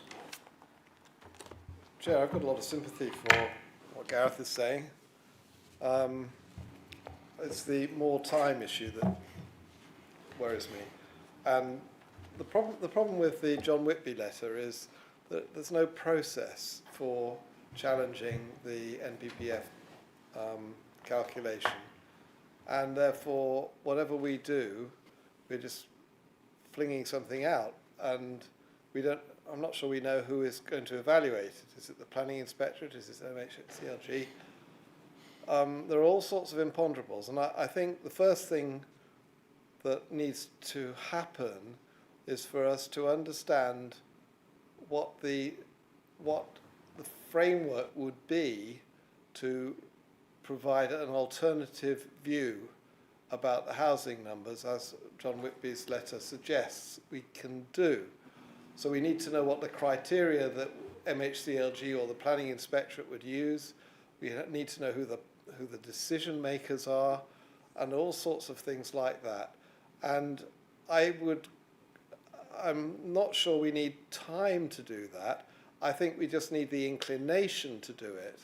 And I would request that officers get into intense discussion with MHCLG and the Planning Inspectorate immediately to bring about that understanding of how we go about changing the housing targets and the method used for determining the housing targets. As Gareth says, we haven't met our requirements. Peter O'Brien and I went to see a developer. The developer indicated that the number that we have in our current local plan is about the right level in terms of building in Derbyshire Dales, and that developers wouldn't be very interested in doing more. So all that the new housing targets do is it won't necessarily increase the number of houses built.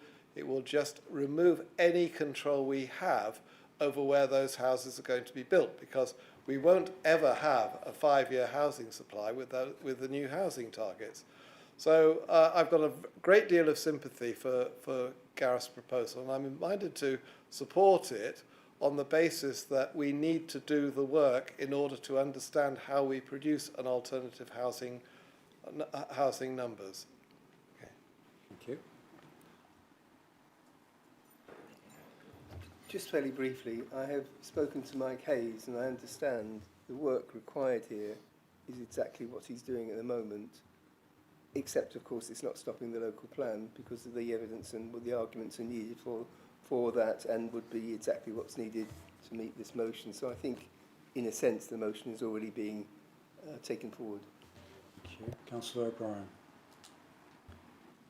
I do want to make, I suspect it's a point of order, essentially, in that the councillors agreed within the last 6 months to work within the housing targets that have been set for us by government, and to look to see what the implications of trying to meet that target are, and to reconsider those when that work has been done.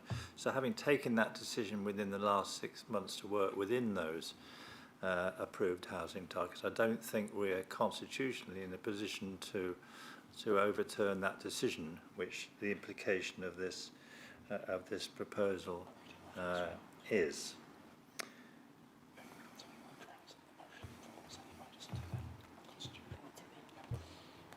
Yeah, I've just checked in the Constitution, Councillor O'Brien, and you are absolutely correct. At 24, a decision of the Council should not be subject to a proposal for reversal within 6 months of the Council meeting at which it was made. I mean, it does go on further to provide that this order shall not apply where notice of a proposal to reverse the preceding resolution within the period bears the names of at least 10 councillors of the Council.